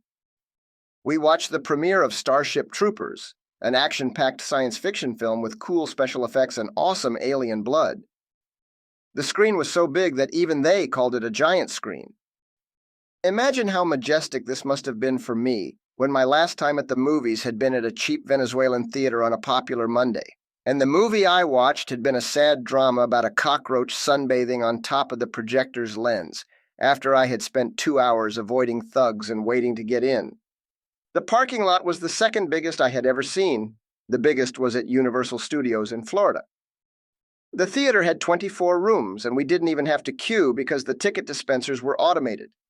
This building was massive, with beautiful illumination, and it had shops and concession stands all over the place. We paid an entrance fee, and once inside, we could watch any movie we wanted. We could even leave one room and go to the next one if we changed our mind. "Wow!" I exclaimed when the movie started. My first film without subtitles. This place was so incredibly amazing to me that I had a hard time believing that all other theaters were just like it. Those few seconds when the curtain opened, time stopped for me. I couldn't wait for the movie to start, and then the intro said something about surround sound. Surround sound? I wondered. What on earth is that? And then immediately after, I experienced the most beautiful sound I had ever heard. I almost cried. How could I ever live without this? Still, nothing impressed me nearly as much as the bucket of popcorn that my brother suddenly showed up with. He also got me one of those refillable drinks. Its size? 1 liter. Who could even finish that? This was, indisputably, the best night of my life. That evening, Caesar introduced me to the seductive charm of first world capitalism. The supersize mentality, the extravagance, the abundance, and the feeling of not having to obsess about prices all the time was almost too much for me to bear. But the one thing that really captivated me was to be able to enjoy a safe night out with a clear head. Not having to watch my back all the time, not having to hide half of my money in my underwear, not having to feel threatened by those guys in the corner who keep staring at me, not having to worry about anything at all. Never in my banana republic would I have been able to experience this feeling. Never. Caesar wasn't trying to impress me with these luxuries. Yes, I sadly considered these things a luxury at the time. Rather, he was simply trying to make up for all the things we never did together because of the limitations of our environment. That night, we began to forge a new and special bond, one that I hoped would last forever, just like my sister had been like a mother to me when I was a child. Now in my teenage years, my brother had suddenly taken the role of a father. Nevertheless, he always made sure I remembered that even though we were now on our own, we still had parents, and they were the best we had. My brother taught me that to get more in life, you must want it, and that getting what you want may seem impossible and often involves risk. But if you don't try, only one thing is certain: you will fail. This was a very special day for me, not only because I was able to experience the grandeur of living in a first world country, but because my big brother and I were spending time together, having fun, and getting to know each other at last. At only 22 years of age, he chose to live the best years of his life preparing me for mine. To think my parents used to say he was the irresponsible one. I could not have asked for a better brother. Chapter 7. High School. Part 1. Time is on our side. A man who dares to waste 1 hour of time has not discovered the value of life. Charles Darwin. When I arrived in Denver, the school year had already started, and Caesar wasted no time. He drove me to a nearby school and asked how I was getting along with my English. So, I mumbled back. On the way there, he told me how much he would have liked the opportunity to experience high school in the United States just as I would now, because not only would I get to learn English quickly and nearly effortlessly, but I would also get to make friends with students from every country imaginable. A cultural experience unlike any other. I would finally learn something that really mattered, something that books could never teach. I would learn to become a citizen of the world. We were headed to Ice Peak High, the most sought-after public high school in Colorado. It had some of the best installations in the state. Baseball and soccer fields, several basketball courts, a fully stocked gym, and the list goes on. It even had air-conditioned classrooms. Ice Peak was a wealthy neighborhood, and we lived in a school zone that allowed me to attend either Ice Peak High or its underdog competitor, Rock Bottom High. When we arrived, the admissions clerk was not exactly thrilled to see us. My guess is because I didn't speak English yet. Caesar presented my case as best he could, but after seeing my tourist visa, the clerk shook his head and informed us that the only way I would be allowed to enroll in their prestigious institution was if I paid thousands of dollars by signing up as an international student. At the time, I understood that public education could not be denied to any child regardless of their visa status, so either they wanted to make more money or they didn't know any better. Caesar told me that he could get me enrolled regardless of what they said, but because I didn't feel like going to a school where they didn't want me in the first place, I asked him to take me to the other school instead. The next day, when he drove me to the humble Rock Bottom High, I shouted in disbelief, "Is this the underdog? Good riddance, Ice Peak!" My brother smiled from ear to ear, relieved by my enthusiasm. The school's Romanesque style was inspired by the finest Italian architecture, and its several entrances were protected by sculptures of griffins and gargoyles. It boasted of installations that would put most Venezuelan universities to shame, Baseball, softball, soccer, football, basketball, volleyball, tennis, hockey, lacrosse, athletics, archery, and even golf were all in the athletic program. It also had a big auditorium, wood and metal workshops, arts and crafts, and a music classroom with enough instruments to equip an orchestra. As soon as we crossed the entrance, the custodian greeted us warmly and walked us to the reception. The admissions lady was impressed to see a young teenager so eager to start school. I let my good-looking brother charm her for a while, and I took every chance I got to make them believe that I could speak English. I accomplished this by filling in gaps in their conversation, either with quotes that I remembered from computer games or by repeating my brother's sentences. After failing to come up with a way to get my brother's marital status and phone number, the lady asked for my passport. She then filled out a form and went around the back to discuss my enrollment with her peers. As they reviewed my documents, they looked confused, but in the end, they signed me up. Caesar and I concluded that they must have noticed my visa type, but decided to ignore it. They were quite happy to sign up their first Venezuelan student. Rock Bottom High's most cherished attribute was their cultural diversity. To this day, I can't believe that they simply did not notice that I was on a tourist visa. Perhaps my brother was right when he said that public schools had to accept any student regardless, provided they lived in the same district. When I try to imagine how things must have looked from their perspective, I guess they only saw two options. They could either deny this kid's enrollment and help him become the next Tony Montana, or they could teach him good American values and help him become a contributing member of society. Lucky for me and likely for them, they chose to do the right thing.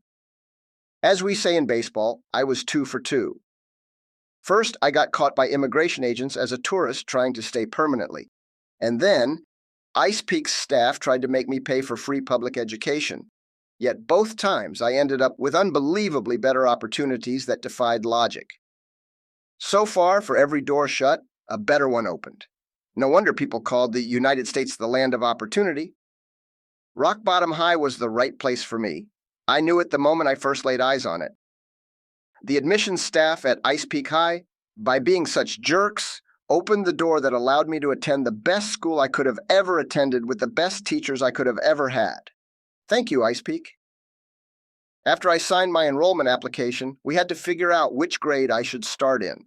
I had completed 4 years of high school in Venezuela, where 5 were needed to graduate.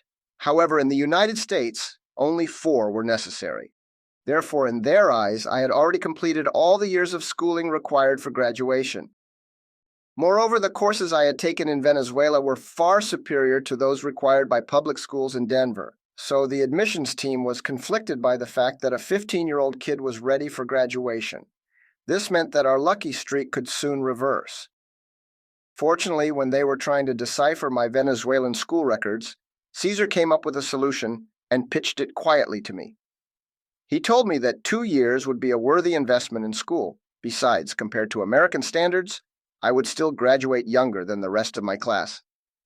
When I agreed, he gracefully retook control of the situation and told the admissions team that what they were seeing on my transcript were not years but semesters. "Ah, of course," the ladies replied. "If that's the case, then let's sign him up right away. He can start in the 11th grade." On our way out, they chanted in unison like cheerleaders, "Welcome to Rock Bottom High." And just like that, I joined the graduating class of 1999.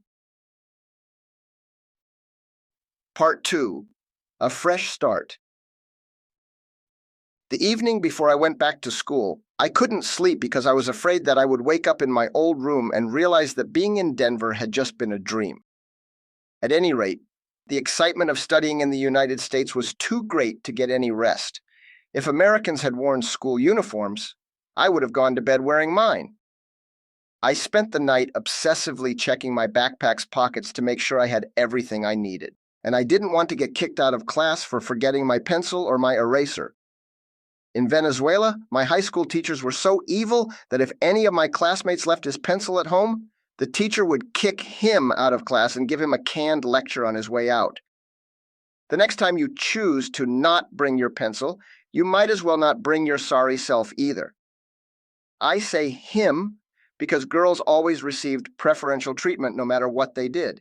In the case of pencils, it was acceptable for them to borrow one from someone else. Boys, on the contrary, were never as privileged. It seemed as if every day one of us would be ridiculed in front of the class, and sometimes even in front of the whole school. For this reason, the first thing my mischievous classmates did every morning was steal someone's pencil from their backpack, either because they didn't bring theirs, or simply to laugh at the unsuspecting owners as they frantically looked for their missing pencils moments before getting kicked out. This happened so religiously that I always brought my pencil in my pocket. But even then, it was still stolen from me once and I had to get revenge. This is how pickpocketing became one of the first skills I learned in Catholic school. And considering how they operated, I don't find that as ironic as it sounds. But that's all in the past. Like my brother said that first day at the supermarket, I didn't have to think like that anymore. My high school years in the United States were quite different from my low school years in Venezuela. But still, I must admit that one way or another, Bloody Mary High did prepare me well enough to make the very best out of my education in the United States. Besides, Rock Bottom High was everything I had always wanted, so I had no excuse to fail. Older people often dream of being able to turn back the clock and return to their high school years while retaining their maturity. To a certain degree, that's sort of what I did. Studying was no longer a drag, being popular was not a concern, fighting was not necessary, and everything else just happened the way it should have happened the first time around. I got a head start by choosing all my subjects in English. I couldn't believe my ears when the school counselor recommended that I took my subjects in Spanish. Why would I give up my opportunity to achieve full immersion? My reasoning was wise because with the help of my teachers, I gained a high level of language fluency within my first semester. This was a major milestone because I only had 4 semesters to graduate. I had no time to waste. I was hoping that by becoming a good student, I could somehow earn the right to remain in the United States. But my brother was very clear from the beginning when he said that one thing had absolutely nothing to do with the other. If green cards were that easy to get, then everyone would get one. Carlos, taking a bullet for the president would not qualify you for a green card. What makes you think that graduating with good grades would? My brother's objective was not to discourage me or to make me accept defeat, but to protect me from the disappointment of realizing that studying hard and giving my very best to the community would not count for legal purposes. A green card was an arbitrary privilege, not a right I could earn by my own merit. Nevertheless, despite his multiple explanations about how the immigration process worked, or didn't, I was convinced that it would be illogical for the U.S. to want to deport a good graduate. Perhaps I might even earn a full scholarship to college if I did well. To graduate from the English Language Acquisition Program and enter mainstream courses with American students, I had to pass a total of 7 levels in conversation, reading, and writing, each lasting 1 semester. I started at level 3, but thanks to my hard work, I skipped levels 4 and 7, which allowed me to enter the mainstream program 1 full semester before graduation. In Denver, I had an opportunity that most people never get. Not only would I learn English with capable staff willing to answer my every question, but whatever low grades I got at Bloody Mary High no longer mattered. The only grades that would now count toward graduation were those that I got at rock bottom. More importantly, this time, I was no longer under the evil influence of the devil, like my mother used to believe. I no longer had to constantly argue with my teachers, fight with my classmates, have a girlfriend, or worry about my social status. It just wasn't relevant. Have you ever wondered what it would be like to go back to high school knowing what you know today? How about having the chance to do certain things differently and to make the most out of the wonderful opportunities that you did not recognize when you were young? Well, that's exactly what I got a chance to do. And it was a dream come true. Part 3. Highs and Lows. In stark contrast with my old high school, and even though I did not know English when I started, getting straight ace at Rock Bottom High was not impossible. First, most of my exams were multiple choice with only 4 possible answers, one of which was usually absurd. So even if I couldn't understand the question, I still had a 33% chance of getting it right. Secondly, out of 5 possible grades, A, B, C, D, and F, I could pass with the first 4. And all I had to do to get a D was to show up. And third, There were plenty of extra credit assignments. This was a true recipe for success, and school could not get any easier for me. Nevertheless, due to my inability to guess every answer, I got 3 ugly Bs during my first semester. Because of that, I would have to take advanced placement courses if I wanted to graduate with a perfect score, a 4.0 grade point average. Sadly, when I asked the school counselor to approve my enrollment in the advanced program, she turned me down. "Last year you didn't even know English," she said. "How could you possibly be ready for advanced placement? That's too challenging, even for American students. I won't let you tank your GPA." It was like arguing with Mrs. Pinto all over again. The difference was that this time I didn't feel like bringing the house down and just begged instead. "Please, all I need is one advanced placement course to round up my GPA." But she insisted that I was an international student who had just learned English, and that she would not allow me to throw away a near-perfect GPA by scoring low in a program designed for American high achievers. That's when I began to suspect what this was all about. Designed for Americans is all I could hear because having a near-perfect GPA invalidated any academic argument to not allow me to push the envelope.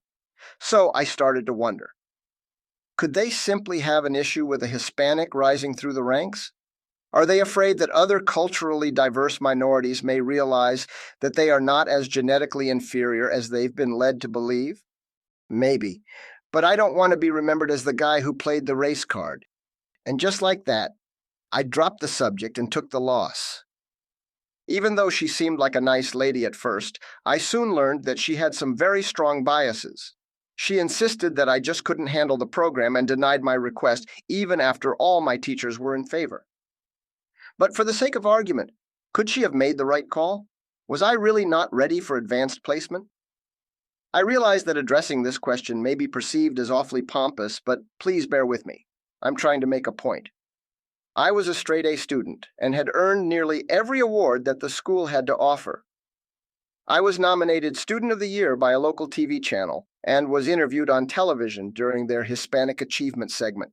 The mayor of Denver rewarded me 3 consecutive times for my exemplary academic performance and community service. I was inducted to the National Honor Society and had reached the top 5% of American high school students.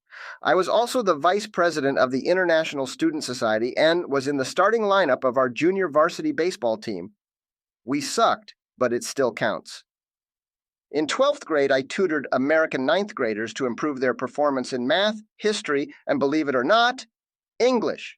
Yet, this counselor insisted I wasn't ready for advanced placement simply because I was not American. At graduation, there were 2 valedictory speeches, and one of those was mine. But because of my less than perfect performance during my first semester, I graduated with a 3.9 GPA. At first, I thought that 4.0 would have looked impressive in my scholarship applications, but later I learned that since I wasn't a U.S. citizen and did not even have a green card, I would not qualify for university scholarships anyway. This was particularly painful because they told us that millions were wasted every year on unclaimed scholarship money, simply because most students didn't meet the academic criteria. Yet, I had the grades to go to Yale, and my only option was to enroll in a local community college and pay for it myself. That's when I fully grasped the sad reality of my situation and conceded that my brother had been right all along. If being a high achiever wasn't even good enough for a scholarship, how could that ever help me get a green card? Side note: education in the United States is often criticized, but despite this latest incident, my experience was overwhelmingly positive. It was based on the right principles, and all the teachers I met really had their students' best interests at heart. It is also possible that I was just lucky to be at the right place at the right time and surrounded by the right people, but either way, I'll take it. When I discuss American education with people abroad, they tend to argue that young students should not have the freedom to choose their own courses. But I believe education begins at home, and if parents are sufficiently involved, their children will choose their paths wisely, not only in school, but out in the real world as well. What I saw in the United States was that if you want to succeed as a student, you can. And for me, that's good enough. Part 4. Victoria's Wedding. Procrastination is the grave in which opportunity is buried. A full year had passed since I left Venezuela, and I was ready to reestablish contact with some of the friends I had left behind. Maybe I could even apologize for not having said goodbye. But when I pulled out my old notebook, where I kept their phone numbers, I realized this wouldn't be as easy as simply dialing a few digits. The last time I had opened that notebook, I was still in Venezuela, so it was disturbing to see all those names again, like ghosts from the past floating off the pages. As I glanced over each name, I stopped at the sight of the one I really wanted to call, Victoria Papadopoulos, and I let my mind travel back to the time I met her at Elizabeth's party. I reminisced about our first few dates, how she couldn't care less about pool but still went along with my stupid lessons just so I could put my arm around her, and how we stared at each other for what seemed like hours without even saying a word. To think I never even said goodbye to her. I thought about all that while I dialed her number, but then a machine picked up. "The number you've dialed is no longer in service. Please check the number and try again." Disappointed, I closed the notebook and lay on the bed, face up. "If it's meant to be," I said to myself, "she will come to me." A few minutes later, I stood back up, opened the notebook one more time, and the name of my good old friend Christine triggered some nice memories too, but of a very different nature. I thought it couldn't hurt if I let her know I was still alive, especially since she would never think that my call would have any romantic intent. It'd be just me, catching up with a good old friend. Calling her seemed like a safe choice, and she did pick up. For the first half of the call, she yelled at me for leaving the way I did. But after getting that off her system, she started sharing the latest gossip. In just a matter of minutes, our friendship had gone back to the exact same spot where it was when I left. We kept in touch after that, and a few months later, she dropped a bomb on me. "Spark, guess who said hi?" "Will you tell me, or do you enjoy wasting my money?" I replied with my usual tactfulness. "These calls aren't cheap, you know." "Victoria, my cousin." I have no words to describe how incredibly dumb I felt when she reminded me that Victoria, the one person that I could not get out of my head and that I couldn't even reach, was in fact her cousin. How could I forget a detail like that when Christine was precisely the person who introduced us in the first place? There was not a single minute that Victoria and I spent together that Christine wasn't there, not one. Yet I could not remember that she was even there to begin with. I guess I only had eyes and ears for Victoria. "Hello? Spark, are you there?" What do I do now? I wondered. I can't just ask her for Victoria's number. She might think I've been using her to get to her cousin. What a mess. I played it cool. "So, she said hi? Tell her I think of her often." "You know she's upset with you for leaving the way you did," she insisted. "That was so insensitive." "I didn't say anything to you either, and here I am," I countered. "Why say goodbye to the people who will be with me forever?" "Oh, Spark, you and your answers, at least you haven't changed." I had won the battle, but the war had just begun. I was now caught in a dilemma that, in hindsight, might have had more to do with pride than it did with logistics. I did not want to sound needy by going after Victoria through her cousin.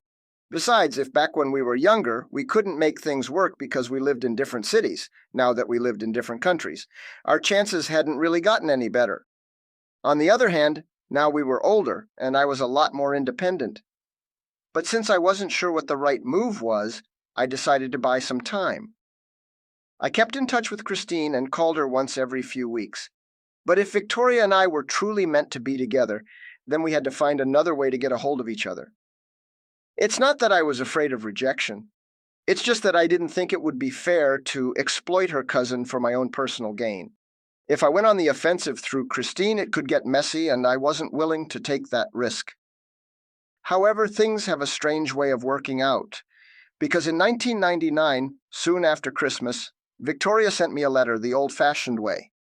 But when I started reading it, I didn't like it. "Dear Spark, you are cordially invited to my wedding celebration on July 20th at a church in Santorini, Greece. It starts at 8 p.m. When I read those first lines, I was devastated. I had wasted my opportunity playing games and ended up losing the one chance I had to talk to her. I should have known that some lucky guy would beat me to it. If only I hadn't procrastinated so much.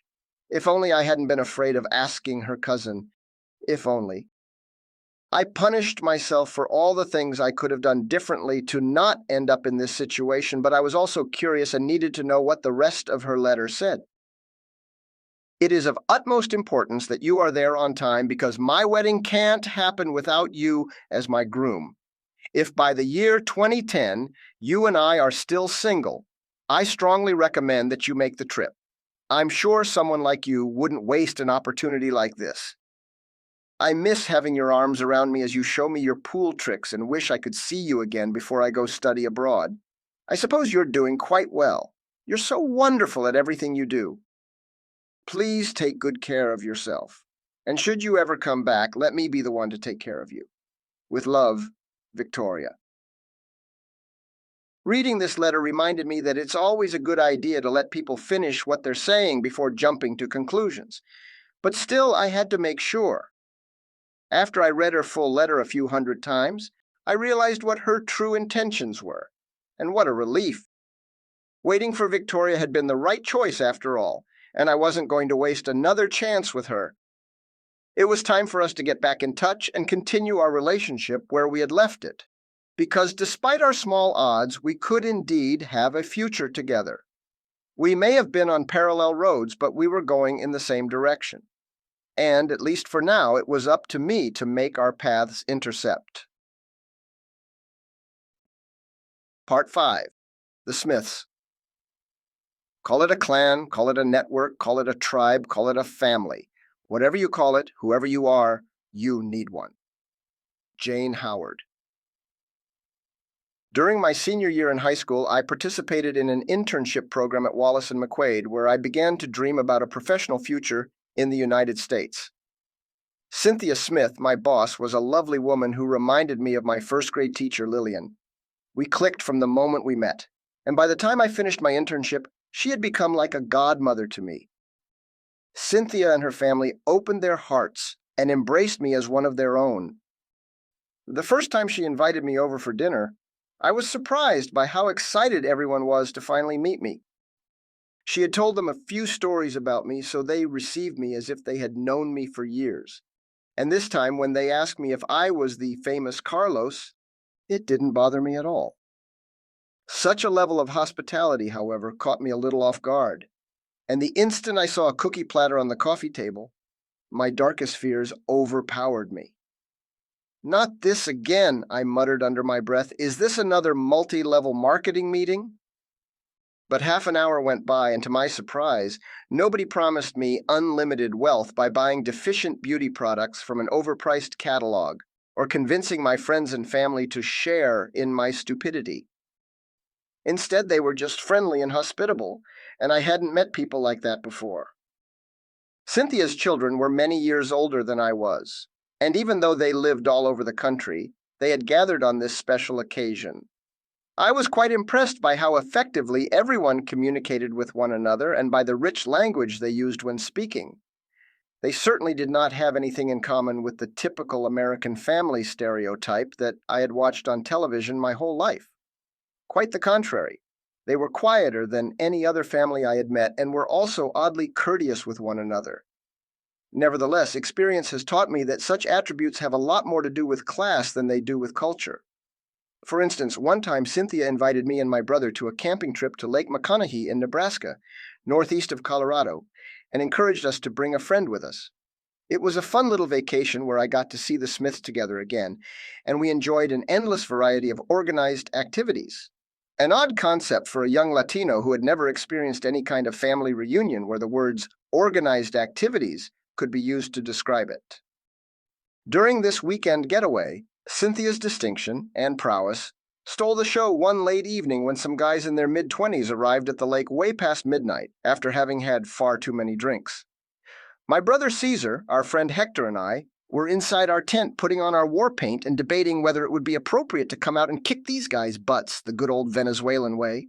And though I didn't have anything going for me, there was no doubt in my mind that those guys would have wet themselves at the sight of Hector.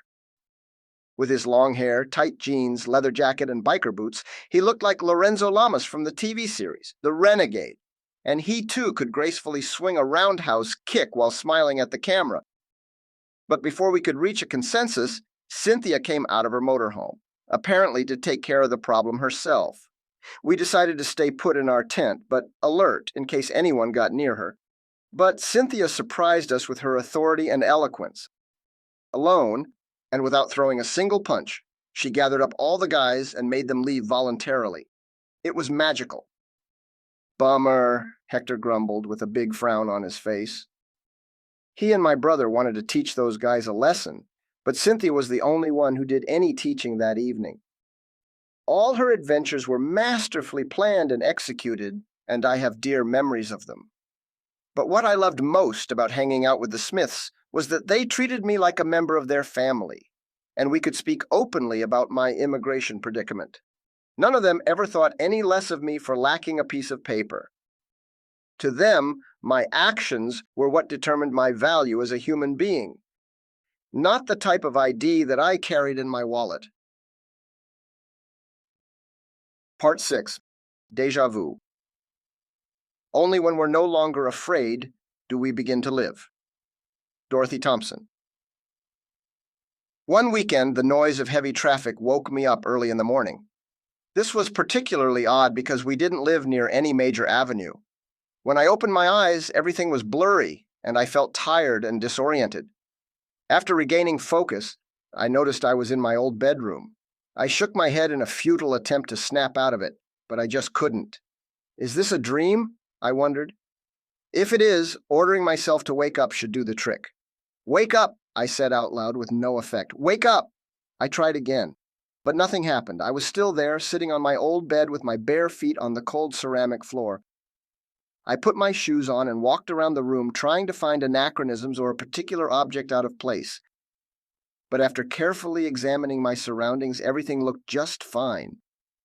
I then walked over to the balcony to look out the window and saw the usual traffic, a big Pepsi truck, the neighboring buildings, and people entering and leaving the shopping center. I even felt the smell of fresh bread coming out of the bakery at ground level. This can't be happening, I was growing desperate. Where is Caesar? Where did my life go?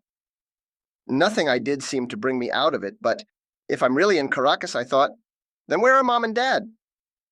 A clock. That's what I need, a clock. Clocks don't work in dreams. I need to find out what time it is. So I ran back to my room and looked at the clock sitting on the nightstand. The time was 6:23 a.m. No, this can't be. Something is wrong. Could I be dead? I pinched my forearm, and not only did it hurt, but it also left a bruise. I slapped myself and I felt my hand. I kicked a stool and I knocked it over. I tried to fly and I couldn't lift off. I tried to run through a wall and the hard concrete stopped me in my tracks. Slowly but surely, I began to arrive at the conclusion that, at the very least, I must have been alive.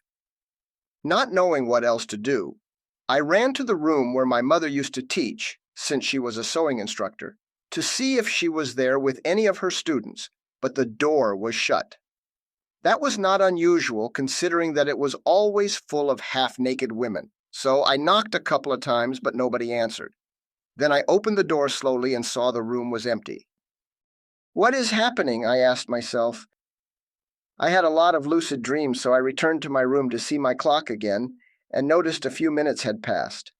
Time kept moving forward, and that frightened me. It wasn't a good sign. But everything felt so real that I began to contemplate the possibility that my life in the United States might not have happened at all. As I slowly accepted that I must have been awake, an overwhelming feeling of sorrow started to sink in. Perhaps the dream was now over, and my true reality was once again being a prisoner in Caracas. What a nightmare! Frustrated and very out of character, I grabbed the clock from the nightstand, yanked it violently from the wall socket, and smashed it against the floor. The next thing I knew, I was back in my bed in Denver, drenched in sweat. It was too much for me. I thought I had gone mad. I ran out to my brother's bedroom, and for several minutes I stared at him in his natural habitat. He was still in bed, lying diagonally, face down, and taking up every inch of his king-size mattress with his arms and legs. His bed sheets consisted of half a ton of unopened junk mail, and he was wearing what he usually wore to sleep, a pair of worn-out boxers and a sock. Just one. This must definitely be reality, I said to myself as I regained my composure. because never in my wildest dreams would I feel relieved at the sight of this mess. My sleep madness appeared to have finally subsided, and this time it was over for real. It had been yet another one of the horrible nightmares I started having after I arrived in the United States, the kind that materialized my deepest fears. These long battles inside my head always left me exhausted, but at least I never had two of them in a row. So I went back to bed because I really needed some rest, but before I closed my eyes, I looked at the clock one last time, just in case. The time was 6:23 a.m. Chapter 8. Adulthood. Part 1. Pathways. Every American who ever lived, with the exception of one group, was either an immigrant himself or a descendant of immigrants. John Fitzgerald Kennedy. Before my internship was over, Cynthia tried to convince me to apply for a scholarship at one of the most prestigious schools of engineering in the country, since I was lucky to meet the difficult academic requirements. Unfortunately, there was one more requirement, and this one I didn't meet, being a U.S. citizen or a permanent resident. That's when I explained to her what I had been so unwilling to accept during my first 2 years in school, that to qualify for a green card, I must either A, marry an American citizen, B, develop a unique skill for which a company is willing to sponsor me, C, become a super athlete or a well-known celebrity, or D, start a political career in Venezuela, steal tens of millions of dollars, cause the demise of my country and my people, and ask for asylum after depositing the fruits of my ill-gotten gains in an American bank. Up until I started searching for colleges, I had been stubborn about my ability to become a lawful permanent resident through any means other than those that worked. It just didn't make sense to me that a contributing member of society could be kept from attaining legal status when the only requirement for a natural citizen was to be born. I thought that if I could prove that I was studious, hardworking, and kind, that I'd be worth something.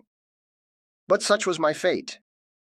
If I didn't matter in Venezuela because there a child is not a person, then why would I matter in the United States, when there I was just a tourist? Near graduation, Army recruiters were sent to my school to promote the advantages of joining the military. I signed up for one of their talks, wondering if perhaps the military could be the solution to my problems. However, the recruiters who came to my school were like used car salesmen. They were telling us everything we wanted to hear and were pushing too hard for signatures. So I asked my brother to take me to a recruitment center to have a proper discussion with a better representative. There were 2 recruiters at the center, and both were very talented. They may have been wearing uniforms, but they were salesmen through and through.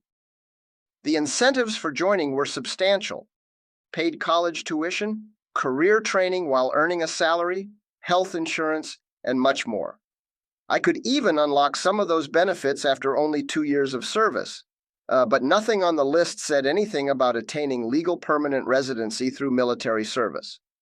When we asked them about that specifically, they said that without a serious criminal record, my legal status would not prevent me from joining the military. This answer, of course, did not address our question at all. After Caesar reframed the question to elicit a better answer, they confessed that to get a green card, I would still have to go through the same process that civilians followed. Moreover, my application could even be denied during deployment. Can you imagine that?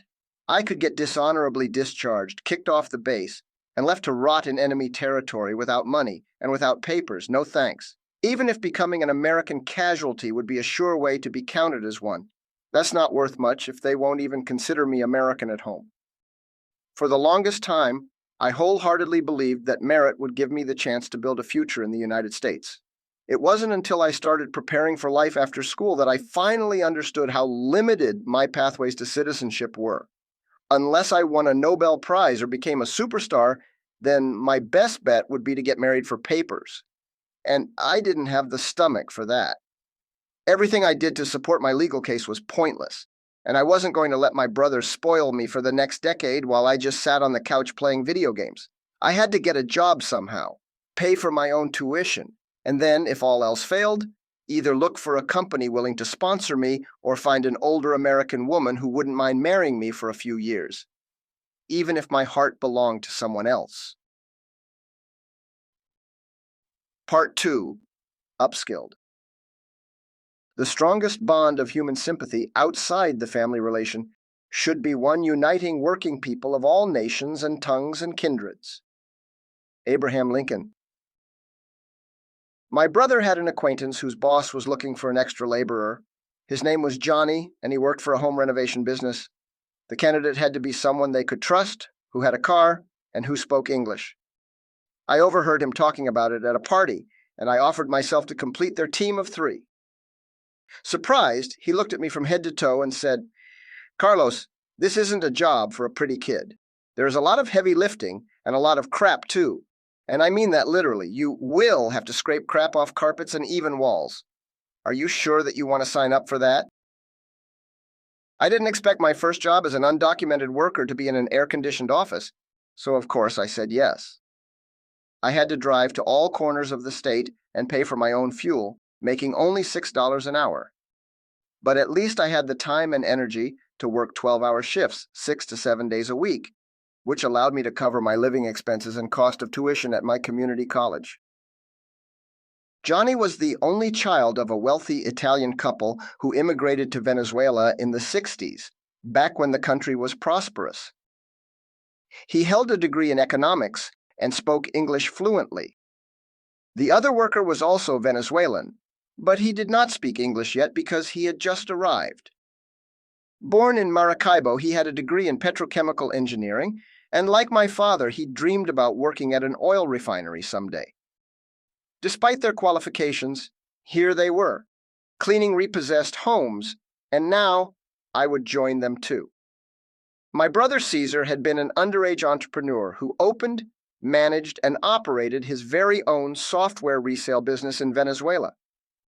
But in the United States, he started as a very unskilled waiter at several Mexican restaurants.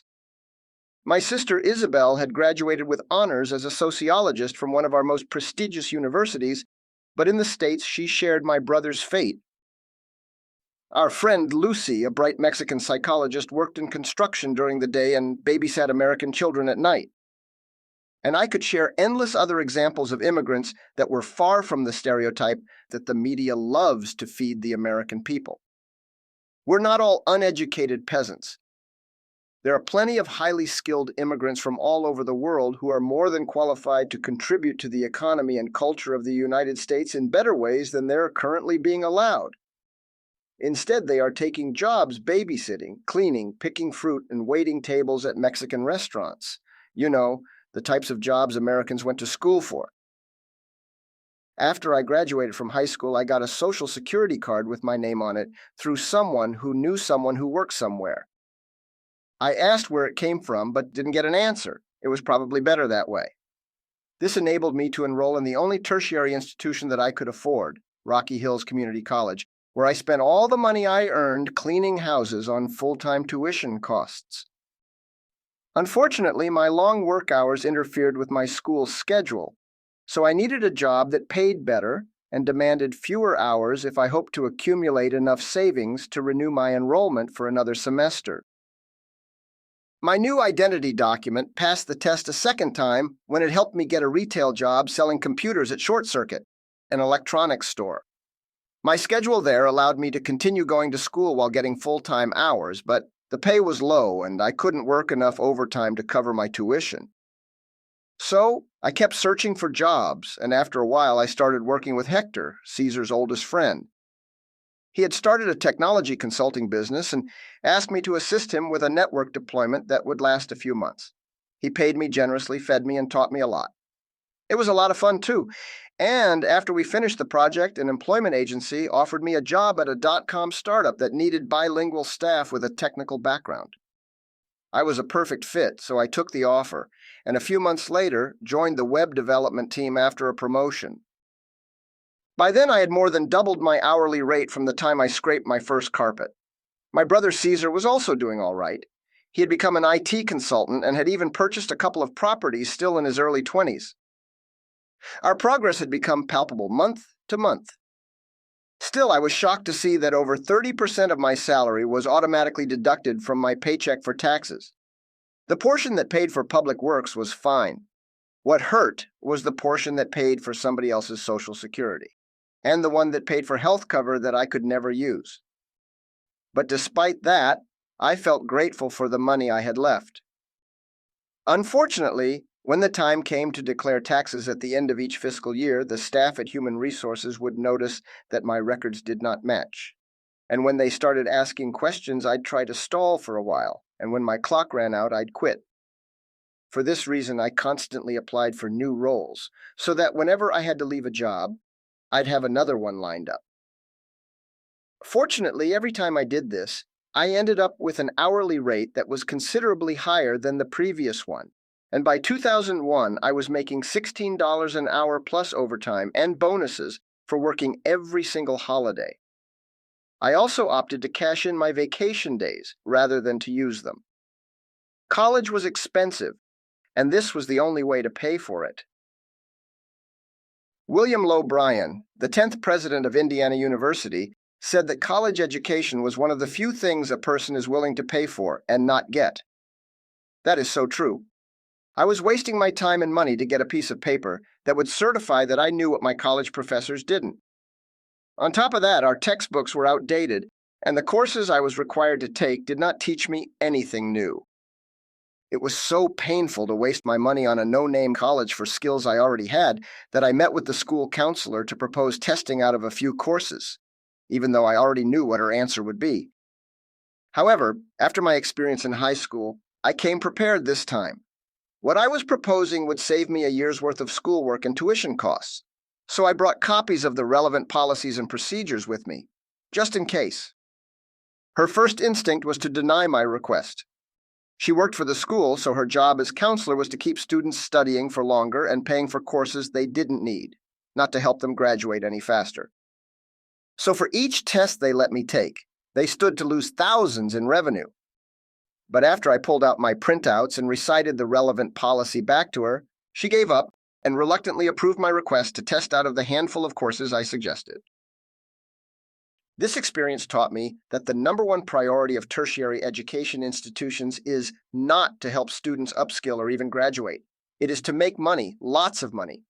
Now, with the core program out of the way, all I needed was for some courses to be offered on weekends so I could finally get that piece of paper that tells employers if a job candidate has a lot of student debt or wealthy parents who paid for their rite of passage.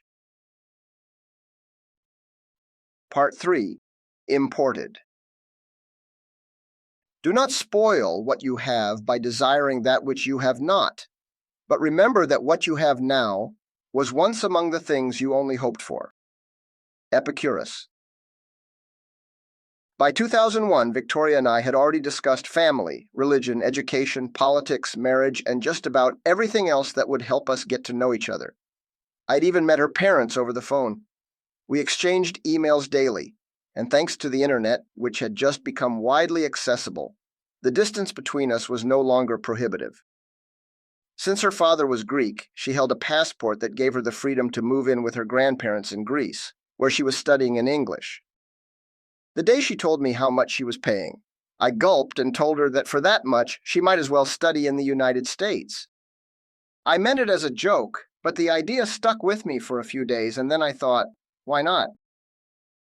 So I drove to several colleges and gathered all the information I could about their international programs. After building a solid baseline, I inquired at my own college, where they confirmed that prospective students first had to come from abroad as tourists to apply in person and show financial evidence that they can sustain themselves. Once accepted, they would have to submit a change of status application to update their visa status from tourist to student. It's very straightforward, they said. We guide students through this process all the time. The moment they learned that I might be bringing in an international student whose tuition is 4 times more expensive than it is for locals, they stopped treating me like a meager student. From that point forward, I was a VIP. Just 1 semester earlier, these very same people had the hubris of offering me a job teaching one of the courses that they didn't let me test out of, an offer I declined out of dignity. But now, here they were, sucking up again, this time to convince me to bring Victoria to their school. It was okay, though. Our interests finally aligned, so I followed their advice to the letter and even completed the immigration forms with their assistance. I needed to ensure everything was done properly. Victoria's move to Denver had to be a success. We would be meeting face to face for the first time since I left Venezuela, and back then we weren't even a couple. Moreover, relocating was particularly risky for her because most of her family and friends had warned her that having a long-distance relationship with Spark, the womanizer, was a big mistake. And though it's true that she bore the greatest risk, I had my work cut out for me too, because now I had to get my own place and become the guardian of a sheltered princess whose first adult decision was to move in with her boyfriend abroad. Just as my uncle became my dad's guardian and my brother became mine, I ended up becoming Victoria's when she moved in. And that wasn't exactly the type of relationship we had in mind. This did not make our lives any easier, especially when it was also our first time living with someone and as a couple. Still, I had the upper hand in every other respect because I was an independent young man and Victoria had just started making her own decisions after turning 18. I was also outspoken and confident while she was introverted and shy. But the biggest disparity was that she was coming to my territory, and if she found herself regretting it, she would have to return to her family with her tail between her legs, only to hear, "We told you so." Nevertheless, by making the decision to move to the United States, Victoria proved to have more guts and determination than I originally gave her credit for. Our first challenge was for her to simply arrive without a hitch. It may sound simple, but let's not forget what happened to me in Dallas. So before Victoria left Greece, I warned her that it would be unwise to show any affection at the airport because she wasn't visiting her boyfriend. She was just a tourist. Today, I can acknowledge that this was extreme, but back then the airport incident with my mother was far too fresh in my memory to take any chances with Victoria. This time, everything had to go exactly as planned. The day of her arrival, I got there an hour earlier and patiently waited for her. Then there she was, as tiny and beautiful as I remembered her. For about 10 minutes, I stared at her from afar, but still within view, trying to come up with something sweet to say. I didn't mean to keep her waiting that long. I just lost track of time. I was kind of hoping that she would find me on her own because a part of me was also afraid I might pick up the wrong girl. But the poor thing looked so lost and fragile that I snapped out of it and carefully approached until I was standing right behind her. And when she turned, I unleashed all my passion with the most romantic words I've ever uttered. "Are you ready to go now?" To compensate for my lack of affection, flowers and chocolate waited for her in the car. We held hands in the parking lot, and when the time was right, we finally exchanged our long overdue first kiss. I would love to report that from that point forward, everything was sunshine and rainbows, but the reality is that the days that followed were far from magical. We were uncomfortably quiet, and at times even found ourselves emailing each other despite living together. After nearly 2 years in a long-distance relationship, being physically close was unsettling. It took a good couple of weeks to adapt, but once we got used to sharing the same space, we became inseparable. So before life could get in the way, I gave Victoria a proper tour of our state. I took her rafting down the Colorado River, horseback riding under the Royal Gorge Bridge, trekking at Red Rocks Park, cycling around Aspen and Breckenridge, and finished by testing her stomach at Six Flags, scoring miserably. I also took her to a baseball game to watch my sports idol play at Coors Field. Ironically, he played for Cleveland, which made celebrating his plays a little awkward, considering that we were rooting for the Colorado Rockies. Victoria and I may not have been married yet, but we might as well have. A little honeymoon was most definitely in order. Chapter 9. End of Days. Part 1. 9/11. Our enemies are innovative and resourceful, and so are we. They never stop thinking about new ways to harm our country and our people, and neither do we. George W. Bush. After Al Gore won the election and George Bush became president, it started to rain on our little parade. We soon discovered that the country's sweet economy was made of sugar, and sugar doesn't hold up well underwater. So what started out as rain soon turned into a tsunami of layoffs that swept everything in its path. Technology companies and dot-com businesses were among the first ones to go under, but Colorado kept its boom going slightly longer than the rest of the country, Eventually, though, we too drowned in the recession, and people in all industries started losing their jobs, their vehicles, their homes, and thanks to the terrorist threat and the passing of the Patriot Act, they also started losing their freedom. September 11th, 2001 was a day that changed the lives of mostly everyone in the United States, and that included me. Some lost loved ones, some lost businesses, others their jobs. But many others, regardless of nationality, religion, gender, or political affiliation, also lost their chance to become legal residents of the United States as their green cards, student visas, and other applications were denied on technicalities and quite likely out of pure xenophobia. I was working at an auspicious company providing support to web clients of a couple of major .coms. Since we were outsourcers, when our clients fired their employees, they hired us to do their jobs for less money. So the worse things got for everyone else, the more business we got. The staff was well mixed, and we were the type of company that called itself a big family, like the mafia. For the most part, our customers were also friendly, but that morning, while helping someone over the phone, he interrupted me abruptly and ordered me to get to a TV right away. When I paused to wonder if I had heard him correctly, he screamed, "Oh my God!" and hung up the phone. Puzzled, I took off my headset and peeked above my cubicle, noticing that my office mates were doing the same thing, as if their customers had also hung up their phones. An instant later, James, the head of our department, came out of his office and asked everyone to please shut down their workstations and join him in the kitchen for a television broadcast. That's when we knew that whatever happened was big. The news reports were so conflicting that it was hard to understand what was happening. A terrorist attack of that magnitude, we asked ourselves. No way, nobody could pull that off. It wasn't until they showed the video that we realized that this was no aviation fluke. Some of my colleagues started crying, others got angry, and others desperately tried to contact their loved ones in New York. I can't find the exact words to explain how I felt, but it's fair to say that I was shocked to see so many innocent people die like that. I was under the impression that the United States was protected by a dome of steel. But then I remembered when a pair of misfits opened fire on their fellow classmates at Columbine just a couple of years earlier. That high school was not too far from mine, and when that happened, I also had a hard time coping with it. Had I been a student there, I wouldn't have walked out. I fit the profile of the type of kids the shooters went after. I was a jock, a good student, and I regularly hung out at the library, which is where the shooting started. I would have been one of the first kids to take a hit, and I would not have even seen it coming. Now in New York, thousands of innocent people were victims of a crime for which they too could not prepare.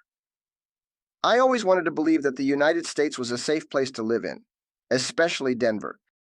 But after the tragedies at the World Trade Center and Columbine, I realized that safety is not only relative, but temporary.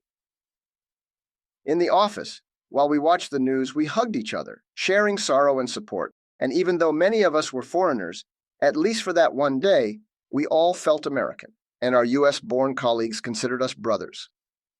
Unfortunately, being considered American without being one did not feel so good a month later when I received an early Christmas present in the mail. It was a letter from the U.S. Army asking me to enlist. Surprised? So was I. "What is this?" I asked my brother. "Am I being drafted?" He examined the notice carefully, and even though I was not being asked to consider enlisting, but rather to enlist, he said that the draft was not in effect, and that the wording on the letter must have been to trick emotionally charged youngsters into thinking it was compulsory. So that night, I slept calmly. But then a few weeks later, I got a second notice. This one pointed out that it was their second attempt to contact me, and it kindly requested that I showed up at my nearest recruitment center. Okay, I said to myself, this is starting to freak me out. They must have gotten my name and address from when they came to school. The problem was that I could not enlist because I wasn't eligible, and I could not present myself at a recruitment center to explain that to them because I wasn't a legal resident either. I was hoping to go under immigration proceedings through my brother, but sibling sponsorships had a backlog of about a decade. So after I got my third letter, in a more inviting tone, I figured that it was time to do something about it, if only I knew what that something was. Victoria had just arrived in the United States under my promise of financial stability, security, peace, and freedom, but instead, she was greeted with a recession, a despicable terrorist attack, a new war, and the Patriot Act. And she got a nice Christmas present, too. A notice from the Department of Immigration with explicit instructions to reapply for her student visa, and this time to do so from abroad. With her original application, we submitted all the required paperwork and comfortably met the stringent financial criteria. The admissions staff even assisted us with her application to make sure it was done properly. But now, after all the trouble it was to come to study in the United States, and after blowing over $10,000 in the process, she was being ordered to reapply from Greece and to leave school unfinished after paying all that tuition money. This was unacceptable, but there was nothing we could do. She now had to return to Greece, and this time without plans to come back. Going through that humiliation once was more than enough. After we read that letter from the Department of Immigration, we started arguing about what we did not do, what we should have done, and what we shouldn't have done. But eventually, the reality of the situation sank in, and we just stopped. We were facing our last few days together, and arguing was not a good use of our remaining time. Victoria would now leave for good, and if I left with her, I would forfeit my chance to ever become a permanent resident. I found myself locked in a golden cage, and after all our cards had been dealt, not one of them was green. Without anything else to do or say, we hugged firmly and watched our sweet honeymoon come to a bitter end. Victoria's next plane ticket would be one with no return. Part 2. The Departure. Nothing is more difficult and therefore more precious than to be able to decide. Napoleon Bonaparte. The year was now 2002, and the day was particularly beautiful. It was sunny, the skies were clear, and the conditions were perfect for a safe flight. Too bad I wasn't flying. I was at the airport, in the departures area, pressing my hands against the large glass panels overlooking the runway. A plane slowly moved into position, and after a short pause, it took off. The roar of its engines split my heart in two as my sweet Victoria vanished in the clouds with a one-way ticket, and all our hopes of building a life together in the United States. Heartbroken, my tears had a taste of anger and closure. I realized that I'd run out of options, out of tricks and out of strength. I had finally understood that the time had come to accept the inevitable. I just had to let go. Little did I know how it would all turn out, but one thing I knew for sure. I could no longer pursue happiness in the land of opportunity. The only way for me to fulfill the overly popular American dream was to leave America and chase my own dream wherever it took me. But could I really do it, even if I had to return to Venezuela? As I drove home, it felt as if my brain had started to orchestrate a complex chain of scenarios and solutions. The problem was that my family sponsorship application had an insufferably long backlog, and if I left the country, I would not only forfeit my chance to stay, but I would also risk my ability to ever return, possibly even as a tourist. Before I left Venezuela to protect myself from changing my mind, I signed a contract with myself that prevented me from trading first world for third world. Breaching this agreement was not an option. I had to find a way to have the cake and eat it too. I maintained my daily routine and calmly prepared a list of plausible scenarios as well as every excuse I could conjure up to avoid the inevitable. After a few days, the bitter truth was apparent. Returning to Venezuela in defeat, having to face everything from which I had run away so long ago, was completely out of the question. But then I thought, what if instead I used Venezuela as a bridge to cross over to the side of the world, where we could both resettle safely and legally? So I read my contract repeatedly until I noticed what I had been missing all along. There was no stipulation against trading first world for first world, so Europe was most certainly a valid alternative. Besides, by going to Europe, not only would I save the princess and live happily ever after, but I would finally break out of my golden cage, the country that I loved but which did not love me back, my still dear United States of America. It certainly seemed as if I had finally found a way to honor the contract I had signed the day I decided to succeed as a migrant.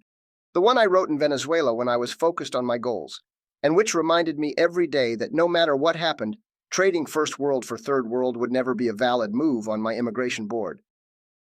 The dice had already been rolled, but for the first time in my life, the idea of leaving the United States felt good. It didn't feel like defeat, but like victory, like Victoria. Chapter 10. Intermission. Part 1. There and back again. In a state where corruption abounds, laws must be very numerous. Publius Cornelius Tacitus. Whether I liked it or not, returning to Venezuela was necessary to obtain a new passport, reunite with Victoria, and hopefully to quickly get out again. Put another way, my goal was to simply pass go, collect 200, and roll the dice again to hop over to my next destination, Athens, Greece. Going back, however, was traumatic. I had to get a new passport, and if I didn't succeed, I would not be allowed to leave the country again. For this reason, going back did not at all feel like a vacation, but rather like jumping feet first into a war that I had successfully evaded for years. Obtaining a new passport through any standard means could take several months, if ever, because the situation was just like it was when I left the very first time. They still didn't have any paper for new passports. Things had worsened to such an extent that I could not even acquire one using my dad's charm like I did before.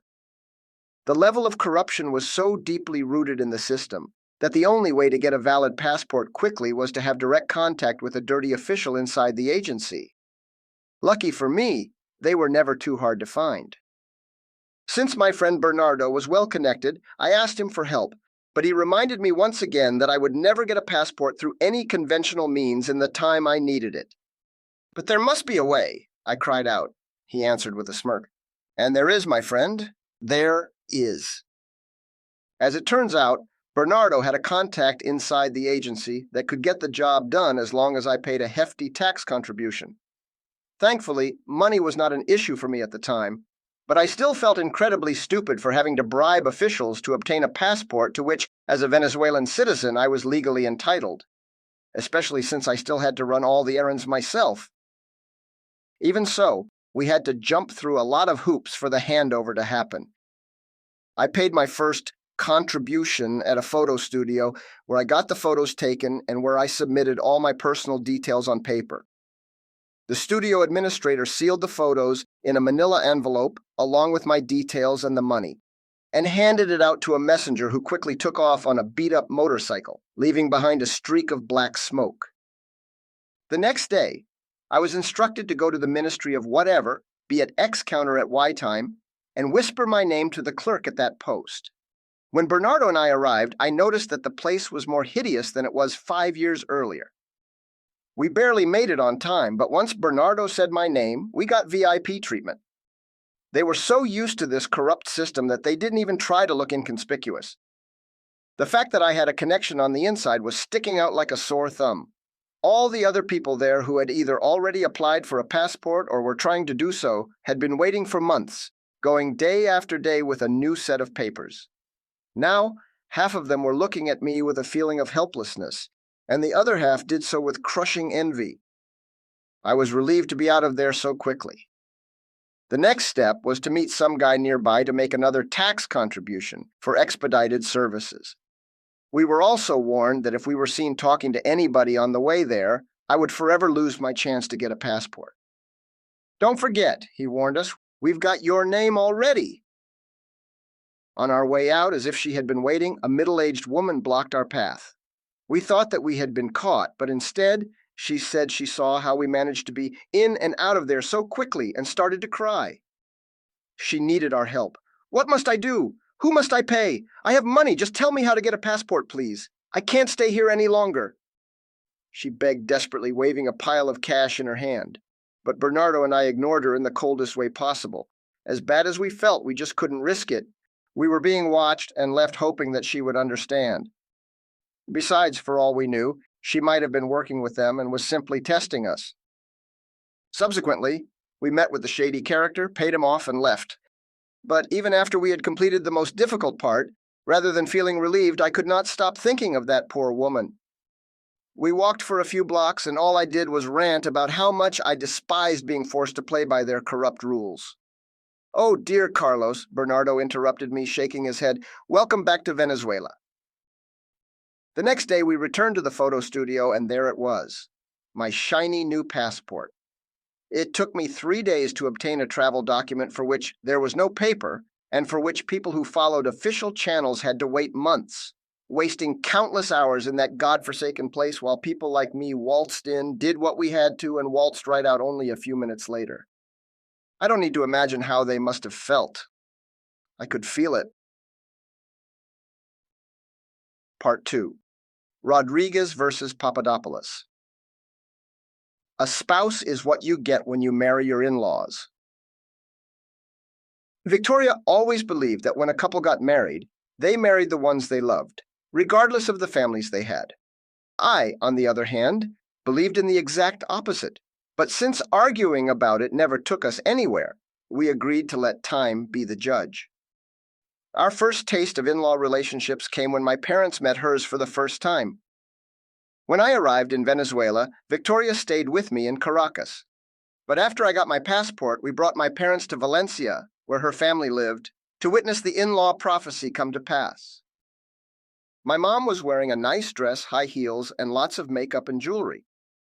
My dad, in strong contrast, was wearing a casual pair of jeans, a short-sleeved plaid shirt, and his favorite driving garment, a flat-brim baseball cap. He would never wear this cap the way it was meant to be worn. Instead of putting it on like a baseball player would, he just let it rest over his head, looking like a hillbilly. At least it wasn't camouflaged. To picture the scene, let's just say that my dad was underdressed and my mom was overdressed. But if we consider that we were going to have lunch at a popular restaurant whose name in Spanish literally translates to the bullcock, I believe that being overdressed was the greater sin.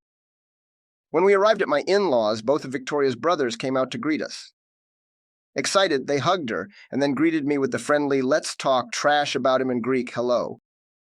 Victoria ran inside to get her mother, but my parents and I preferred to just wait outside. Her brothers walked out onto the street and started kicking a soccer ball to pass the time. As usual, my dad just waited calmly and without a care in the world. But my nervous mother frantically straightened her dress to make absolutely sure that she would make a good first impression. Since she could obviously not find anything wrong with herself, she turned her attention to my dad, and as you'd expect, she didn't have to look too long to find something wrong with him. He was still wearing his baseball cap in that typical silly way that he wore it, and she hated it. I was pleasantly distracted watching Victoria's brothers pass the ball around, when suddenly I noticed that my parents had been far too quiet for far too long. So, I turned to where they were and saw my mother squaring off, while my dad flexed his neck muscles, inviting her to make the first move. The stage was set for a good fight, and my dad's headgear was the prize. "Salvador, take off that stupid-looking baseball cap now." "Don't start, Bianca. It's too sunny, and you should be wearing one too. I have an extra one in the trunk. Do you want it?" The exchange painfully continued while I hoped for Victoria's parents to come out before mine started to really go at it. Sniffing the enfolding rabble, Victoria's brothers stopped playing and sat on the porch to enjoy the show. Since it couldn't have happened at a worse moment, the very instant Victoria's parents came out, my mother boldly went for my dad's baseball cap, forcefully took it from him, and threw it in the car through an open window. Then she had the hubris to pretend that everything was fine. Out of respect for Victoria's parents, my dad just stood there, taking deep breaths and counting backwards. "Bravo!" I exclaimed sarcastically. "Way to make a good first impression." Victoria and her mother just stood there with their mouths open. Even though we all witnessed the scuffle, my mother still acted as if nobody had seen anything. My dad just stared at her, biting his tongue while tasting the bitterness of defeat, as he could no longer have the last word. The irony wasn't lost on me because Victoria's mom was also overdressed, and apart from the baseball cap, Victoria's dad was dressed just like mine. And so we took our respective cars and headed out to the Bullcock for what was destined to become an unforgettable dinner. At the restaurant, Victoria's father took care of ordering and did so the good old Greek way, by ordering enough food to feed an entire soccer team. I had just come from the United States and had traded in more dollars than I needed to, and did so at twice their official value, compliments of the government's currency exchange ban. So it was my first time taking my parents out and telling them to get everything they wanted. Since I couldn't trade bolivars back into dollars, I had a lot of cash to burn. When multiple waiters were summoned to bring us the absurd amount of food, my mother's eyes lit up with the brightness of a supernova. We got several roasted chicken, steak, ribs, sausages, fries, salads, you name it. If they had it, we got it. It was a good day for the bullcock. But shortly after we started eating, we were overwhelmed by a long and awkward silence. "How long do you think it's going to stay this way?" I whispered in Victoria's ear. And without a cue of any sort, we both turned our attention to our first suspect, my mother. For some reason, she wasn't eating. She just sat there with furrowed eyebrows, staring at everyone at the table. And just as Victoria and I thought that she was managing to contain herself, she blurted out, "You are all a bunch of hypocrites." Then she paused for a moment and said, "Except him," pointing at Victoria's younger brother, who was eating with his hands like a non-hypocrite. Everyone swallowed and watched my mother grab a greasy piece of chicken with her bare hands to devour it like an angry vulture. My dad didn't even notice the whole incident because he was too busy enjoying his meal. But my in-laws laughed so hard that the younger one almost choked and the older one shot his drink out of his nose. As we hit the point of no return, my in-laws removed their masks and ripped their food apart with their hands as well. But not me, of course, since despite all evidence to the contrary, I'm still a member of an evolved species. Chapter 11. It's All Greek to Me. Part 1. When in Greece. It took me a couple of weeks to finish my errands, and I did not want to risk staying in Venezuela any longer than I had to. So I said goodbye to my family and friends and embarked on my next immigration adventure. This time, the journey would take me to Europe, even farther away from what was supposed to be my home. But as far as I was concerned, the farther the better. The flight from Caracas to Paris was pleasant, and the landing at the Charles de Gaulle International Airport was the softest so far. Victoria and I parted ways after exiting the plane because, as a European citizen, she did not have to go through the immigration counter. For me, the line was short, and Inspector Jacques Clouseau took a good look at my passport and asked me what my final stop was. I answered, Greece. Business or pleasure? I said both. Welcome to Europe. I just couldn't believe it. How incredible to travel abroad, show my passport at the counter, and be welcomed without having to fence off with the law. I was so ecstatic to be able to travel again that I had to contain my tears. A day before we arrived, Yanis, my father-in-law, had flown to Greece on business and would stay with us for our first few days. As cool as always, he was waiting for us at the Athens International Airport, looking like James Dean, with his left hand in his pocket and flipping his car keys with his right. He greeted us with the words, "Welcome to your new kingdom." The next evening, we went to a modern cafe near the beach in the nice district of Glyfada, just a few minutes away from our new home. We were picked up by Victoria's best friends in a car so small that I could best describe it as a baby shoe, sliced in half. On the way there, Victoria, Helen, Artemis, and Aphrodite engaged in a rampage of gossip in Greek, but I didn't mind. I was too busy laughing inside my head at all the tiny cars in the street. I was also trying to figure out why every inch of the sidewalk had a car on it. Could it be that the word sidewalk translates to side park in Greek? During a gossip break of about half a second, I decided to ask what kind of car we were in. Artemis, the driver, said that it was a Fiat Cinquecento, where Fiat is the make, and Cinquecento is 500 in Italian. Her answer made good sense to me, because compared to an American sedan, one 500 must have been the scale at which this replica was built. This could very well be the most realistic die-cast model ever made. After I thought about that for a second, I also wondered if I'd have enough room in the trunk to hide my keyboard. Once we arrived at the cafe, I noticed three things. First, people were very well dressed, and the men had such crazy haircuts and pants so tight that most of them looked like rock stars from the 80s. Second, out of 100 people present, only 2 of us did not smoke. Guess which 2? And third, The prices were outrageous. $7 for a coffee? I screamed in shock. Fortunately, my heart rate returned to normal after Victoria reminded me that I didn't drink coffee anyway. After spending some time in the wilderness, surrounded by dozens of competing cafes through detailed observation, I started to realize why having a simple coffee was so expensive everywhere. You see, technically, they're charging you for the coffee you're drinking, but practically, they are charging you for the table you're renting. When Greeks drink coffee at one of these places, they can easily take 2 hours to finish it, and this is no exaggeration. And for the 2 hours, the waiter must come around time and again to bring one glass of water after another. Customers, or should I say tenants, are expected to spend so long drinking their frappe that most places have board games lying around to give them something to do in the meantime. You'd think it's soccer, but the national sport in Greece is indisputably backgammon. I also noticed that their choice of beats was techno or club mix, and what a relief! If they too played Mexican folk music or hip-hop like they did in Denver, I would have done a Van Gogh right there and then. But despite my rapid adaptation, even 1 year after my arrival, I was still considered a tourist because I could not yet speak Greek. So whenever I met someone new, they would ask me how I felt about Greece, expecting to hear the typical tourist answer. However, I was neither a tourist nor a diplomat, so I would just spill it out like my mother would. It's far better than Venezuela. My intention was not to be rude. I was simply aware that most Europeans, especially those around the Mediterranean, tend to value honesty above political correctness, and my experience proved this to be quite true.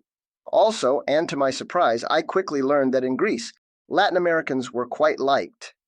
They just love everything about us. Our climate, our customs, our language, our music, our racial diversity, our food, our history, our political instability, our leftist leaders, our weak economies, our poverty, and everything else that has third world written all over it.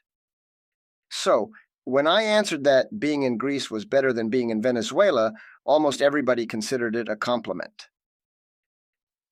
Now let's be frank. In the United States, Latinos are not exactly the icing on the cake. But considering that the U.S. is flooding with them, it would seem logical, at least to me, that the American public in general would have some interest in finding out where the leaks are. Yet while I lived in the United States, many of the people who asked me where I was from would not even have a clue where Venezuela was, and those trying to play it safe would reply with the dumbest question. Venezuela, huh? What language do they speak there? I'm not saying that everyone should be a talking atlas, but in Greece, even the most ignorant citizen knows geography. And believe it or not, even though the local Hispanic community is infinitesimally small, most Greeks I've met also understand some Spanish. Here in Greece, and yes, I'm still here, waiters and cab drivers usually ask us where we come from, and the moment we say Venezuela, they either start telling us stories about the last time they visited, recite a piece of our history, name a few of our founding fathers, or share their intimate fantasies with our latest Miss Universe. But quite surprisingly, many of them also share their dream of leaving everything behind to spend the rest of their days fishing in our shores and drinking rum cacique in the sandy beaches of Margarita, oblivious to the fact that in Venezuela, people dream of coming to Greece to drink ouzo in the calm beaches of Mykonos or Santorini. The grass is indeed always greener on the other side of the fence. Part 2. The Original Plan. No battle plan survives first contact with the enemy. Helmuth von Moltke. Moving to Greece was never intended to be a permanent solution. Although it is true that we had no place else to go where we could land on our feet, the original plan was for Victoria to complete her studies and gain at least 1 year of work experience. Hopefully then we would qualify for a skilled worker visa to Canada, Australia, or maybe even to the United States, where at least we had some family. We had estimated that completing our goals would take from 3 to 4 years, and in the meantime we would hold on financially as best we could. She would start working as soon as she completed school, and I would work as a freelancer while I went through the Greek naturalization process. It was particularly important for me to gain citizenship, because it would be a lot less difficult to immigrate elsewhere as a European citizen than it would be to do so as a South American. I arrived in Greece with a little over $13,000, but the cost of living was so unexpectedly high that even though we didn't have any major expenses, my savings did not last. Victoria could not work because her honors program was too demanding, and I still didn't know the language, so tightening our belts was our first challenge. But fortunately, I was already quite experienced at that. What I was utterly unprepared for was getting used to living with a third person, because now we were sharing our roof with Victoria's grandmother. Yaya, as we called her, was a strong-hearted woman who survived the hardships of World War II, a civil war, a dictatorship, and was now mourning the death of her husband, Nikos, who had passed away shortly before our arrival. I never met him, but I wish I had. He emigrated from Soviet Russia as a child with his mother and siblings, but lost his mother to the cold of the winter shortly thereafter. Hence, he became the head of his family at a very young age while growing up in the middle of the most devastating war of our time. So, despite everything, as an immigrant, I've had it easy. Other than both of us being migrants and having to learn a second language, Mr. Nikos and I had one more thing in common. We both got to live with Yaya. And even though I wasn't her husband, I still had to make all her wishes come true, or she would get mad, very mad. Her avalanche of requests would conveniently start the second nobody was around to remind her that I did not understand a word she said. So whenever Victoria returned home from school or work, our home turned into a circus. Yaya and I would viciously pull her arms in opposite directions like two hungry lions feasting on a rookie tamer. I normally lost in these exchanges because, as far as they saw it, I was the one not making any effort to instantly learn one of the most complex and ancient languages in the world, during a time without smartphones and without high-speed internet. How inconsiderate of me. After all, I spoke Spanish, English, and knew how to use a computer. So how difficult could it be for me to learn Greek?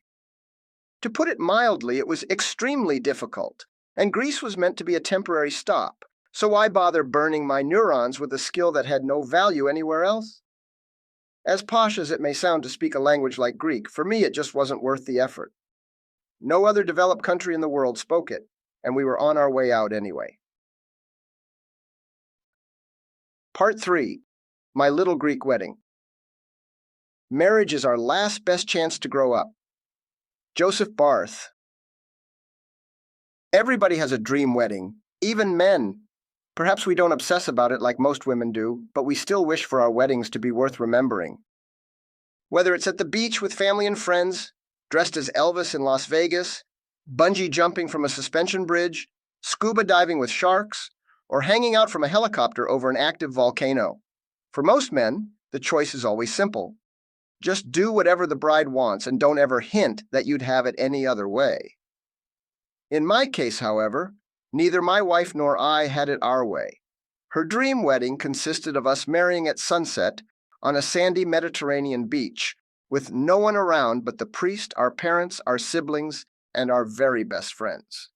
Then, of course, at the end of the ceremony, the rest of our family and friends would jump into the scene to party all night around a bonfire. Sounds great, doesn't it? But our loved ones were spread all over the world, and we were not wealthy enough yet to help everyone with their plane tickets. It just wouldn't be fair to put them in a position where they felt pressured to waste their life savings to go to someone else's party. Because let's face it, that's all it is. For this reason, we did what any other sensible couple in our position would have done. We got married at the city hall and went home straight afterwards. Our celebration was so magnificent that we had to make sure we would never forget it. So we sat on the couch, and while Victoria gave me a peck on the cheek, her uncle took the one photograph that captured the most exciting moment of our wedding night. The ceremony itself went as expected. A judge sat behind a desk, gave a brief speech, and then made us sign a big fat Greek wedding book. Next thing I knew, I was a married man. What if I had been led to believe that I was signing a guest book or an autograph? At no point was I asked if I knew what I was signing. But who am I kidding? It wasn't that bad. It was worse. At least a couple of Victoria's friends, Artemis and Helen, were able to witness our reality wedding, as opposed to our dream one. Aunt Katerina and Uncle Kostas, my father-in-law's cousin, were also able to come. Had it not been for them, we may have never gotten our marriage license. Getting married involves papers, signatures, witnesses, and worst of all, dealing with public servants, or should I say, public lords. So why would we not have managed to do this without Katerina and Kostas, you ask? Because for several months we tried by ourselves and we weren't successful until they intervened. The total time it took for us to obtain a marriage license was 6 months, and from the day we arrived in Greece until the day we finally got married, we had to endure going to the city hall about twice a week. And every time we went, they came up with one more excuse to not do what they could have done on the first day. Considering how long it took for us to get married, had Victoria been pregnant when we left the United States, she might have given birth without a husband. The first big issue was her place of registration. When she was a toddler, her parents filed for her papers in a small town in the far north, and since she now lived in an Athens Beach suburb, she was asked to change her locale on her documents. To accomplish that, she had to prove that she really lived where we lived. But in their opinion, owning a property and attending a university in that same suburb, as well as having utility bills with the right address and her name on them, was not enough proof that she was a resident. What they wanted as evidence, they never bothered to tell us. Instead, what they did tell us was that Victoria was too young to get married in the first place and that it didn't make sense for such a beautiful Greek girl to marry a foreigner anyway. That's what I call good customer service. It shows how much they really care about their citizens. Moreover, when Victoria finally managed to change her place of registration, she had to renew her ID, where they arbitrarily listed her as Christian Orthodox without even asking. Victoria, outraged, complained that they had no right to pick her religion, but their answer was conclusive. You're Greek, aren't you? As most public servants, this woman was drinking an iced coffee and smoking inside a hot and overcrowded government office, right next to a non-smoking sign. Victoria's reply was, "Yes, I am Greek." "Then you're Orthodox," the woman concluded, flicking Victoria's ID back to her and yelling, "Next!" This was not an isolated incident of poor customer service. Most employees from all government agencies acted like this, and we had to deal with them on a weekly and sometimes daily basis. But we were lucky, because Victoria's aunt and uncle had a lifetime of experience dealing with these people, and in the end, helped us tie the knot. Even if it was not around the necks of the so-called public servants we would have wanted to hang. After failing for 6 consecutive months, Katerina offered to accompany us to the city hall to witness firsthand that our horror stories were not a figment of our imagination. After going through the painful routine of getting somebody's attention, the employee of the month greeted us once again with what they systematically say to show their appreciation toward the repeat customer. "You again? Forget it. Go away." Katerina, as sweet and classy as always, pulled her cell phone out of her purse and phoned Kostas for help. "If you know anybody who can pull strings, now would be a good time to call in a favor." In the meantime, the superclerk kept drinking her coffee and smoking her cigarette as if she owned the place. There was not a single document on her desk, and all she did was yell at everyone within shouting distance, including her own staff, when they eventually made the mistake of helping someone. A few minutes later, her phone rang. "Who is it?" she growled. Then her face turned white, she apologized, and after hanging up, she rolled her eyes at us, looking utterly defeated. Uncle Kostas had taken care of business by calling in a favor from someone in power. All we needed was a simple piece of paper with one signature, and it took us 6 months to get it. If our experiences with the Greek public sector had been more positive, we might have considered starting our family in the cradle of Western civilization. But after living in Athens, we concluded that it would be best to merge our genes somewhere else. At some point later in life, however, maybe when we're old, we could consider living in Greece, most likely away from Athens, but only after we're wealthy enough to afford the high price of competence. Part 4. Holidays. I once wanted to become an atheist, but I gave up. They have no holidays. Henry Youngman. Greece is a Christian nation, so Christmas is a major holiday there. The case is similar in Venezuela, and even though many people don't celebrate it in the United States, it's been so commercialized that they must partake in it no matter their faith. Since I've spent Christmas in all three countries, I enjoy watching how each culture has its own way of celebrating the birth of a Jewish child over 2,000 years ago in Bethlehem. Perhaps the most easily recognizable holiday icon in the United States is Santa Claus, but not even he dares to go to Venezuela. And who can blame the poor old man? After all, he's not the one with resurrection powers. Therefore, in Venezuela, the gift bearer is the baby Jesus, not Santa. Which is also odd because weren't the three kings the ones who brought gifts? Anyway, I never associated Christmas with the North Pole because where I come from, we think of the hot Middle East instead. Nevertheless, since American influence is inescapable, each passing year, it becomes more common to find Santa Claus decorations even in the poorest and most remote Venezuelan households. Another major difference is that most traditional families who celebrate Christmas in the United States don't normally decorate their trees before Christmas Eve, but Venezuelans and Greeks, who are not known for their patience, cannot wait that long. Also, and at least until the 90s, people in my birth country would make a political statement by how early they assembled and decorated their trees. The earlier they did, the happier they were with the government, and those who were really on a roll would even buy a real tree and throw it away after Christmas with all decorations still hanging from it, to flaunt their wealth in the faces of their less fortunate neighbors. But of course, as the country's decline worsened, fewer households could continue such wasteful practices. During my childhood, the entire period from November until around mid-January was a time of celebration with fireworks, happy folk music, dancing, and food. And of the few things that I miss from Venezuela, I must admit that Christmas food is at the top of the list. For about 2 months, we would eat hallacas day after day with no exceptions. Like the better-known Mexican tamale, the hallaca is bound with strings within plantain leaves, but features beef, pork, chicken, capers, raisins, olives, and onions wrapped in cornmeal dough. Each one is then boiled to delicious perfection, and though it's a full meal, it is often served with chicken salad. Because of the exotic nature of this dish, every Christmas, without fail, my dad would tell the joke about the American tourist who tried one for the first time. When a local asked him whether he liked it, his response was, "I liked it very much, but the lettuce was too hard." The joke being that he thought the plantain leaves were edible.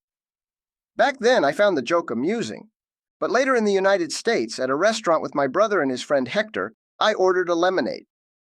When the waitress brought it, I instinctively emptied a bag of sugar in it, unaware that my lemonade was, in fact, a soft drink that had come out of a machine, not an actual lemonade made of lemon juice. That day, I understood how embarrassed that poor American tourist must have felt. In Greece, my first Christmas was something extraordinary. Although they didn't seem to have any special kind of holiday music and their firework displays are normally saved for Easter, there is one thing that they did have tons of, and that was food. That first Christmas dinner in Greece, I came to fear that Katerina was stuffing me up to throw me in the oven for New Year's Eve. Ever since we arrived in Athens, they have always invited us for dinner during the holidays. The first time we went, the whole experience caught me by surprise. Even though I had seen in movies that Greeks had a habit of eating like there is no tomorrow, I never expected it to be so true, and boy can they drink too. The Greek holiday dinner tradition has its own recipe, so to speak. The ritual begins when you arrive at the host's place, where the person who greets you is generally not the host of the party, but a guest wearing an apron and with their hands covered in grease. The moment you peek your head inside, everyone then comes to the door to kiss you as if you had just defeated the Minotaur, and that includes the men too. For a Latino like me, it was quite a challenge to get used to that. After the kissing is over, the hosts then come to offer you something to drink, usually red wine, and they will not take no for an answer. If you're not a drinker, my advice is to make your drink last as long as possible, but make a good effort to look as if you're drinking it. Don't look too suspicious either. Greeks are perceptive, so if they notice that you're faking it, they will take the glass from you and hand you a fresh one filled to the brim. Once you're called to the table, my advice is to just sit and wait for everyone to start talking at the same time. At first, you may feel overwhelmed, but the trick is to make up your own topic while everybody is talking about something else. And trust me when I say that it won't matter what your topic is. Someone will participate in your conversation at least until someone else opens another topic of discussion that is a lot more politically incorrect than the one you came up with. Be advised, however, that such dinners normally include a minimum of 8 people, so the number of conversations that can happen simultaneously can be exponential. At last, the food is brought to the table. The women in the house usually take care of this, while all the men give out a rampage of instructions that the women wisely choose to ignore. The common dishes include, but are not limited to, pork, lamb, chicken, rice, salads, sweets, sauce, and cheese. It's important to resist the temptation to grab a bite of anything until they manage to fit every platter on the table. You should also keep in mind that everybody's plates and utensils will be shuffled around a few times while they try to figure out who is missing a fork. But don't look too hard. It turns out to be the person who's asking everybody if they're missing something. When everything is set, the host will ask you if you want some of that thing that you don't know where it came from, and that probably doesn't look very appetizing. But for what you cherish most, say yes. Because if you dare say no thanks, you will get twice as much as they would have served you if you had simply accepted. I learned this the hard way. You will go through this process repeatedly until the food runs out. And then, the moment you start to fear that you're about to explode, get ready, because that's when the real food is served. Everything else you just had were just the appetizers. Chapter 12. Unadaptable. Part 1. Shadow of the Past. It is not the strongest of the species that survives, nor the most intelligent. It is the one that is the most adaptable to change. Charles Darwin. Letting go of Denver was not easy. Throughout my first couple of years in Athens, I could not stop comparing all the things I wouldn't have noticed had I not come from the mile-high city. Still, coming from a young nation like Venezuela that has so little history, I can only imagine the pride Greeks must feel for being heirs to the land where so much has happened and for being descendants of the thinkers that helped shape Western civilization. That's a feeling that someone like me will never get to experience firsthand. But despite being the nation where the great Greeks once developed, Greece now shares many of the third world attributes that Victoria and I have spent our lives trying to leave behind. Apart from our new language barrier, we had much difficulty adapting to everyday life. The increased traffic, the stray dogs, the public transportation, the bureaucracy, the television sets that will not turn on by pressing the on button, the shower heads that are not attached to the wall, the light switches that are conveniently installed outside the bathrooms, the weak toilets that can't flush down a quarter-pounder, and all the other quality of life discomforts that never affected us in the United States. Still, before coming to Athens, we were fully aware that Denver was a tough act to follow, with a myriad of qualities that could not easily be found in many other cities in the world. We just didn't expect the gap to be so wide. Alexander, a Greek friend of ours, summarized it by saying, "Athens has 2 good things, the Acropolis and the metro. That's it." After the cold, what hit me the hardest during those first few years was that I lost my ability to effectively communicate with people, and much more embarrassingly, that I had to compete with Victoria's grandmother for her attention. There were times that I felt I was crumbling to pieces. My relationship with Victoria was already strained, and our traumatic departure from the United States left wounds that only time could heal. We still loved each other, but love alone cannot keep a marriage running. We had nearly no time for ourselves, because whenever Victoria was home, she had to study and cater for her grandmother nonstop. Despite these obstacles, we still cared much for one another, and even our most headstrong arguments would end with a kiss and a promise to hold on just a little longer, at least until we could regroup and go someplace else where we could live on our own terms. But our marriage became particularly difficult after we started to feel that we had failed as individuals. And as much as I hoped to project a macho man persona those early years, Victoria wasn't the only one crying herself to sleep. I felt guilty for condemning her to live with a useless husband who could barely support her and with whom she could not possibly plan to start a family anytime soon. Victoria too felt guilty, because she felt responsible for my decision to forfeit a promising future in the United States, only to end up in a hostile environment that was not even friendly to the only one of us who was Greek. Letting go of Denver was not easy for her either, but at least she didn't have much to miss. Her time there was short, so she didn't get to grow roots. Besides, in Greece, she was a Greek citizen who could at least speak the language, and because of that, she did not need to rely so much on others. She also had a home, a family, friends, and most importantly, a purpose in life. Whether it was finishing her studies or gaining work experience, she always had something productive to do. I too had the legal right to live and work in Greece, but on the other hand, I had no job, no ability to communicate, no family, no friends, no money, no car, no independence, and no prosperous future in sight. I felt like the cat in that cartoon where he's chasing the mouse for a can opener to open his tuna can, and then, at the end of the episode, after finally getting the can opener with a bold move, the cat realizes that the mouse has now run away with his tuna. In Venezuela, I had the right to live and work, but lacked a promising future and the ability to be with Victoria.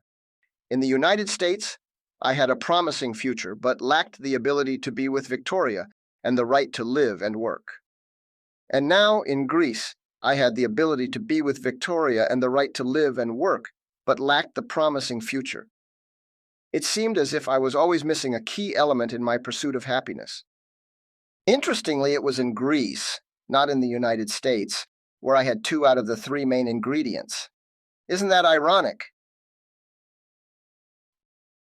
Part 2. Catch-22.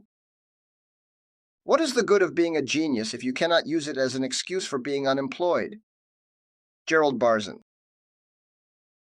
My life as an unemployed immigrant was full of exciting boredom.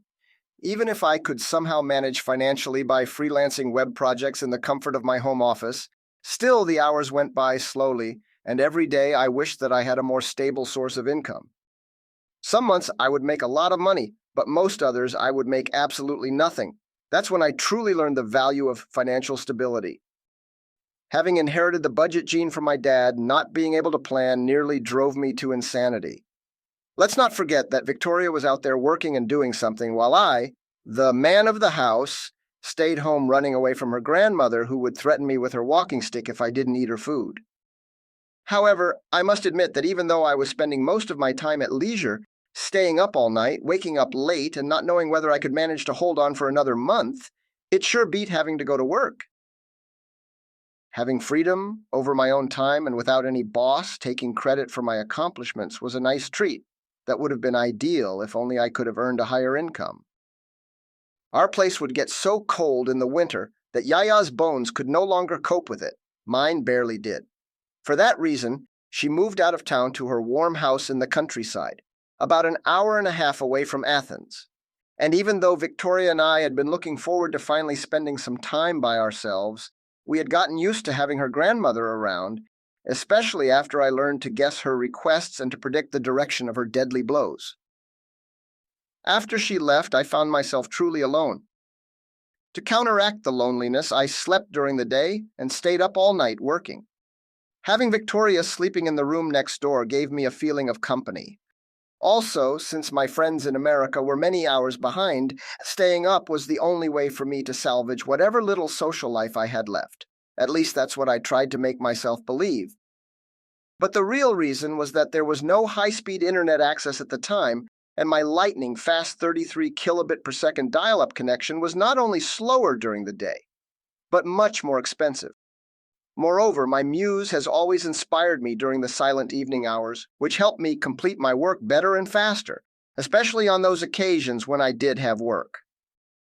Why didn't I just get a standard job like a normal person, you might wonder? Well, it wasn't for lack of trying. Every day I sent resumes out to companies all over Athens, and I didn't get much back in terms of responses. I wasn't even aiming too high either.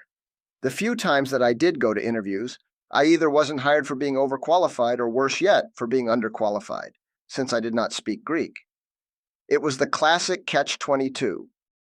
One day I tried to think of something productive to do that did not involve using a computer, and not many ideas came to mind. Of course, learning Greek was one of the things I thought of, but Greece turned out to be the perfect place to learn any language other than Greek. There are language schools in every corner that teach English, German, Spanish, Italian, and gibberish. But out of the ones I found, not one of them taught Greek. So I asked around and looked in the yellow pages, but everything I found was either way too expensive or only for children. After I gave up, I decided to restart martial arts training at a gym nearby. I went almost every day, and since we only needed to know numbers and certain commands, I was able to get by even without knowing much Greek. The words we used were in Korean anyway. For a while, I was quite happy to get back in shape and reawaken the dragon inside me. But there was a catch there, too. I was too advanced to parry with rookies. And thus, I had to parry with younger, taller, and stronger black belts. And guess what? I wasn't good enough to hold them off and got my butt handed to me every day. So, this catch-22 became more of a catch-one in the face. 6 months after I started, leading to the Athens 2004 Olympics, Victoria found out that Greece had a baseball league and encouraged me to look for a team. I made a few phone calls and got in touch with the overconfident champions. However, their coach was so cocky that I joined the runners-up, the Athenians. John Mazanakis, their head coach, welcomed me with open arms. And even though he was old enough to be my father, we became friends quickly. He was a joyful Greek American who had grown up in the United States. As such, he understood how difficult it could be for a foreigner to adapt to Hellenic life, emphasis on the hell part of the word.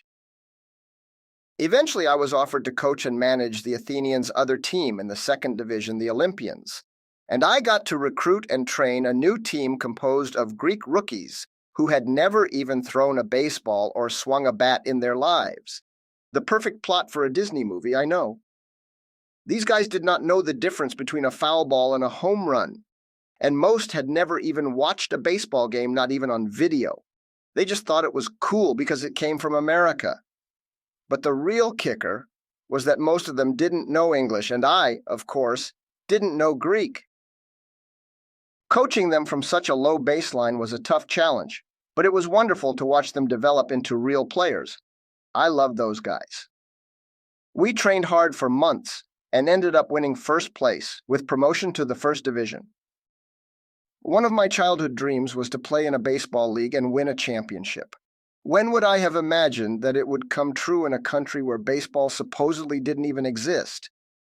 Since the Olympians moved up to my division, I would now end up competing against them as a player in the Athenians, who by then had become the undisputed champions. So, to avoid a conflict of interest, I transferred to the team that I had previously turned down, the Spartans.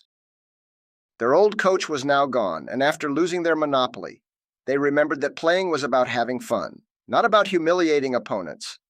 That is something that the Athenians had long forgotten in their quick rise to the top. The league was canceled after the Olympic funds dried up, but in the 2 years I was involved, I learned valuable lessons about Greek culture that helped me make my new best friends. In the United States, it was somewhat difficult for me to get to know people at a personal level. I often got the impression that they never quite opened up. In Venezuela, however, it was the opposite. It was difficult to have many friends because they normally showed a lot more than what I needed or wanted to see. But here in Greece, the mix has been just right. Engaging in sports and social clubs helped me maintain my sanity during that difficult stage in my life. Coincidentally, by making friends and becoming more active, I started to get more business opportunities. I never thought that having friends had anything to do with work, but what this experience taught me was that the best way to market our talents is by building a network of supporters who understand what you do, how you do it, and why it matters. Part 3. Tired. I think that all good, right-thinking people in this country are sick and tired of being told that all good, right-thinking people in this country are fed up with being told that all good, right-thinking people in this country are fed up with being sick and tired. I'm certainly not, and I'm sick and tired of being told that I am. Monty Python. 3 years had passed since we arrived in Athens, and I would be lying if I said it was easy to find our path again. It wasn't until I first thought of the cat and mouse analogy that I started to scout for a place in the world where we could find plenty of tuna and where we wouldn't need a can opener. The first place that came to my mind was Norway, because it was commonly ranked among the best places to live in the world. Not that I wanted to spend my life fishing, But I liked the way they lifted their country around after they found oil. I researched and loved everything I read, especially how they always managed to make the very best out of whatever little they had without becoming overly dependent on any single export like Venezuela did. Excited, I brought up the subject, but Victoria's instant response was that it would be too cold. Too cold? I asked, surprised. We came from Colorado and we loved it. Who cares how cold it gets if we can leave the heater on? We'd have to learn Norwegian, Victoria insisted. It'd be easier than Greek, I answered. It's a worthy investment. What about our children? She continued. We wouldn't be able to help them with any of their homework. They'll think we're stupid. They will also have to go to school with tall, blonde, blue-eyed Scandinavians. And even though a Latin girl would be a hit, if we end up having a boy, he would be the shortest and brownest kid in school. Victoria was right.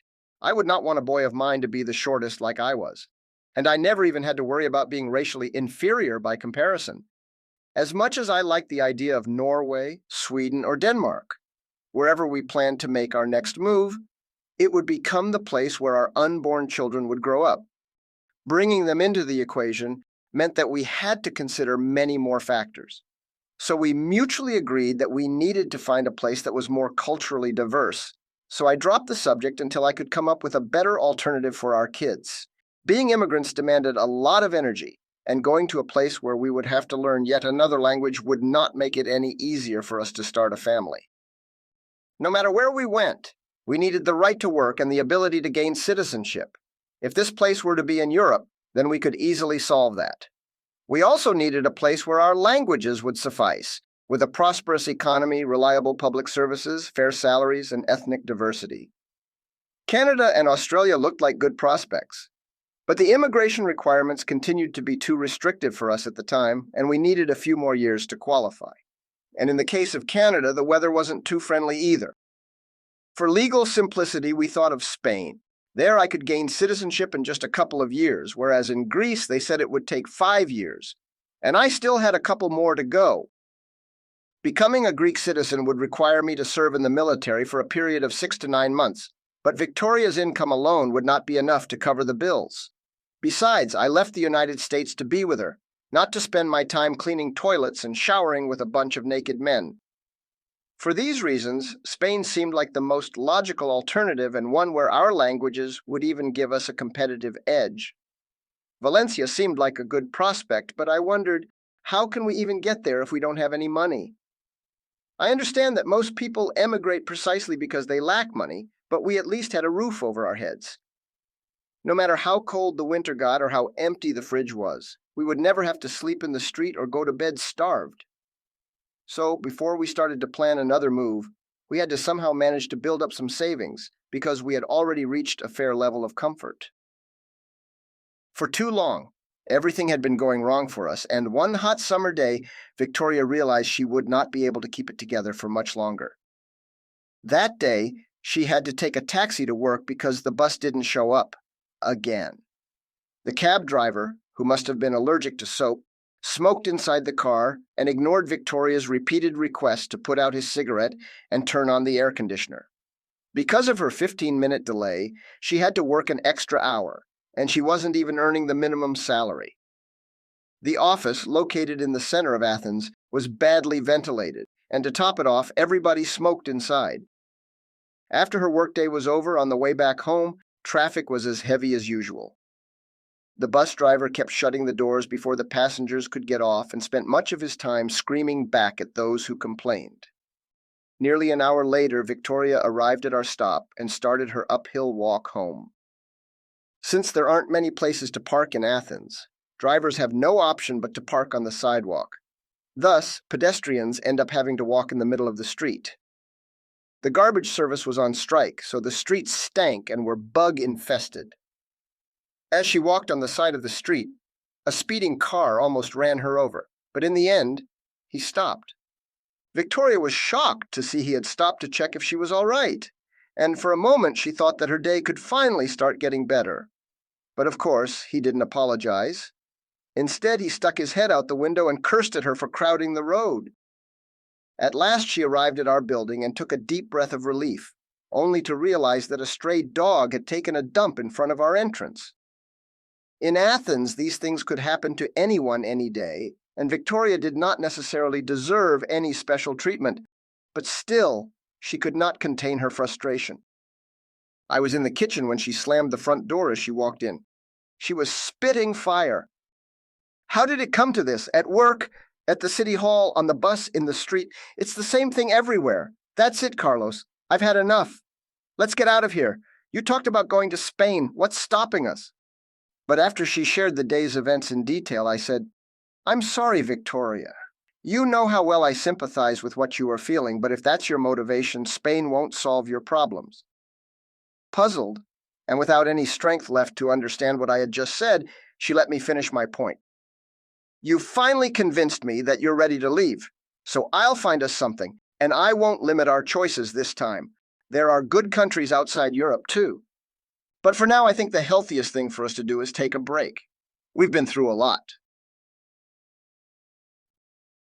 Part 4. Flipping the Switch. Do not dwell in the past. Do not dream of the future.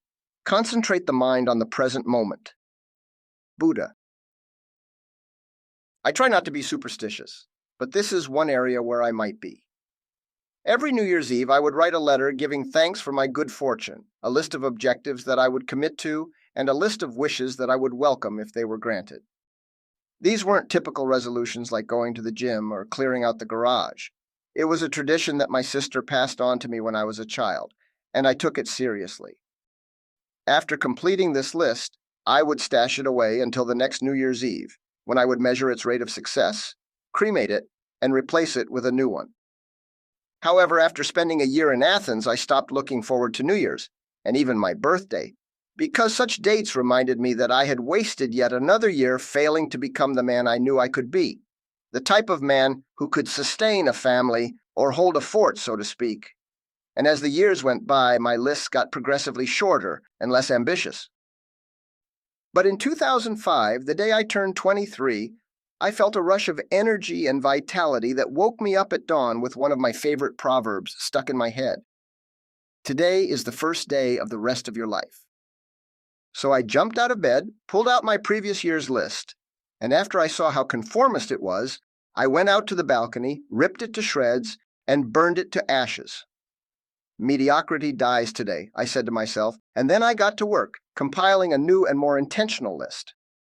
As usual, I started with gratitude for my wife, my family and friends, and my health. But this time, I followed it up with 2 lists on the same piece of paper. On one side, I wrote straight-up wishes, but on the other side, I wrote solutions to our problems. I may not have known how to make them a reality, but I knew what they were. What ended up in my hands was both a shopping list and a troubleshooting guide that, in the next couple of years, would give us the power to steer our lives in the right direction. When Victoria woke up, she wished me a happy birthday. But when she noticed how focused I was, she gave me space and simply took off for the rest of the day. That afternoon, I prepared an early dinner, and when she returned, I greeted her with the words, "Today is the first day of the rest of our lives." Surprised to see me in a good mood, she asked me if I had finally figured out where we could go next, but my reply was more open-ended than she would have liked. Let's stop worrying about our next country and start living as if we wanted to stay, I said. You'll see that when we are comfortable enough here, the opportunity to leave will present itself, and that day we'll know it's time to go. I finally understood that the reason we were constantly down on our luck was because we were wasting our energy crying about the past and worrying about the future, but no more. That morning, I vowed to invest our energy in improving our present. For example, our home was falling into disrepair, our furniture was old, and we still depended on public transportation. And the reason we rarely fixed or replaced anything was because we kept repeating that we were on our way out. But guess what? Years had passed since we arrived in Greece, and we weren't going to leave anytime soon. So, at the very least, we should strive towards making our lives more comfortable, especially since we might end up staying. The way our lives changed after we upgraded our mindset could be described as miraculous. The condition of our home by itself was greatly responsible for our perpetual discomfort. So that first year, we shipped Grandma her things and got ourselves new furniture. And after I shared what we were doing with my new friends, they jumped on board and offered to help us paint, repair, and reorganize. By the time we were done, our place looked like a magazine cover. We decluttered so much that we even gained a new balcony where we started throwing summer parties, vastly improving our social life. Small wonder we were depressed. We were unwelcome in our own home, but after we claimed it and started enjoying it, we finally started to feel at peace. Coincidentally, or perhaps as a direct result of all this, I found the headspace to launch an online consulting business, and new clients started reaching out to me without much effort on my part. This led to higher and more predictable income, which allowed us to purchase a brand new vehicle, finally giving us the freedom to avoid public transportation and instantly solving our greatest daily struggle. But what made this car so memorable was that it was the one I had specified on my list when we had no chance to make that happen. Changing our focus also enabled us to combine our income more equitably, not just to cover our living expenses, but to give us freedom over our discretionary spending. Nevertheless, the most amazing result from my new attitude was that I also learned how to speak Greek. During one of those summer parties we started hosting, a friend of Victoria's who had graduated in the United Kingdom suddenly found himself unable to put words together in English. Suspecting that maybe he'd just had too much to drink, I told him, "If you speak English, then I speak Greek." This affirmation must have flipped a switch in my brain because from that point forward, Greek started making sense to me. And shortly after, I even began speaking it. My newfound ability gave me the opportunity to have long conversations with Victoria's grandmother when we visited her, and we finally got to know each other properly. She even turned out to be a prolific storyteller. And after we started sharing better quality time, we became family at last. Speaking Greek benefited me greatly professionally as well, because not only did I build better relationships with my clients, but I also got a night job for a renowned tour agency. Ironically, I wasn't even looking for work this time. It was offered to me out of the blue by someone I had only met once, and when I said yes, the job was mine. Working as a tour guide alongside Greeks who did not speak English compounded my learning, and even though the pay was low, what I got from that job was far more valuable. Nevertheless, because I wished to get back to my professional field, I included it in my next New Year's list. Specifically, I asked for a full-time job at a growing international company where I could make good use of my languages, my experience, and my creativity. This place would have to be away from the city center, and business would have to be conducted primarily in English. This was not an easy wish, but to get what we want, it pays to be specific. What happened after that was truly remarkable. Since I now had a car, Alexis, my boss at the tour agency, referred me to a friend of his who was searching for a trustworthy native Spanish speaker with experience in marketing and copywriting. But there were a few problems with this job, he said. The position was full-time, the company was so new that it didn't have a strong reputation yet, and everyone there spoke in English, so I wouldn't be able to practice my Greek.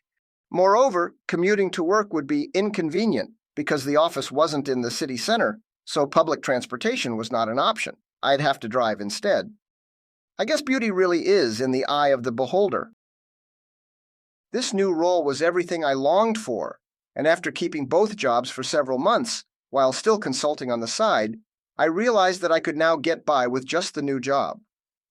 The day I presented my resignation to Alexis, he chuckled and cursed the day he recommended me for that darn job.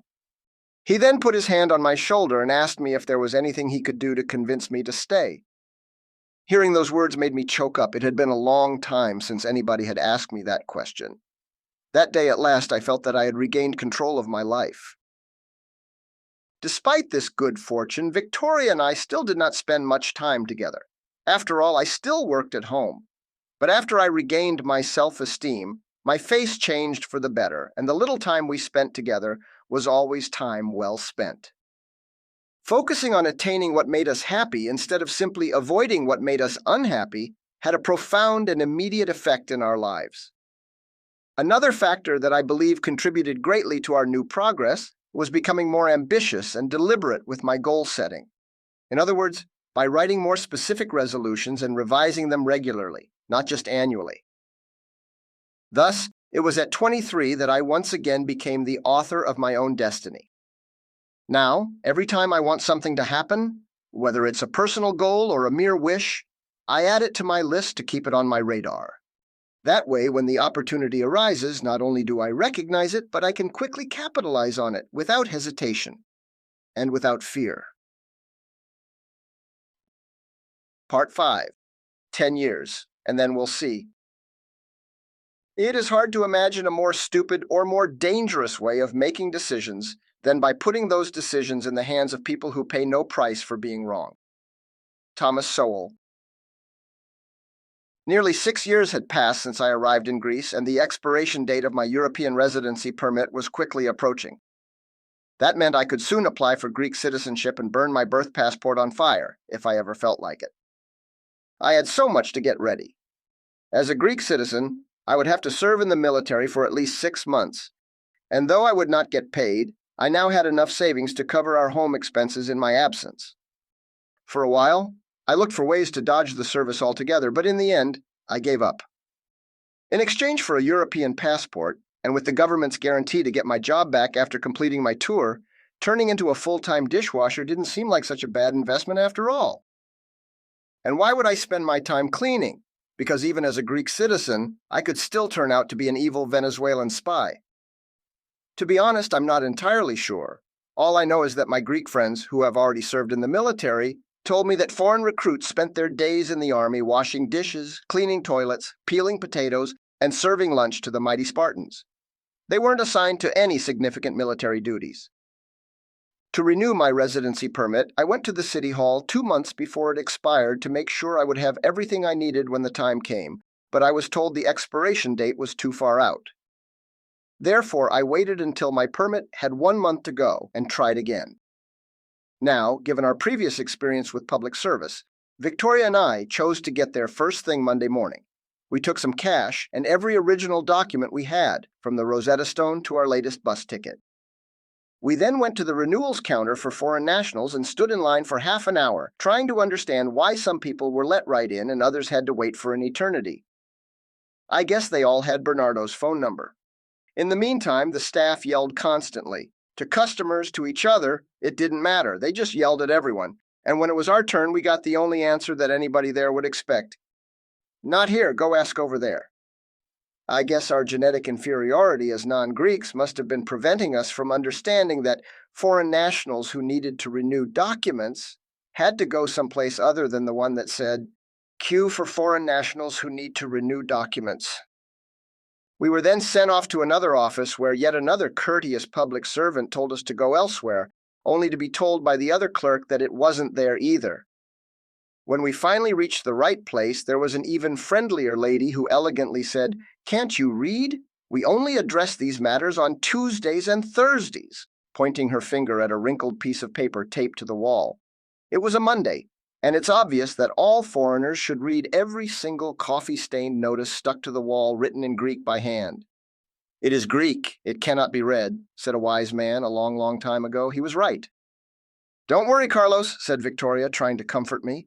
"We'll come back tomorrow, and once you get your citizenship, we'll never have to come here again." But unbeknownst to us, we had just fallen into another pit of bureaucratic incompetence. We returned the next day as instructed, and since Victoria was Greek and so darn adorable, we agreed our chances might improve if they didn't see her with me, so I stayed outside and stood by the car while I waited. A few minutes later, a man abruptly pulled out of his parking space and smashed one of our headlights while I was still standing there. I was so defeated already that I didn't even care. Strangely, he instantly assumed his guilt and apologized for his careless exit. He excused himself by saying that it was just another beautiful day of Greek bureaucracy.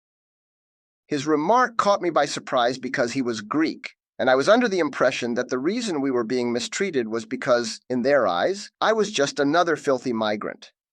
I mean, they sure took every opportunity they had to remind us of it.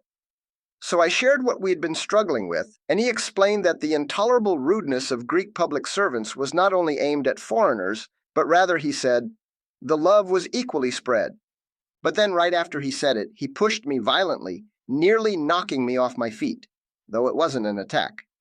It's just that another driver sped out of the parking lot just as frustrated and would have run me over had my good Samaritan failed to intervene.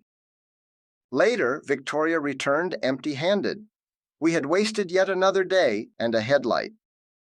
We rested the next morning but returned the day after, only to be told that their system was offline and that they couldn't do anything. The same thing happened the next day and the next, and then the electricity company went on strike for a week, causing citywide blackouts during business hours. The strike ended just in time to beat the expiration date on my permit, but then the city hall went on strike too. The staff believed that their salaries did not justify how hard they worked. And they were right. These people didn't deserve to get paid at all. Unfortunately, when the strike ended and we returned to finish our paperwork once and for all, the woman at the counter said, "You don't qualify for citizenship. You've only been here for 5 years. Come back once you've reached 10, and then we'll see." She looked at me as if I were supposed to feel proud that I might or might not gain citizenship in yet another 5 more years. Any remaining will to stay vanished with those words. "This will be our last disappointment here," I told Victoria. In the United States, I could apply for citizenship a couple of years after becoming a permanent resident. The case was similar in Australia, in Spain, and in every other developed nation. To require 10 years from me, when I was a trilingual professional married to a Greek citizen, went beyond what I was willing to tolerate, especially when all kinds of shady characters roamed the streets of Athens with Greek passports. I can't even say that we were disappointed. That would imply that our expectations hadn't been met, and that wasn't the case at all. We knew exactly what to expect, and walking out of there with smiles on our faces was definitely not it. But the news wasn't all bad, since, if I didn't become Greek, then at least I wouldn't have to waste 6 months to a year in the military with the lowly rank of toilet brush second class. Later that year, I received a letter from the city hall asking me to show them my permit, either for a renewal or for a cancellation. It included no file number, no reference code, nothing, just a date, my name, and 2 lines saying that I had to attend in person. The next morning we went again, and as usual they were there, but didn't feel like working. The next day we went again and were asked for that one paper that had absolutely no information and which, of course, we didn't care to bring along. This went on for a while, so let's just skip to the end. Despite having told us otherwise, my renewal was never even filed because we had an outstanding fine for not having applied while they were on strike. Perhaps I might have been luckier if I had written Greek citizenship on that year's wish list. But after having been so mistreated for so long, I just didn't care for it anymore. Part 6. Back to Never Neverland. It may be that the satisfaction I need depends on my going away, so that when I've gone and come back, I'll find it at home. Jalal ad-Din Rumi.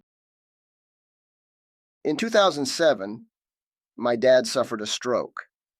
Ironically, I may be partly to blame since one of the wishes I wrote for that year was to see my parents. I guess I should have specified, in good health. Taking leave so soon put me at great risk in my new job, but since this was not a vacation, I had to trust that I would find a way to make things work. This time, returning to Venezuela felt unavoidable. I had to go. So Victoria called our best friend in town, Alexander, to tell him the news. He is one of those Greeks that loves everything about Latin America. He had been to Venezuela recently, and on his visit, he met up with my parents and traveled along the coast with my dad. "You must see him," he said when I spoke to him. "I'm not sure I can afford it," I replied. "Dude, I'm a flight attendant," he reminded me. "I can get tickets for peanuts, but you know the catch. I'd have to come with you." I spoke to my new boss, and unexpectedly, he encouraged me to go. He even gave me some personal advice about the situation. The next thing I knew, I was at the airport. But before I boarded, I called my mother to tell her that Alexander was on his way to see my dad, and that it was meant to be a surprise. What I did not tell her, of course, was that I was coming too. Alexander started our longest flight by practicing his flirting talents with the flight attendants, but after striking out, he called it quits and decided to practice his next best talent for the rest of the trip: snoring. I, on the other hand, was too anxious to sleep, so I kept my eyes peeled the whole flight, not because we were flying, but because our next stop was Venezuela.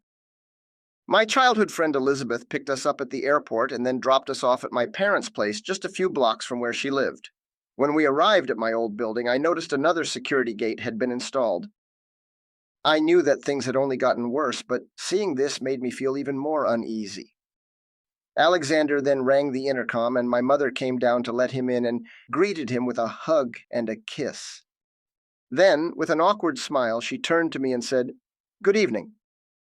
My own mother did not recognize me. She thought that Alexander had abused her hospitality by bringing an uninvited guest. "Good evening?" I asked her. "Is that how mothers greet their sons these days?" And then she went wild. "Oh my God! It's you! It's really you!" If she had a tail, she would have been wagging it, but instead, she had hands and thought it would be cute to slap me with both. Out of joy, she said. I guess she was testing whether living in Europe had really made me as soft as people in Venezuela seem to believe. We hung out in the kitchen for the rest of the evening, and she assured us that even though it had been a close call, my dad was recovering well. I asked where he was, and she said the doctor recommended that he leave town for a while. So he went to his home state to spend some time with Laura, his closest sister. I must stress that returning to Venezuela was petrifying, not just because of the rampant insecurity and political instability, but because I was only a Venezuelan citizen. As such, I had no embassy to get help from should I find myself in trouble, detained, or prevented from leaving. Also, the airport was now militarized, and nationals who lived abroad were publicly condemned as traitors by the government.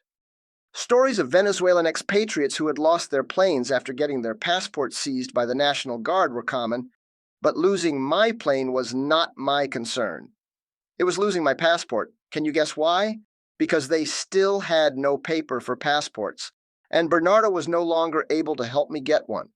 So if I got stranded or even delayed, my European permit would expire, and I would not just lose my ability to return to Europe, but also my ability to leave the country. By being there, I was risking everything. During one public protest where the police were present for crowd control, the National Guard rocked up with government authority to fire on unarmed civilians with deadly force. When the police realized what was happening, they sided with the protesters and returned fire, but they were no match against the National Guard. In the aftermath, the police department was dismantled, disarmed, and militarized. Our oldest TV network was also dismantled and shut down after supporting the brief ousting of President Chavez in 2002 after a similar incident. But then only 3 days after being imprisoned, his captors switched sides, returned him to the presidential palace, and reinstated him immediately. The new acting government was then caught off guard, and Chavez crushed them swiftly and decisively. The new revolutionary government fractured Venezuelan society into two irreconcilable factions: those for Chavez, known as Chavistas, and those against him, known as the opposition. When I learned that friends of mine and even members of my own family had broken ties with one another due to their political affiliation, it became abundantly clear that this division was here to stay. I witnessed a clear example of this on my father's side of the family. The sons of his sister Laura were now grown men. Rafael and Marcos were Chavistas like my aunt, and the oldest, Christian, was not. Rafael, the youngest, had just retired from the army, and Marcos was a high-ranking officer in the National Guard. As such, their political affiliation was clear. Christian, on the other hand, had retired from the military many years prior, and had just been unceremoniously fired from the National Oil Company by presidential decree for joining the widest national strike in the country's history to date. Alongside his wife and 2 small daughters, he lived in a gated community for oil company employees. After the decree, all residents were demanded to vacate immediately, but they stood their ground, arguing that their termination was unjustified and unconstitutional. As a result, the National Guard assaulted the neighborhood at dawn, fired at the residents' vehicles, launched tear gas inside their homes, pulled people out by their hair, and humiliated unarmed husbands in front of their wives and children. When I watched the newsreels of this incident, I saw my cousin Christian, an honorably discharged member of the armed forces, covered in tears, sharing how he had to beg his fellow brothers in arms for mercy. So during my visit, I asked my cousin Rafael what he thought about the takeover, and his somber reply was that this was a revolution, and Christian shouldn't have joined the opposition. He picked the wrong side, he said, and that's on him. Living abroad has given me the luxury of seeing both sides of the coin, But returning to Venezuela helped me witness firsthand how many people, especially those in the poorer sectors, do indeed have good reasons to support the revolution. However difficult it is for the opposition to accept, some aspects of everyday life have indeed improved during this controversial administration. For example, I was issued a national identity card in a single hour, and that is something that would have been impossible under any other previous government. Also, millions of people either born within our borders or who had lived there for most of their lives had never been issued legal documents and were not even acknowledged as human beings. Instead, they are called monkeys. But today, they have government-issued identifications, and even though they are still as poor as they were before, at least now they have the right to exist not as primates, but as human beings, and as Venezuelan citizens. Our white-collar politicians never represented that sector of the population, and because this president did, it is not difficult for me to believe that at least today his support is genuine despite the opposition's claims of election fraud. To me, it seems obvious that he would have the support of the people he represents. The sad reality is that most Venezuelans live in poverty, and most have not even finished primary education. Now, for once in their lives, they feel represented by a leader who talks to them in a way they understand. Even if we ignore everything else, that alone is enough to convince me that his support in the lower sectors is real. By the same token, I also understand why the rest of the population despises what this government has done to Venezuela. A good example would be to describe the warm welcome that Alexander and I received when Elizabeth dropped us off in front of my old building. Before he rang the intercom to get my mother, we encountered one of those proud Venezuelan citizens who feel empowered by the revolution. He was driving an old pickup truck and suddenly stopped next to us. I, like a dumb tourist, thought he needed directions, so I approached him to offer my assistance. Elizabeth then grabbed my arm tightly and pulled me back. That's when I remembered where I was. Nobody in a truck like that could have any good intentions roaming around our neighborhood that late at night. I should have left my courtesy abroad.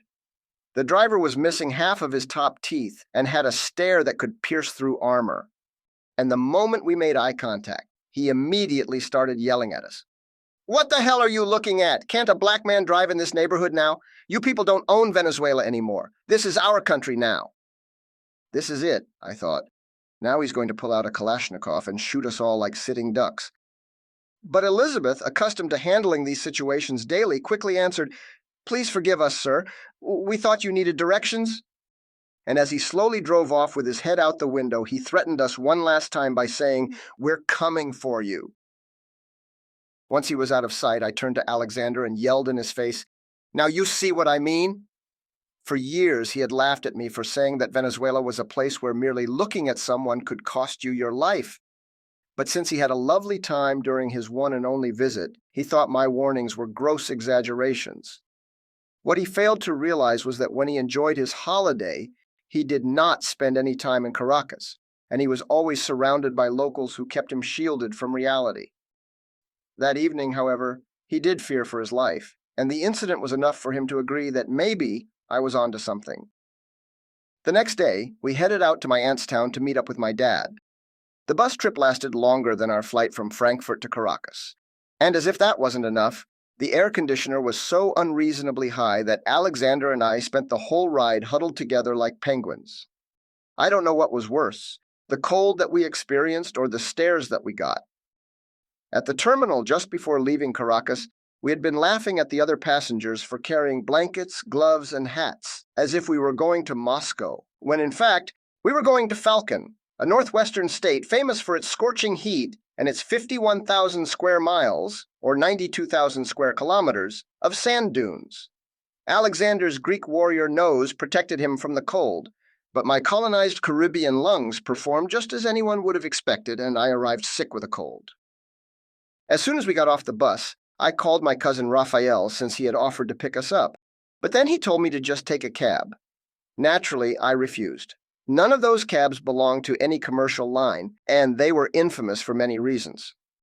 Most had pitch-black window tints, doors that you could only unlock from the outside, and drivers who had a habit of abducting their unsuspecting passengers for express ransom. Yet, he insisted, but so did I. And in the end, my Aunt Laura came instead. When I was a kid, she and I got along well. She was a well-respected woman in her town, and even though she was nearly 70 years old, she could still wear high heels and a miniskirt and look really good. I was happy to see her, but she quickly voiced her disappointment about how soft and demanding I had become after living abroad for refusing to take a cab. She then drove us to a deserted beach near her house that had officially become my dad's favorite place on earth. Like a little child, he was playing with clay that he picked off from the rocks, and I couldn't help but smile when I saw how relaxed he looked. Alexander had learned some Spanish, so I let them catch up while I hid behind some palm trees.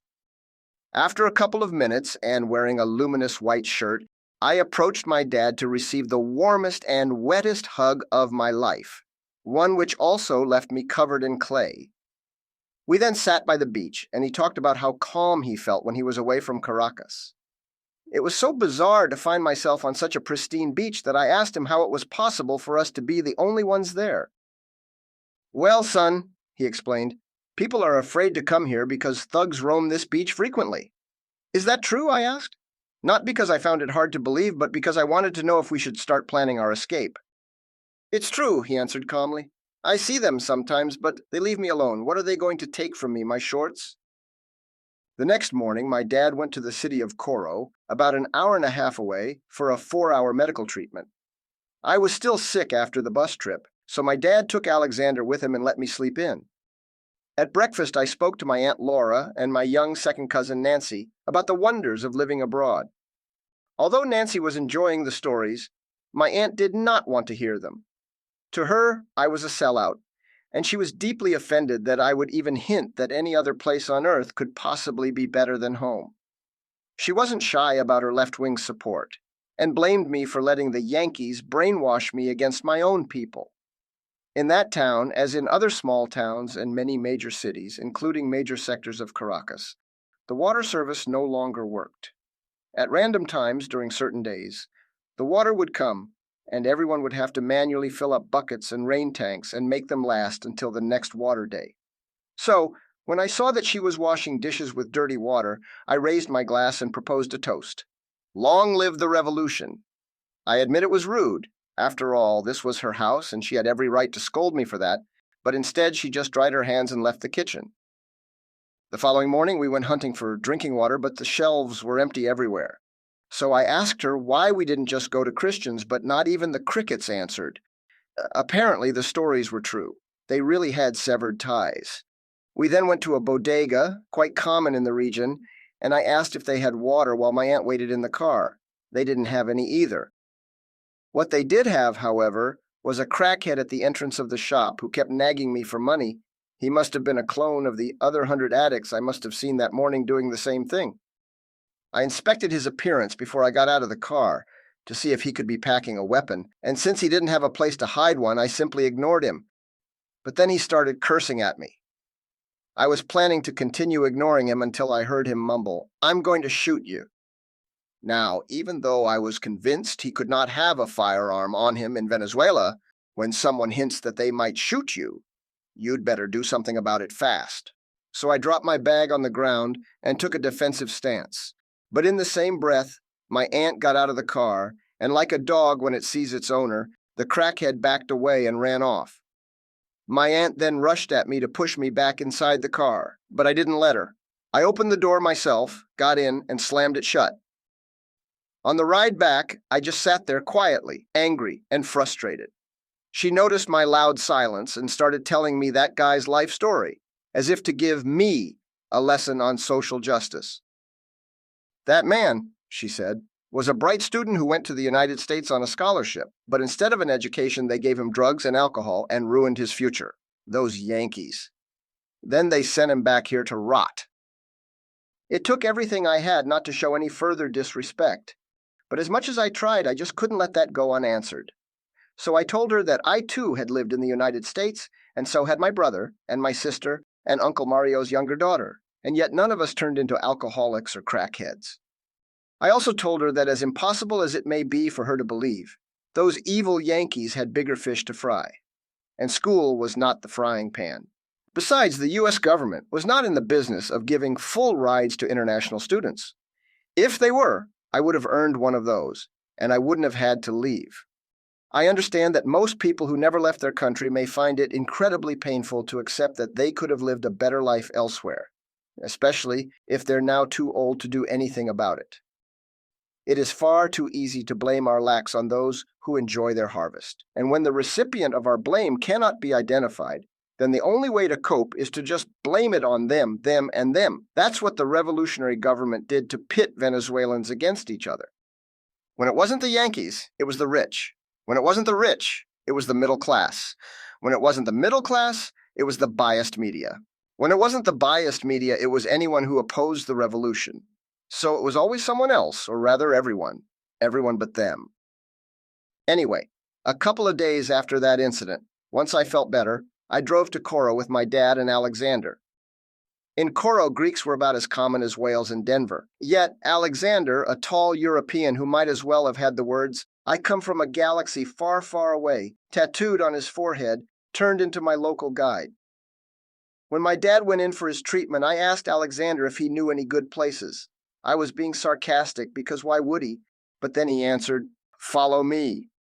Then, as we strolled along street vendors in a big open market, I noticed the locals would shout, "What's up?" to the Greek as he walked on by like a kingpin on his turf. I could not believe it. "You've got 3 seconds to explain to me how you managed to meet locals with that face of yours," I warned him. "I'm such a thug that I fit right in," he answered. And to top it off, he did so in Spanish using Venezuelan slang. He was truly special. It turns out that the day I didn't join them, Alexander went to the worst-looking bar in town and told every drunk there that his parents had abandoned him in Venezuela and took his passport and his money. They all bought the story, and even paid for his beer.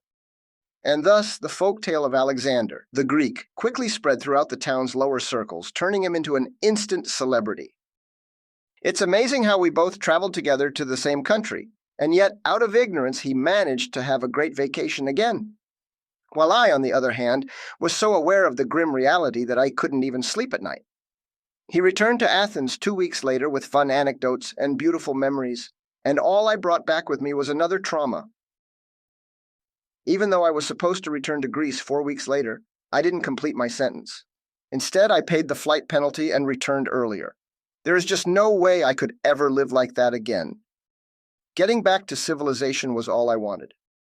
Oh, my dear Greece, how much I missed your clean streets, your wide roads, your police department, your exemplary public servants, your superb services, your first-class buses, your friendly cab drivers, and all the other amazing qualities that put you light years ahead of my third world country. I'm so lucky I now get to call you home. Chapter 13. A New Hope. Part 1. New Horizons. Out of life's school of war, what does not destroy me makes me stronger. Friedrich Nietzsche. If I said I haven't reached a level of comfort where I have everything that most people want, I would be lying. I have a gorgeous wife who loves me, a decent family, good friends, a reliable vehicle, a home with a sea view, the ability to earn an income, no debt, and most importantly, good health. I've loved and suffered, I've won and lost, and as I lived and learned, I began to see Greece as a start, not an end. But despite my blessings and the lessons I learned, I still could not see Greece as my place, much less my home. For that, I needed more than a sea view and nice stuff. I needed an environment where I could see my family grow, and here, I had already reached the ceiling, and it wasn't even high enough to feel any sense of achievement. It was time to get back on the road. In 2007, Victoria and I turned 25 years old, and I realized that turning 30 didn't seem so far out in the future anymore. We had agreed to be buying baby food in 5 years' time, but the thought of starting a family was enough to reframe our reality. For us to even think about children, we needed to have settled in a prosperous and culturally diverse environment that was right for them. So I asked myself, are we there yet? And the answer was an unequivocal no. Therefore, it was time to revisit our original plan and reevaluate our most attractive prospects, Canada and Australia. One Saturday, I was chilling out on the balcony, eating grapes and enjoying the calmness of the blue Aegean. Sitting still and watching the clock tick without getting anything done has always been difficult for me, so this wasn't something I did often. But that day was just too beautiful to miss, and I tried my best to just sit back and relax. I reflected on some of the most significant events that had brought me there and realized how long it had been since I had last sat down to do nothing. Time may fly when you're having fun, but that doesn't mean it stops when you're not. I stared at the horizon and thought of where I was, what I had endured, and what I had achieved.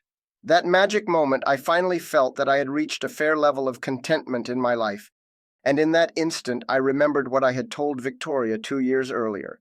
When we are comfortable enough here, the opportunity to leave will present itself. So, I ran to the computer and looked up the latest requirements for skilled workers to migrate to Canada or Australia, and we had finally met the pass mark for both countries. I bolted out of the room and told Victoria that we could finally prepare our application, but she didn't share my enthusiasm. At the time, this shocked me, but now I get it. Nobody in their right mind would look forward to jumping headfirst into the death pit of bureaucratic incompetence to gather all sorts of impossible documents only to make our lives more complicated than they already were.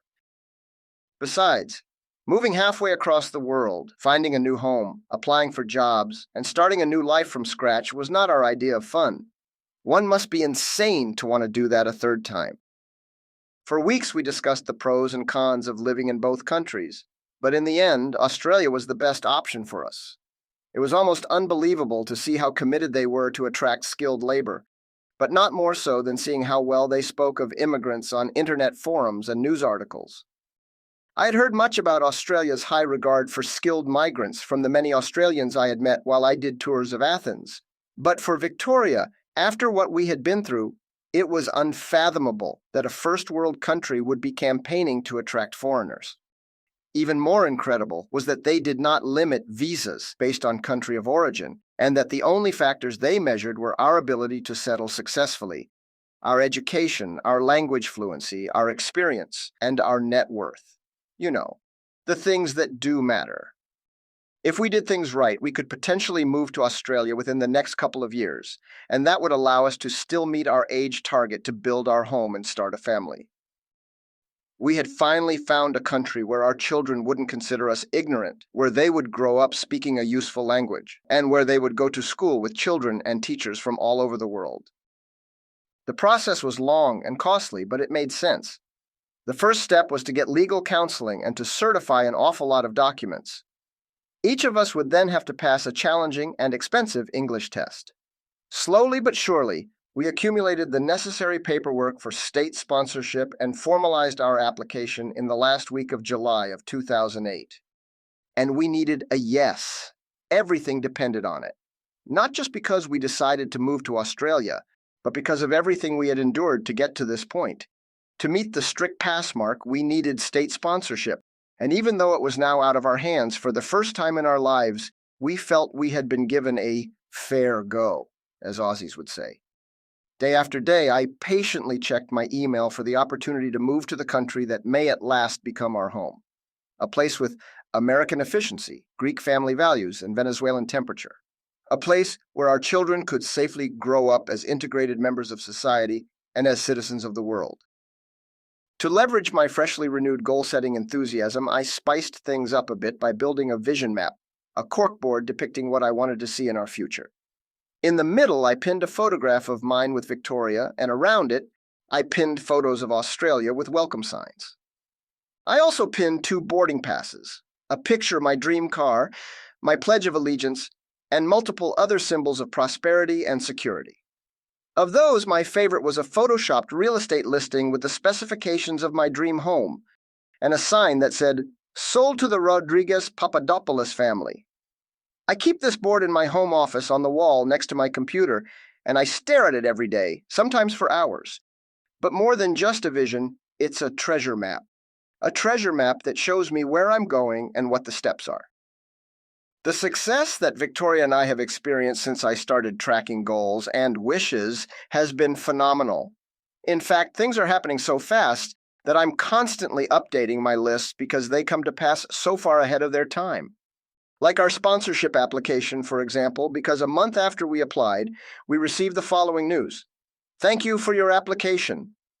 We are pleased to inform you that the government of South Australia would like to offer you state sponsorship." I cried with happiness. And even though this is only the second step, and it will take months before our final application goes through, it is a firm step forward. But regardless of the final verdict, Victoria and I are now content where we are and have learned the lessons required to successfully settle in Greece. Today, as we patiently await further good news, we have begun preparations for our next adventure wherever it may take us. Even our friend Alexander is planning a migration adventure of his own.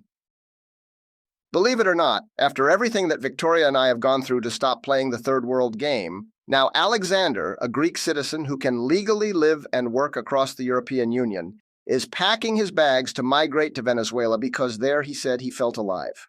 Go figure. Victoria and I have privileges that most people in the world don't get to enjoy. And though we are still far from being truly independent, we are now one giant step closer from reaching what could very well become our final stop as migrants. Our path has not always been a bed of roses, that much is true. But what matters now is that we made it this far, overcoming all obstacles and learning from our mistakes. To paraphrase Nietzsche, out of life's school of war, what did not destroy us did make us stronger. Now, as I share these final thoughts, I notice today's date. It is September 11th, 2008. It has been 7 full years since what I considered to be the beginning of my downfall as an expatriate. Yet today, by sharing this story, I am officially marking my rebirth, though not as an expatriate, but as a hopeful nomad. Never in my wildest dreams would I have imagined back then that 7 years later I would find myself in Greece, married to my childhood sweetheart, sharing this story with you, and preparing to move halfway across the world again. I guess that in the end, the number 7 did turn out to be lucky for me after all. It would have been helpful to know this that 27th day of February of 1989, but at least now I get to wonder what my future may hold 7 years from now. And the skies ahead look so much clearer. Part 2. The right place at the right time. If the grass is always greener on the other side of the fence, can you imagine how green it would be if there were no fence? Where I lived in Denver, there was a big park where children played lacrosse and soccer on weekends, not having any clue about the infinite advantages they had simply for having been born in the United States. Sometimes when I watched them play, I'd wonder how I would have turned out if I hadn't been born in Venezuela. Had I been born in the United States, Australia, or Greece, I too may not comprehend my incredible luck. And as much of a blessing as that might seem at first glance, if I had a time machine, it would be difficult for me to alter either the time or the place of my birth, because not only did I witness the rise of the internet, but I also witnessed English become the #1 second language in the world after I already spoke Spanish, simply for having been born in Venezuela. This powerful combination has allowed me to connect with people across continents, to access all kinds of knowledge and different ways of thinking, to keep up with current affairs, and to grow not only as an individual but as a purposeful member of society. Thanks to all of this, I became a migrant because I chose to, not because I had to, and I never ventured into uncharted territory. The technology of my time allowed me to scout faraway lands from the safety of my home, to gain an education, to find employment, to develop professionally, to get legal counseling, to make culturally diverse friends, to share experiences, to stay in touch with my family, to court my wife, and so much more. But when my parents were my age, it was simply unimaginable to them that they would one day be able to shower their children with the privileges I enjoyed. And despite knowing now how they did it, I still can't understand how they succeeded in the hostile world that they faced. My path was so easy by comparison.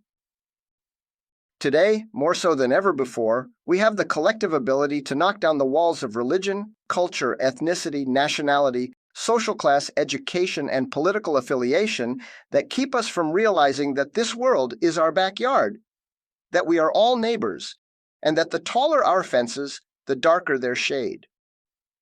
And had I been born in a developed nation, chances are I too would not have learned to appreciate the fragility of peace, safety, prosperity, tolerance, and all the other privileges for which I feel so grateful today. But let's make one thing clear. In my self-centered teenage years, a child soldier from the Congo would have given anything to trade places with me.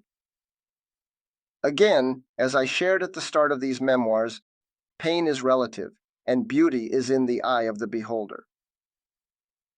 And while the life of an expat may not be everyone's first choice, it has given me the courage to continue striving to become the best person I can be, wherever I am. Because now, I'm no longer an immigrant. I'm a citizen of the world.